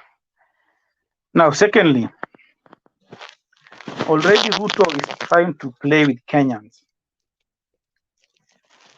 I remember when he was in Meru, alisema kuwa uchumi iko mbaya sana. Amekaa chini na wale ambao wanasimamia mambo ya economy, and they sat for like 10 hours. Akasema uchumi iko mbaya, and then he used some sort of fumbo. Kwa ukichimba shimo ina digging a hole, and then you realize that the hole is becoming dangerous, you have to stop it. And then uangalie kwanza, uone what next. You don't have to dig it. Don't have to dig it going down. Akasema kuwa wale ambao wanasimamia economy advise him that lazima achimbe kwenda chini. Kuwa yeye alikuwa anaonelea kuwa asimame na hapo, lakini wale ambao wamesimamia uchumi wameamua kuwa lazima achimbe kwenda chini. In short, Ruto has been complaining about the issue of debt. Now Ruto in kama he try to play smart with Kenyans, that is coming to government, but they should know that lazima atachimba kwenda chini by getting more and more debts. That's number one. Two, Ruto has been complaining about the issue of taxes. Now it's now to preparing Kenyans that you must prepare to pay more tax. So if you can read the statement ya Ruto very well, that ameambiwa na watu ambao wamesimamia mambo economy kuwa lazima azidi kuchimba kwenda chini. If you were serious with your words during a campaign, tell watu wa economy kuwa no, si chimi kwenda chini, nabakia hapa hivi. Because Ruto has been criticizing the Uhuru government that they have been borrowing. Now Ruto is telling them that watazidi kuchimba kwenda chini. So in short, Kenyans will have to face it, and that's what they wanted. Unless somebody is going to tell me, unless somebody challenge me on this word he used, that watazidi kuchimba kwenda chini, then I think we are going to face it very, very rough. It's now preparing Kenyans. And then secondly, Ruto is saying kuwa atatangaza bei ya fertilizer. I was expecting Ruto aseme kuwa bei ya fertilizer itakuwa 2,500. Because that's what he has been saying all along. So I don't know why he's saying that bei ya fertilizer atatangaza mpya. In short, whatever people expected that to 2,500, haitakuwa hiyo. Atatangaza bei nyingine ambaye ni chini kidogo, ambaye ili kudanganya nao akili ya watu na mawazo ya watu. He has been saying kuwa bei ya unga itakuwa 70 bob. I suspect you to say by next week we expect bei ya unga iwe 70 shillings. So if Kenyans are not careful with the words, Ruto is Ruto, and then also kuna time he advised KRA that they should not force people to pay tax. While he was in Meru, he was trying to tell people that you need to pay tax. Even me, I'll be doing by example. So how can you tell KRA that they should not force people to pay tax? At the same time, you're saying that people should pay tax, and you lead by example.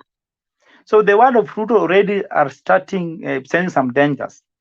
That anaongea leo anasema hii, tomorrow anageuka hii.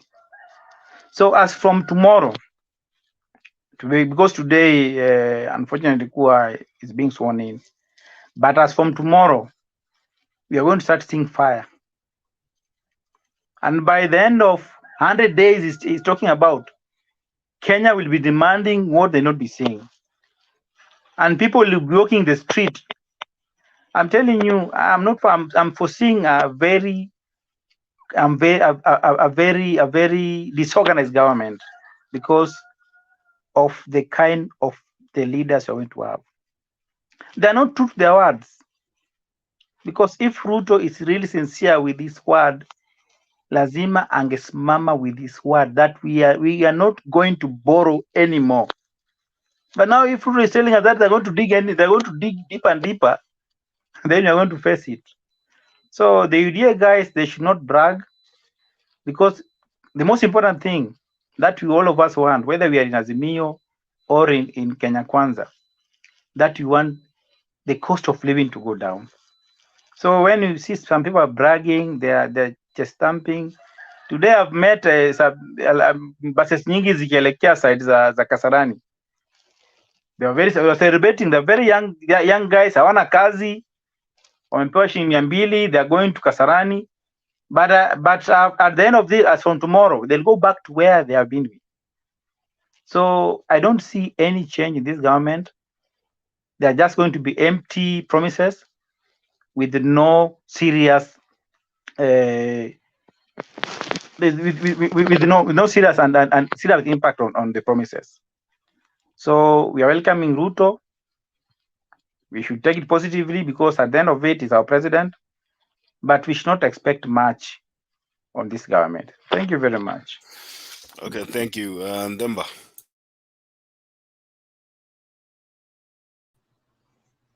Can you hear me?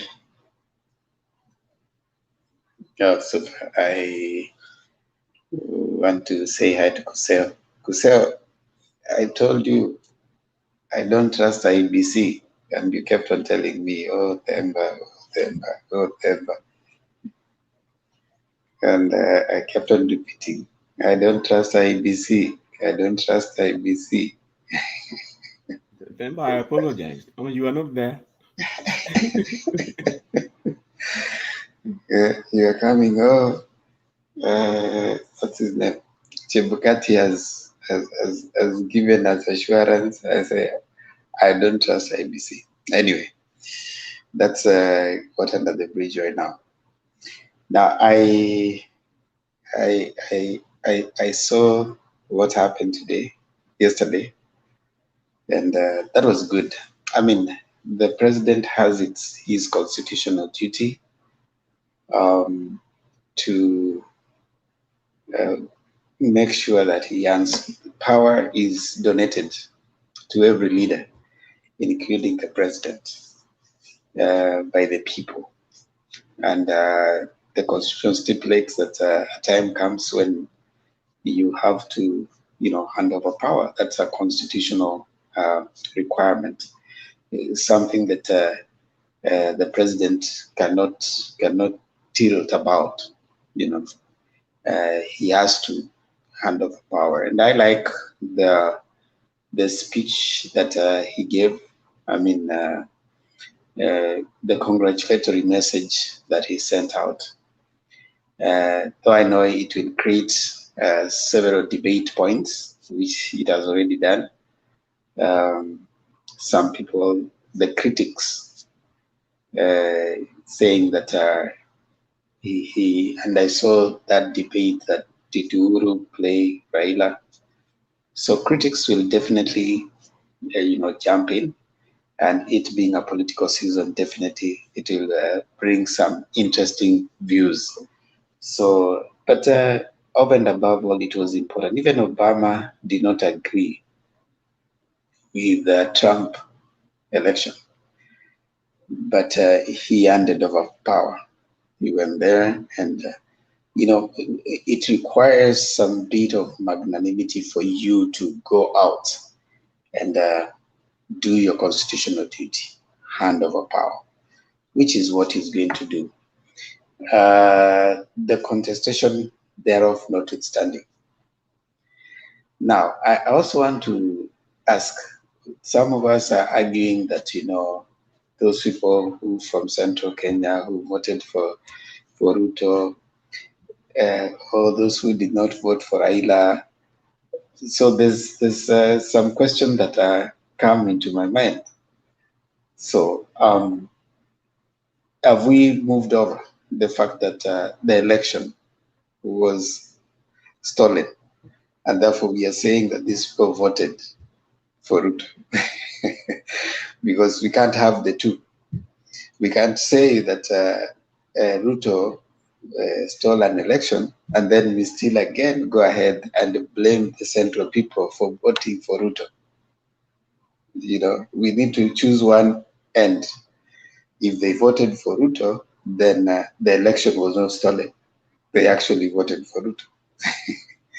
If the election was stolen, which there's a lot of claim, especially from you know, Central Kenya, that Central Kenya elections, I mean, all MPs were rigged out. You know, then I think we need to not overplay the idea that, oh, they voted for Ruto, so let them carry their burden.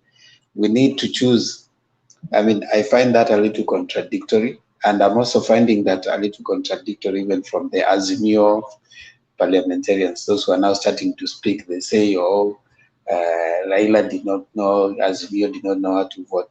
How can you have not known how to campaign? Yet before those people started defecting, Azimio had the highest number of MPs in parliament.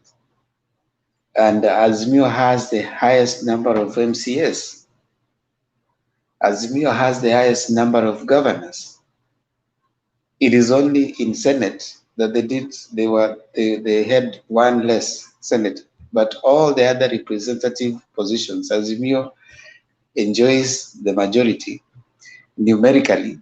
But of course, now as time goes by, people have, like in parliament, they have aligned themselves to the person who was declared. So how would we have the two marry? That you guys conducted a shambolic election, I mean campaign, yet you're enjoying the majority. So even in that shambolic, you actually won. You had the majority. Before UDA moved, Azimio had the majority because those people campaigned with the Azimio tag, with Baba as the president, and some of them were voted that. So we, even as we criticize and as we point out what happened in Azimio, we also need to appreciate that whatever they did delivered success. You know, at least you see across board, like the whole of Nairobi County, UDA I think has only one MP. You know, only one MP. MCAs all were I mean, majority of them are Azimio. All MPs in Nairobi are Azimio. So what other success would you want, you know, to talk about? I think as we talk, also we need to have those facts informing our discourse. I know some of them, especially for the political leaders, they're now interested in power and what they can eat. So they want to say words that is going to be appealing. You know, like someone was saying Farah Maalim. Farah Maalim was in Mombasa campaigning for the Azimio candidate, and even went ahead and celebrated with them. then they are turning back, trying to say the way Azimio was not coordinated. Another person is Boniface Mwangi, who was always the media guy around Martha Karua, now coming and saying that we will go and campaign and then leave. Azimio has performed well in the grassroots. The grassroots, the MCA. What else would you have wanted for that? Anyway, the dynamics of politics now coming. So right now, as we are moving in, Deputy President coming on, I mean, let's face it, those were campaign rhetoric. Campaign rhetoric can sometimes not be translated into reality. When now you get into the office, what you say to get a vote, when you get into the office, now rubber meets the road. And now you start realizing what is it that you can do. So I would personally be not wish him bad, because as Kenyans, you have relatives, you have extensions, and you have people who, if the economy goes bad, it still comes and ties you indirectly. You know, if you're probably not staying in Kenya, you will have to find yourself having to step in, probably to pay fees for this person or that person, step in to pay maybe medical, whatever, for this person and that person, if the economy is not. So there's a ripple effect. It kind of goes up and it affects you one way or another. So we would wish that whatever promises they have, they do it so that Kenya can move forward well. It's not, in my view, I don't feel it's nice to say that now you guys need to suffer. we are kind of connected, and if anything goes bad, all of us suffer. You'll find that probably if you had a project you're doing and there's someone who is going through some very tough time in Kenya, even if you're not in Kenya, you will have to chip in because the economy is not doing well. So let's hope that whatever plans they have in place works well for the country. And if it works well for the country, then of course you'll also feel what happens. You know, I remember during COVID, most people had to dig deeper into their pockets because people were economically disempowered. Yeah. And it became a little tough for other people. And some people are dying. I mean, there were so many deaths, and because of lack of coverage, I mean, health coverage. So you have to always you have to fundraise. So those kind of things socially affecting us. So I am hoping that they will now get to work, and we start seeing positive. I want to see a more optimistic delivery. Political rhetoric notwithstanding. That was politics, and politicians will politic. That's what they do for life. But now when they get in, now as Kenyans, we want to hope that they're going to do the best. And I think that for me is a trajectory I want to see right now. As much as some of us are condemning that he promised this, he should do this. No. When you are looking for nikama ku seduce, you know, you have to make sure that you the person, and once they come in, now the rubber meets the road. They realize that it will take some time before you buy the aeroplane, or you told them you'll cross the river for them. There's a song that say, I will cross the ocean for you. You realize you can't cross the ocean because the ocean is too big. So those are songs that you guys sing to make someone feel like they want you, but you can't cross the ocean. I mean, they want you alive, not dead. So I think there's if given support, we need them to perform, and if they don't perform, then now we move to the other part. I don't want to comment about the other one, about what Julia said, that about Gachagua and all. I mean, those are Kenya Kwanza issues. We will let them deal with their own issues and whoever they want to come after or wherever. The other us, we are here to deal with them as a government and see if we can hold them accountable. Back to you, Makiadi. All right, thank you. Kuse, ngoja nipatie Disha nafasi ya ongee, then I think we will have an open forum. Disha. Thank you, guys. I hope you guys are doing well. Naona at least tumetone down na hii reality tumeingia sasa, sio mambo ya politics. Just like Ndemba said, pia mimi I want to be optimistic. Najua so many things have been promised, but nasikia watu wengine wakisema sijui hawata perform. I just want to be optimistic kwa sababu bado itatu affect vile Ndemba amesema. Hata ukisema sijui tukae kando, sijui tufanye nini, bado itatukula. And I think Kenyans are very optimistic at this time. Somebody told me at the gates ya Kasarani ilifungwa 4 a.m. It's like with the promises enye Kenya Kwanza imepatiana, watu wanafikiria labda unga leo Wednesday itakuwa 100 shillings. But the reality will hit. I don't know what the government will do because as we speak, the budget zile zimepitishwa. You know, according to the laws zenye ziko governments Kenya saizi, you are not supposed to borrow to finance recurrent expenditure. But that is what we are doing at the moment. Because the budget, like for the last financial year, is about 2.3 trillion. Ile recurrent expenditure peke yake. Walipitisha budget ya 3.1, but the recurrent expenditure is at 2.3. Na tuna collect like 1.8, 1.9. That means hiyo gap kwanza ya kujaza recurrent expenditure lazima uombe. Haujaingia hata development budget. So kuomba najua bado itabidi waombe. In the time being lazima waombe. Hakuna kitu ingine watafanya. Unless they restructure how the government spends its money in terms of parastatals, hizo ministries, they'll have to restructure that.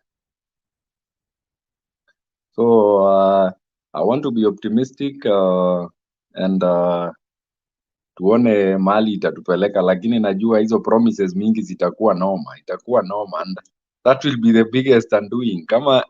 Kama government ya Kenya Kwanza haita deliver, the only challenge tuko nayo sasa, if Raila decides to retire in politics, I don't think we'll have any other greatest leader anaweza let the competition kama yenye anawekanga kwa elections.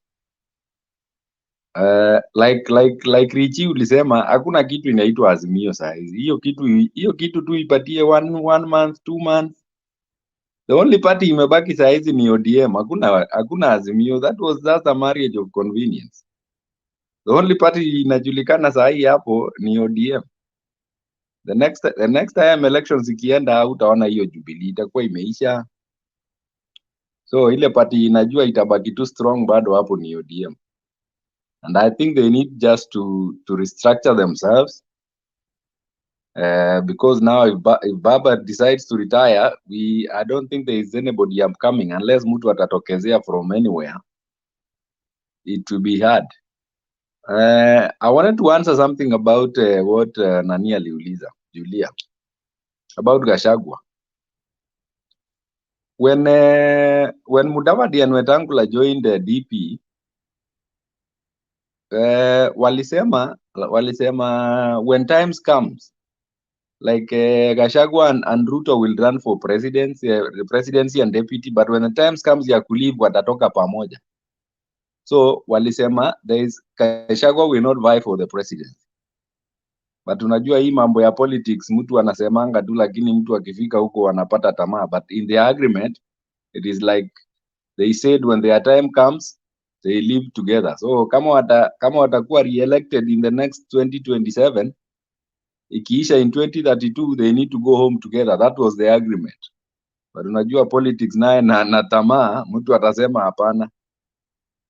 Kwanza mtu kama Gachagua wenye anajua akona ya Mount Kenya block, hiyo block ya votes. We are told Mount Kenya is about Mount Kenya block is about 5 million votes. That is considering the Murang'a, Nyeri, Laikipia, Nyandarua, including Nakuru. Unajua Nakuru watu wanasemaga ni Rift Valley, lakini Nakuru it is 80% Mount Kenya and maybe 20% the other. You are saying minus the diaspora. Mount Kenya. Minus the diaspora like Laikipia. I'm saying unajua ukisema Mount Kenya you need to include Nakuru County. Nakuru is referred and Laikipia referred to as and Laikipia ni Mount Kenya. Laikipia ni Mount Kenya. So it's like ukihesabu unajua like apart from Nairobi, the biggest chunk ya votes inatokanga, the second biggest county inakuanga Kiambu, and then followed by Nakuru, then followed by Kakamega. So when you're vying for elections na ushaweka basket yako ya Kiambu ndani na umeweka Nakuru. Na in terms of voting easy counties za Mount Kenya huwa zinatokezea sana kupiga kura. Do you know in 2017 Raila alipata 1.7% in Mount Kenya. But in 2022 alipata 18%. So in fact the only undoing yenye labda ilipata Raila ni kwamba the Kenya Kwanza team ili eat up on the other counties zenye zinakuanga strongholds za Raila. Though si ati walishinda Raila, lakini ili eat up. If you look at the county kama region kama Western, Ruto got more votes than what Uhuru got. Ukienda Eastern ya Ukambani, Ruto got more votes than Uhuru. Ukienda Coast, he got more votes than what Uhuru got. So that was the only part yenye iliua, but in general, like Baba got almost 1 million votes from Mount Kenya this time, which he didn't get in 2017. So it's subject to debate, but for me, I think that can be attributed to your stories a handshake. Your handshake, it was a good strategy for the country, but it became an undoing. Ni ile unasemanga, unajua watu walikuwa ashachoka na hii serikali ya Jubilee, na mtu akikuassociate nayo nafikiri hapo ndio ililete shida kidogo juu kila mtu alikuwa ashachoka. It's like ile time ya Moi yenye hakuna mtu alikuwa anataka kusikia Moi anarudi. So the whole country isipokuwa tu Wakale peke yao ndio alivotia Uhuru. Everyone was tired. So just the way kila mtu alikuwa ashachoka na Jubilee. Although Ruto alipretend kwamba sio hakuwa hii Jubilee, he managed to get some aliplay part kujifanya yeye ni opposition na akapata ma sympathy votes na protest votes.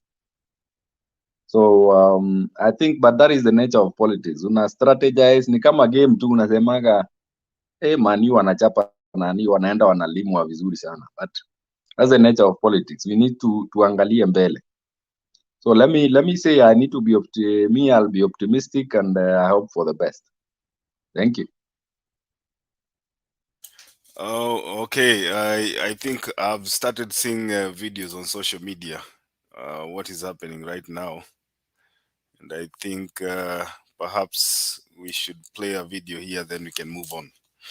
Tukizalia kwenye taarifa inayofungamana na hiyo, zaidi ya wakazi 4,000 wengi wao kutoka eneo la Sugoi, kaunti ya Uasin Gishu, anakotoka rais mteule William Ruto, wanatarajiwa kuhudhuria hafla ya kuapishwa kwa Ruto na naibu wake Rigathi Gachagua kesho Jumanne.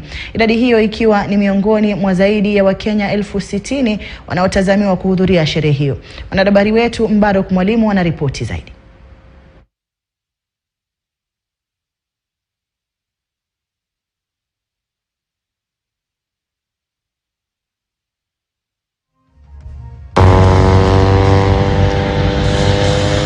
Siku moja tu baada ya Evelyn Chepkemei na Eunice Tabut kuanza safari kwa miguu kutembea kilomita 346 kutoka Uasin Gishu hadi Nairobi kuhudhuria sherehe za kuapishwa kwa Ruto na Gachagua katika uwanja wa michezo wa Kasarani, hatimaye wamewasili Nairobi. Mapema leo Jumatatu, kundi jingine la wakazi wa Uasin Gishu lenye zaidi ya watu 1000 limesafiri kuja hapa Nairobi, ila wakati huu tofauti na awali wakazi hao wametumia mabasi kusafiri.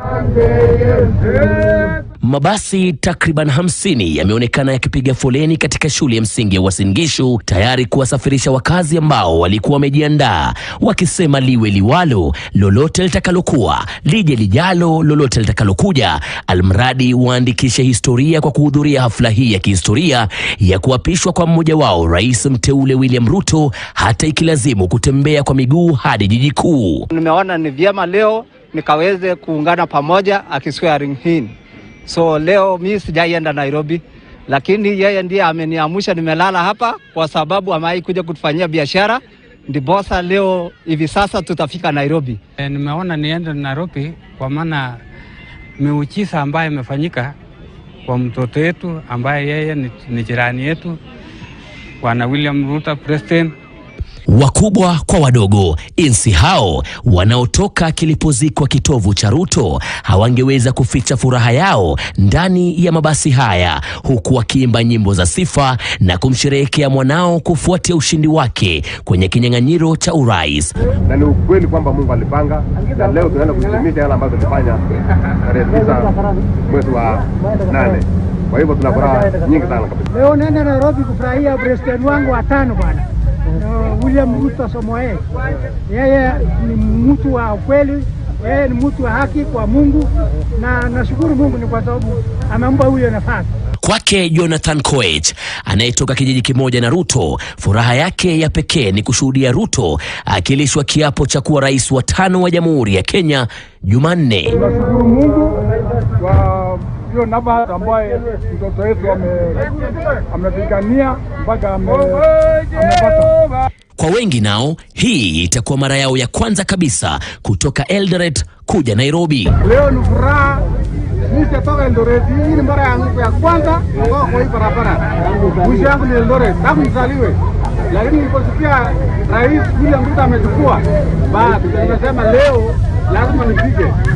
Baruk Mwalimu, KTN News.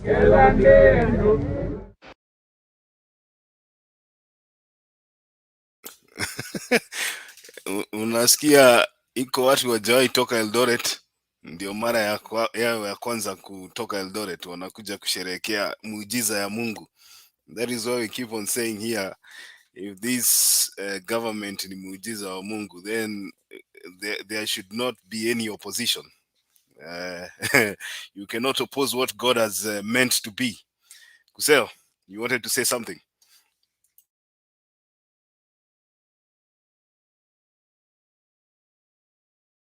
Yeah, I just wanted to point out that you see the irregularities that took place in the elections were not one formula. For September to draw the conclusion he was trying to draw, remember, these things were from all directions, based on which region, and they were applying different strategies. You see, places like Nairobi, they first of all, they had mapped the entire country. What they are to do in different places, call it the Bungomas, the Rift Valley, in Mount Kenya, they were applying different strategies at different approaches. And that is why you had the Chibukatis dancing around with the turnouts here, there, here, there. It depends on which strategy they are employing where. Now, it may well be true that those votes were there. Baba got the votes. But it may well also be that the other votes were through smartmatics for the candidate, for the winner.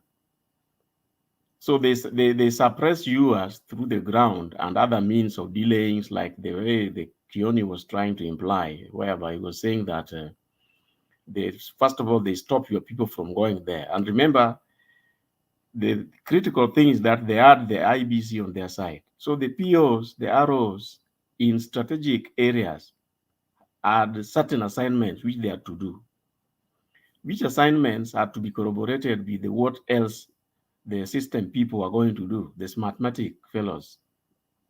So it was all directions and all this. So in certain places, they would let, let's say, Baba votes go untouched. But then you now interfere with the other side, especially when you have tinkered around with the turnout. Anyway, I don't need to dwell on that so much. The other thing I wanted to say is that you see this idea about prayer and this and that. And you remember, I think, was it Pasaris who was making a joke that we do not want, in fact, we are getting scared. We don't want to be against God. And I think one of the bishops was quoted as saying that let Azimio take up the opposition role.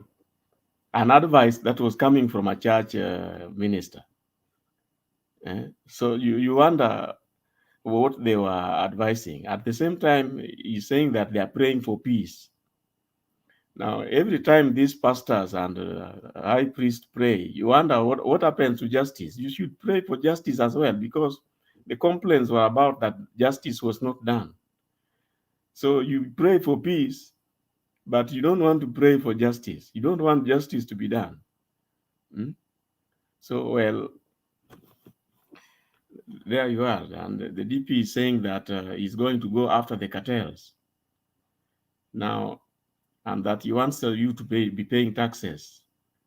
Now, most of the issues, they talk about scandals and this misappropriation of government resources.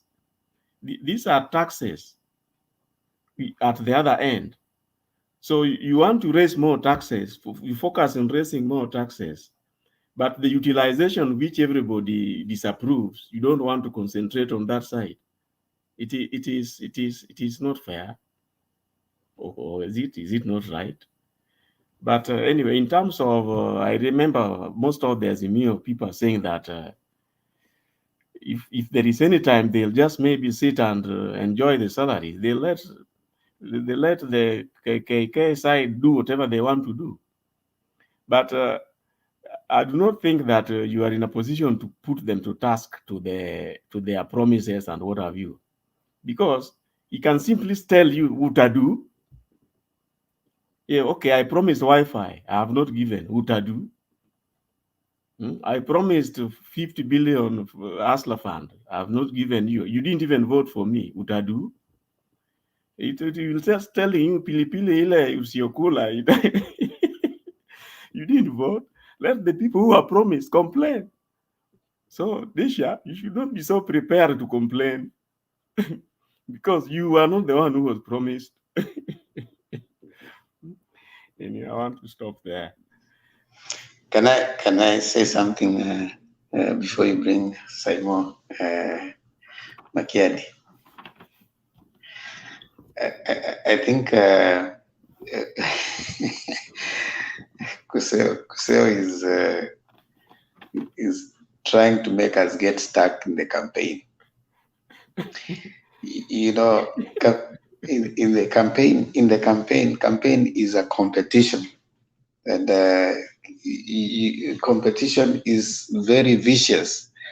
In the world of, you see, if you listen to, I always say I've listened to the debate between Obama and Hillary prior to him being picked as a presidential candidate.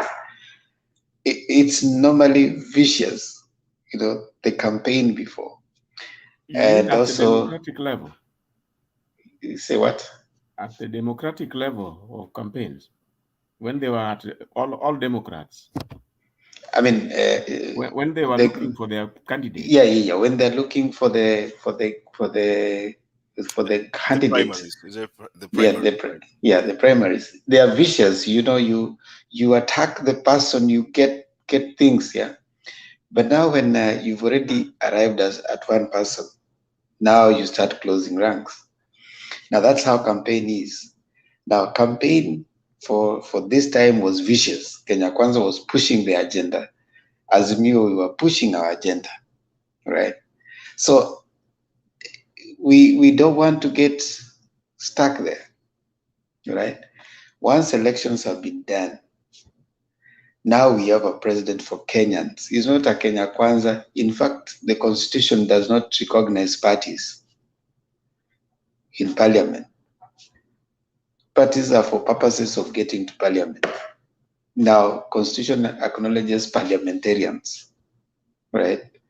So what happens is we demand the president who has now come in. He's not a Kenya Kwanza president. Kenya Kwanza is the vehicle used. You use that vehicle to get you to the place where you are. Now you are the president of the country called Kenya. What are the things you want to do? So for me, I don't think we need to still get stuck at your Kenya Kwanza. Kenya Kwanza is the one that has sponsored the president, but he's the president of our country. Actually, we need to even benefit more because we are saying that hatukukuchagua lakini bado tunaenjoy hizi vitu ambazo umefanya. Now, I want my trajectory of thought is that we need to see. We are already criticizing. He's even yet to get into the office. He's even yet to kuapishwa. Leo ndiye anaenda kuapishwa. But we have already said this cannot work. This cannot work. How about we see the things he's going to do? Like I like what Disha started saying, that it is not realistic for you to get Unga down within this particular time. Now, that reality, of course, will sink, and each administration comes with that. Then we see what is it that they are doing, and then now we keep highlighting. For us, we'll keep highlighting.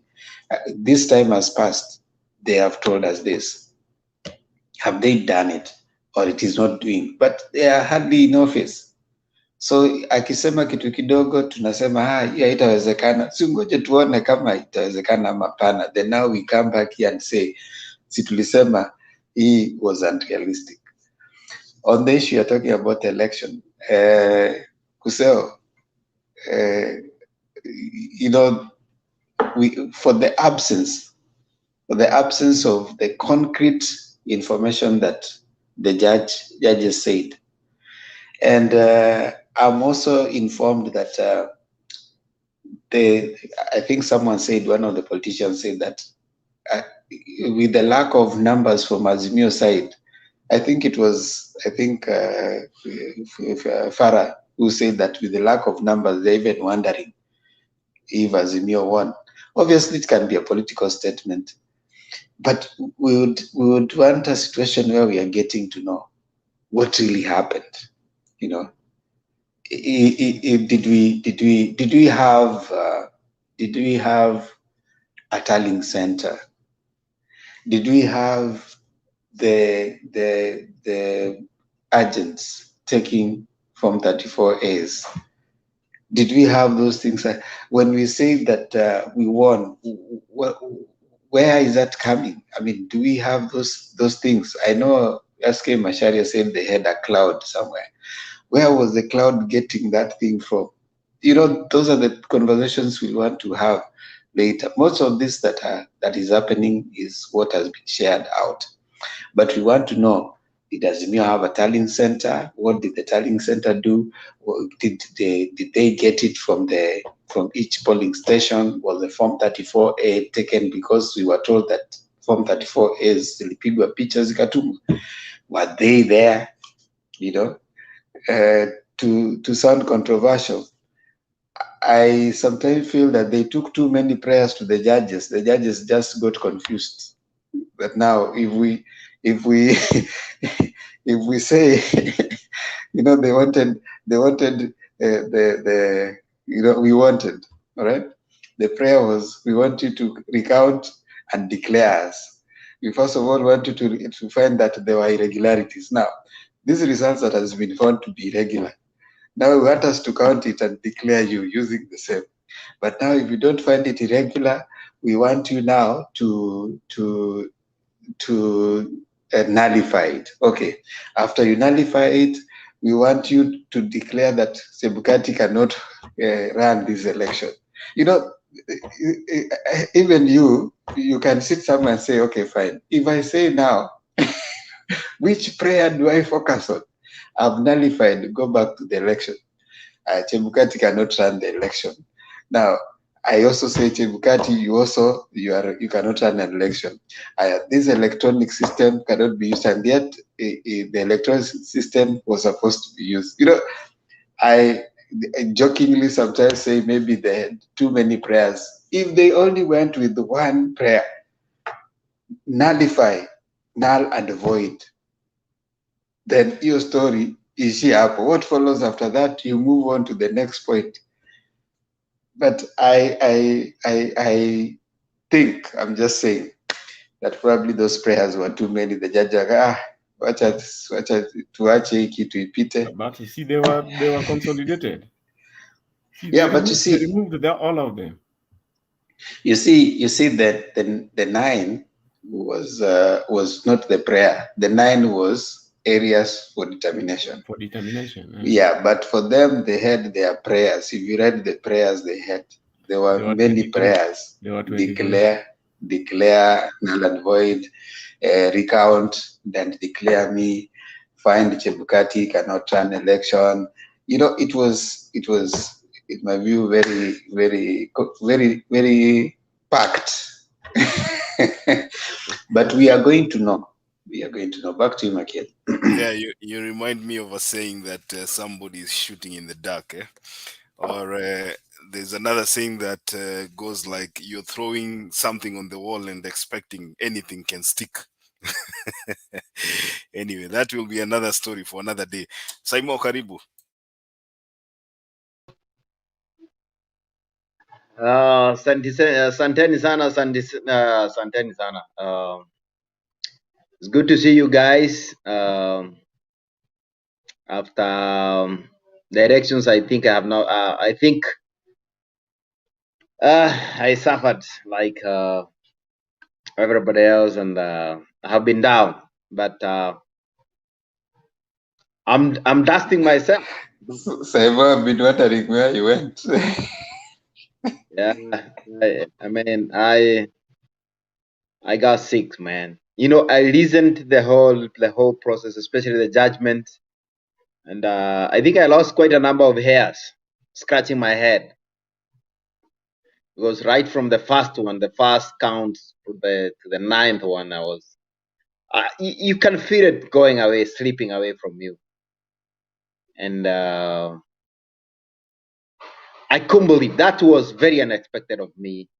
The high regard that I had for the Supreme Court. I don't know how many people feel that way, but I felt like we just lost it. And as much as Themba and company may be trying to tell us it's the government, blah blah blah blah. Yeah, it's true, but the question is, I remember 2007, some people calling the government that was at the day illegitimate, and that's how I feel today. This is an illegitimate government. I don't have to say what everybody else say. I feel it is illegitimate, and I feel that's one of the reasons why Babar is not gonna attend. Because by him attending to the today's, even if he was in the country, even if he just in the next 30 minutes, and then he decides to go to the inauguration, that will be just another stamping that yenyewe what we had complained about to the court, we were just joking. Yenyewe we were not serious. And we agree with the process. So me, I go with the camp that says that we agree, because for me, I haven't had anybody using the terms, but for me, we have agreed because we don't have anywhere else to go. That's the last quote that we have in the RAD, which has actually behaved like the Kenya that we know. We had put this so much faith on it, but I think it has not delivered. Nobody can convince me out of the 9 counts, hakuna kitu iliyo waliona yenyewe hii. This one is, at least we can go with this. Hata kama ni biometrics, when we were discussing here, I said, why are we going the elections in the first place? We know the company that has imekubaliwa ilete hizi supply hizi vitu, it has the KIEMS kit it has got a very bad reputation. It has botched elections in other countries. When we saw Chebukati and Hassan Marijan being interviewed by Citizen, they could not even talk. They could not explain a thing. A good standard 8 kid could explain better than what they were explaining, what the vetting process that they had done. And then we went go ahead. And so for me,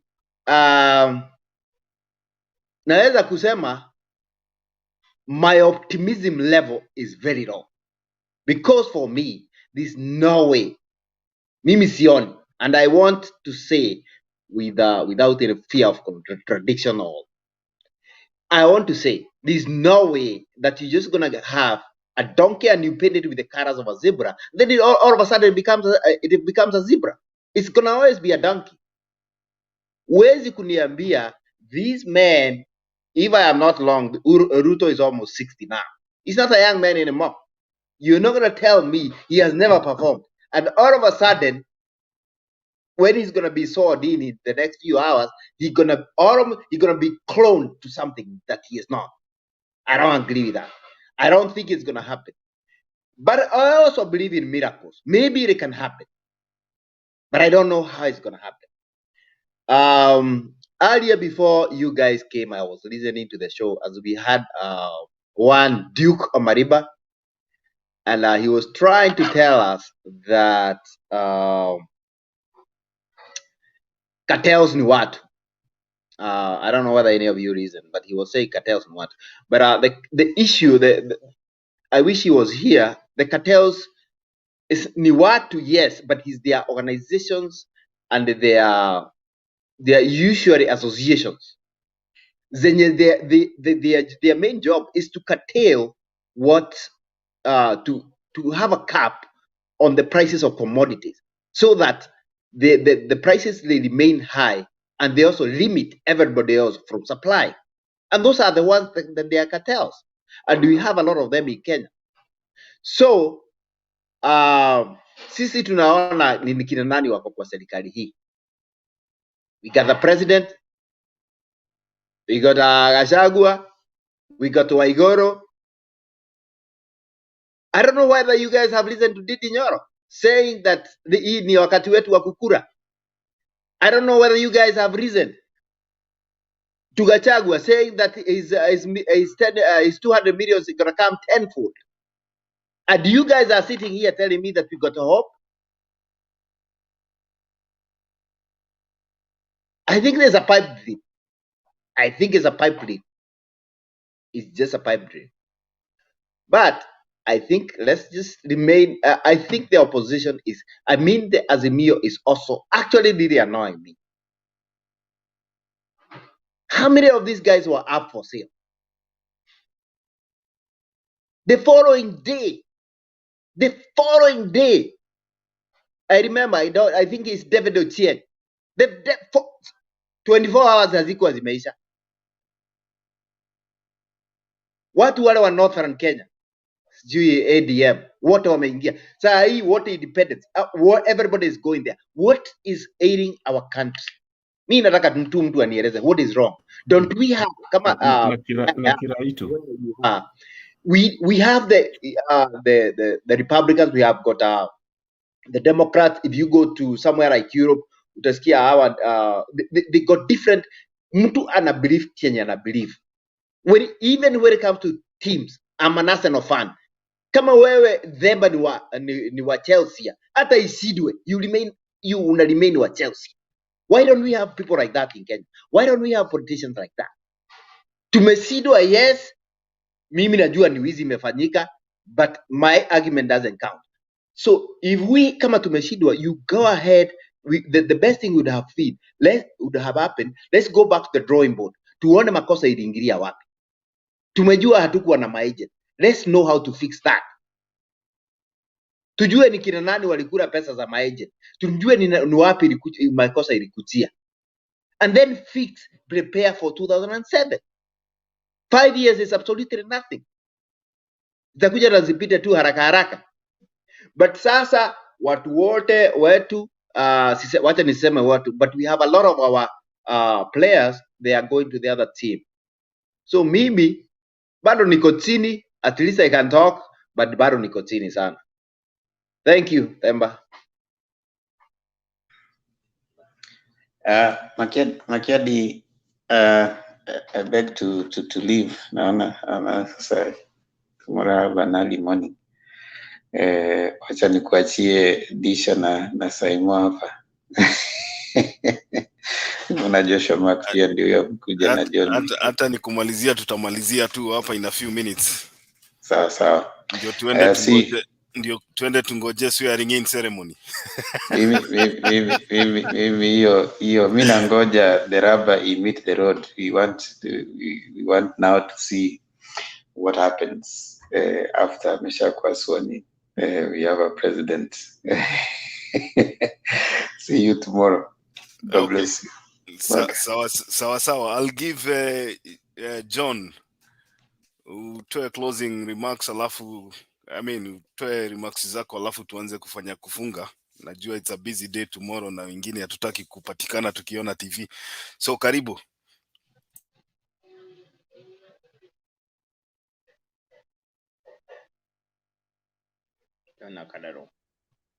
Hello. Natumai unanipata sasa. Endelea. Nashukuru kwa show ya leo. Nimesikiza maoni mengi ya watu vile wanasema. Finally today we are going to swear in the 50th president, and I wish him well during his tenure as he prepare himself to take over this country. Na jana nilifurahi sana wakati niliona the president wamekutana. That means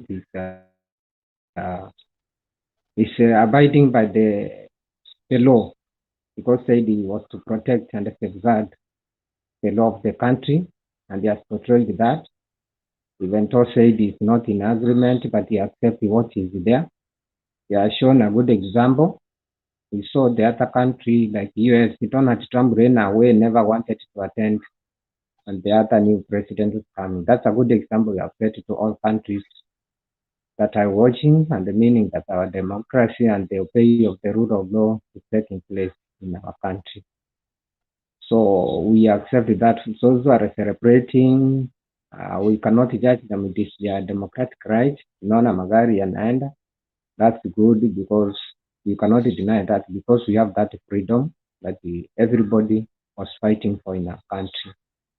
And the most happiest thing is that Kenya is at peace by now, and everybody is working. So we want to see the promises that were made by the incoming president. We expect him to obey and abide by the promises made and make Kenya move a step. That's what we want, because by now we know it's the president of the day, of the 5 years we are having. So it takes over, make Kenya enjoy. People are suffering with the high cost of living, so that he do something in his government and ensure all is done. We expect him to give a speech, a unifying speech that will bring people together and show us how he's starting to work, and the hope that we expect from him. So today we are eagerly waiting for the speech he will give, and how he will start his term as a president. He has never been a president. It's first time becoming a president. We see the way he organized the country, and I see the achievement. We see if he's giving us hope or we are not moving to the work. So as we head over that, I do not have many remarks to make, but the most thing I'm happy is the leadership which is of the 40 presidents that has made the transition to be smooth and ensure that handing over is done in a very correct way. And that's a congratulation I could give to him for abiding to the rule of law. And it shows that nobody's above the law. Sometimes, however much we don't accept or agree, nobody's above the law. When we abide by that, and the country can move in a good step, we can move in a good movement when accepted to be governed by the law of the country that we are in. So I wish everybody well. Let's wait the 50th president as he's gone in to hear the speech, and wish him well on his tenure as he takes over the country. Thank you. John, asante sana. Some of us are not even going to watch TV today, and I'm one of them. So I wish you all the best as you wish your candidate who is going to be sworn in today. I wish you all the best, lakini mimi roho yangu haiko hapo, lakini ni sawa. Joshua, karibu kufanya closing remarks zako. Yes, thank you very much. I'm one of those people who are not going to watch TV. Since declaration of since the Supreme Court, I've never even tried to watch TV. But unfortunately, that's my democratic right, not to watch TV. Now, there's something that Simon has said, and I also want to echo. And this is just to our leaders. I don't know what to bewitch our leaders. We have leaders who don't have any, they don't have principle, they don't have any principle, they don't have the ideology. Our leaders, I don't know what's wrong with the leaders. I was listening to Savula. I was wondering why was he running mate there with the Governor Baraza. Now after one day, the guy started heckling and saying that he was coerced to support Raila. Sometimes I wonder with our leaders. They don't have principle. They don't have ideology. That's why today you find this leader is supporting this guy, is praising this guy. After 2 days, he has jumped, he's praising another guy. So unless our leaders are the cancer in our politics in Kenya, we need as Kenya citizens to read out the leaders who don't have principle, the leaders who cannot stand to their principle. You cannot support somebody today, and then after 2 days, you have jumped, you are abusing the other guy, you're supporting. Sometimes I wonder. So to me, we need to have leaders who have principle, who have ideology, who can stand for the truth, who can defend our constitution, who can defend our democratic in Kenya. Because if you're going to continue like this, in the next 10 years, we'll have one of the corrupt leaders in our country, one of the countries that we have leaders who are very, very much corrupt. So to me, I want to ask our leaders, can they sincerely stand with truth? Just they should not be pretenders. I wonder today, somebody like Vuta Kibwana, he was praising Raila. He jumped. Now he's praising Ruto. Mtua, he was praising Raila. He jumped praising Ruto.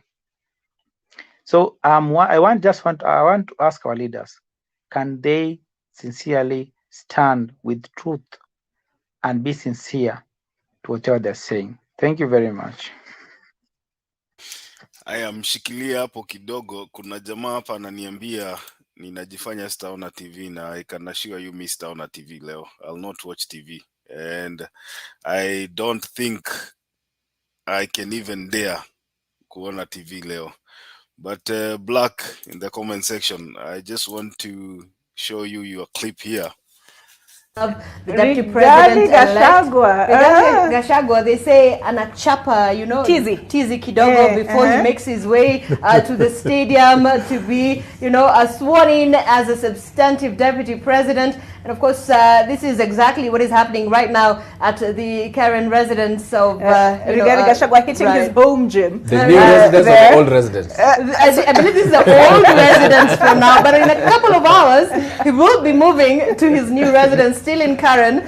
So those are live pictures there. The Deputy President-elect, Rigathi Gachagua, maybe getting his heart rate up, so that he doesn't get overwhelmed once the momentous occasion of being sworn in to the office of Deputy President comes round at the Kasarani Stadium. But Professor Exen Iraki, what do you make of the events this far this morning? Was it a case of, as Professor Collins Odote said, it's no surprise, and anybody who didn't expect it to be full, I added a bit there and said anybody who didn't expect it to be full perhaps is a fool. But what do you make of the events this morning? It was not very surprising to me, because as late as last night, somebody called me and told me there was a traffic jam on Thika Road. People had started arriving as early as about 9 p.m.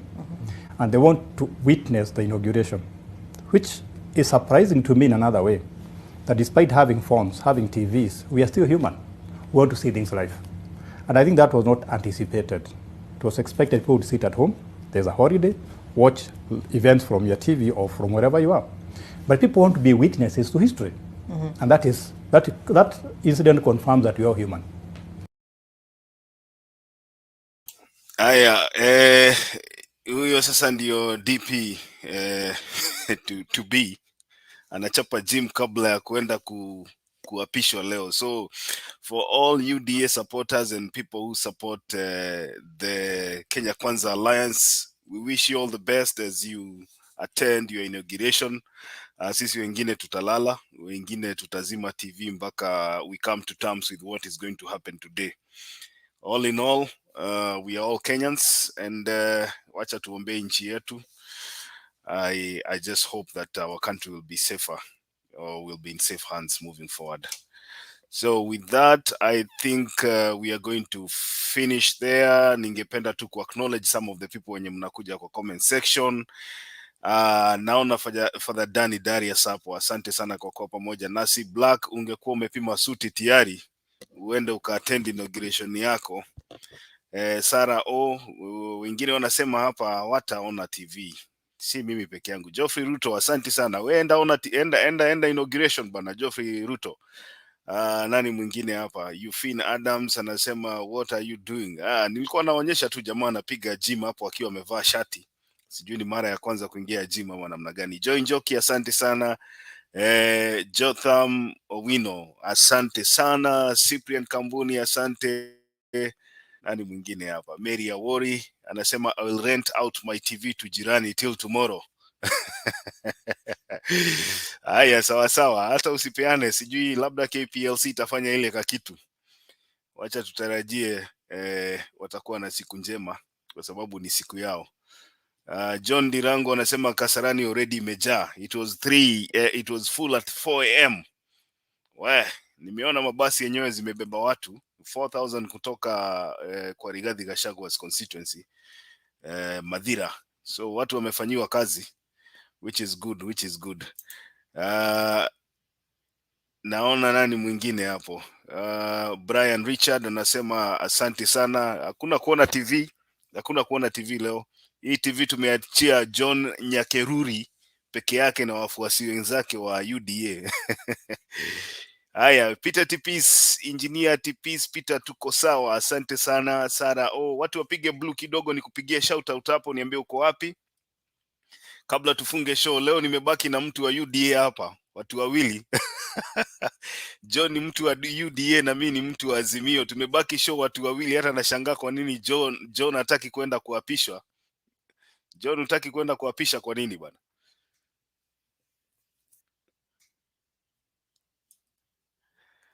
Umezima microphone John.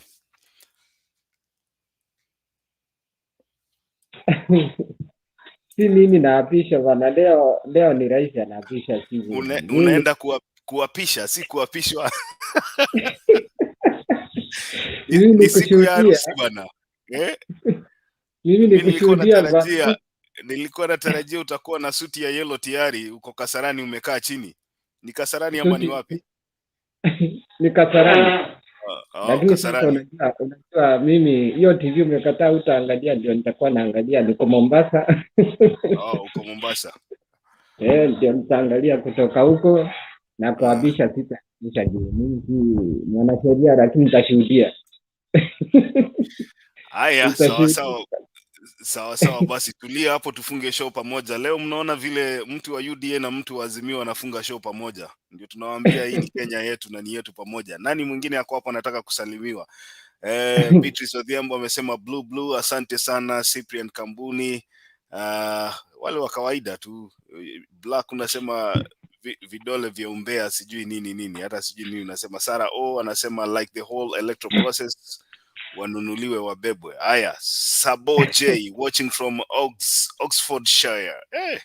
Stokro UK, hongera, nitumie unga pia. Huyo jamaa anataka atumie unga bana. Nilisema leo mnafungua unga ya 70 shillings tunangojea hata sisi hiyo unga ya 70 bob. Utupe nafasi kidogo bana. Hapana, si mlisema mkiweka Bible chini tu namna hii. Ulisema Bible ikiwekwa chini namna hii unga ni 70 shillings mafuta inarudi chini immediately. Mbolea 2000. Sasa nafasi gani tena? Nafasi kidogo. Tukikuwa swoni hili ndio tupange mikakati, tuwape unga. Hatujakataa unga inakuja. Mimi nilisikia mkisema pale Meru mkiweka Biblia tu chini namna hii unga 70. Unga 70. Mlisema namna hiyo. Hiyo ilikuwa kampeni, lakini wacha tungoje speech pia. Si wakati wa campaign juzi baada ya kuchaguliwa juzi Sunday. Si campaign hiyo hukusikia? Hatujakataa, lakini wacha tungoje speech ya leo vile kiongozi atasema jioni. Ni uulize maswali jioni tena katika show ya leo. Tuone kama unga inakuja, tuone kama unga imekuja, mafuta imeshuka. But we are hoping we make life better.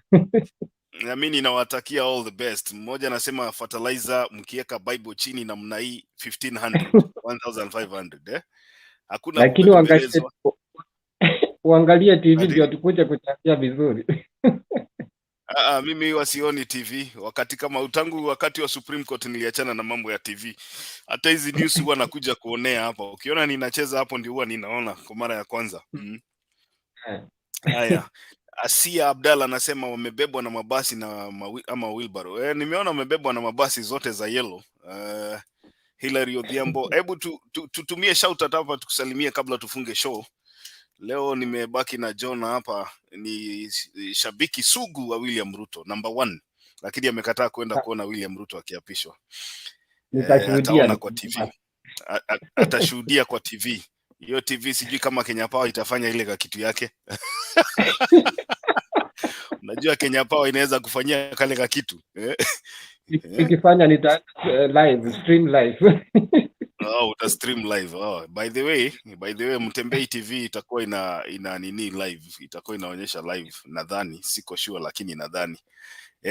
Ndush, asante sana. Nani mwingine? Tusalimie hapa tufunge show. Black wewe enda ukavae suti bana, uingie kwa uwanja tayari. Hapana kaa hapa na sisi tu. Nani huyu? Cyprian Kambuni anasema fuel itakuwa 105. Namna hiyo walisema, namna hiyo keka Biblia chini, fuel namna hiyo, mafuta ya kupika namna hiyo, unga namna hiyo, nini ingine, fertilizer namna hiyo on day 1. So tunatarajia makuu leo. Brian, asante sana. So wacha tu ama kuna kitu nataka kusema John, nikupatie nafasi. Nasema mbona mnaona ni kama hiyo unga ikuji mpaka mnaendelea kusisitiza hiyo kitu? Unajua jioni tutakutana na wewe jioni hapa, na kama hatutanunua unga Niko na wewe jioni kabisa. Okay, safi. Kama hatutanunua unga 70 basi hapo ndio tutaanza kukosana na nyinyi, lakini ni sawa. We wish you all the best, siku ni yenu. Muwe na sherehe nzuri. Na kwa watazamaji wetu ningependa kuwakumbusha, ukienda kwa YouTube kumbuka kusubscribe kwa Motembei TV, alafu uweze kuhit notification button, ndio show ikianza live utaweza kuwa notified ya kwamba tumeenda live. Na wale ambao ni watu wa UDA, endeni mka ushuhudie swearing in. Mashabiki wale wetu wengine, tukutane hapa masaa ya saa 7 Kenyan time, saa 7:30 mchana. Bernard atakuwa amefungua show hapa. Asante, nimekuona Obesa, asante sana kwa salamu zako. Blackway, enda ukavae suti bana. Hii suti yako umebadilisha, mara blue, mara yellow, sasa sijui utavaa gani. Leo ni siku yako, enda ukasherehekee. We want to see you here in the evening ukiwa umevaa suti, utuambie umetoka swearing in ceremony. Wengine wanasema watakuwa naona matanga ya Queen ambayo inaendelea kule Scotland. Hata hiyo pia najua itawaweka busy for the time being. Watu kama sisi hatutaona TV. So kwa hayo machache na mengi, ninawatakia siku njema. Tukutane hapa siku tushafika siku nyingine. Kwa hivyo tukutane hapa masaa 7:30 Kenyan time. Na Mungu awabariki, muwe na siku njema yenye mafanikio. John, asante sana kwa kukaa pamoja nami. Sara, nimekuona umepiga blue, asante sana.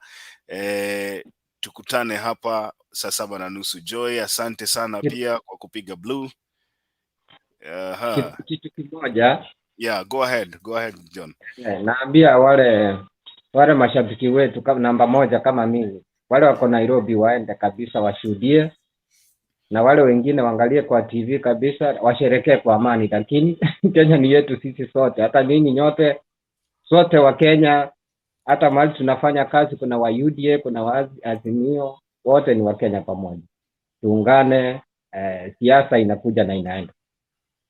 Safi sana ndugu yangu John. Kama vile umesema, sisi wote ni wa Kenya. Siasa zinapita, lakini tutabaki mandugu. Sisi ndio tutafanya kazi kwa pamoja. Wale viongozi huko juu ni marafiki, kwa hivyo sisi wa hapa chini hatuwezi kukubali kukosanishwa na siasa. Kwa hayo machache, wacha niwatakie siku njema. Tukutane siku na saa nyingine kama ya leo. Mungu awabariki. Asanteni.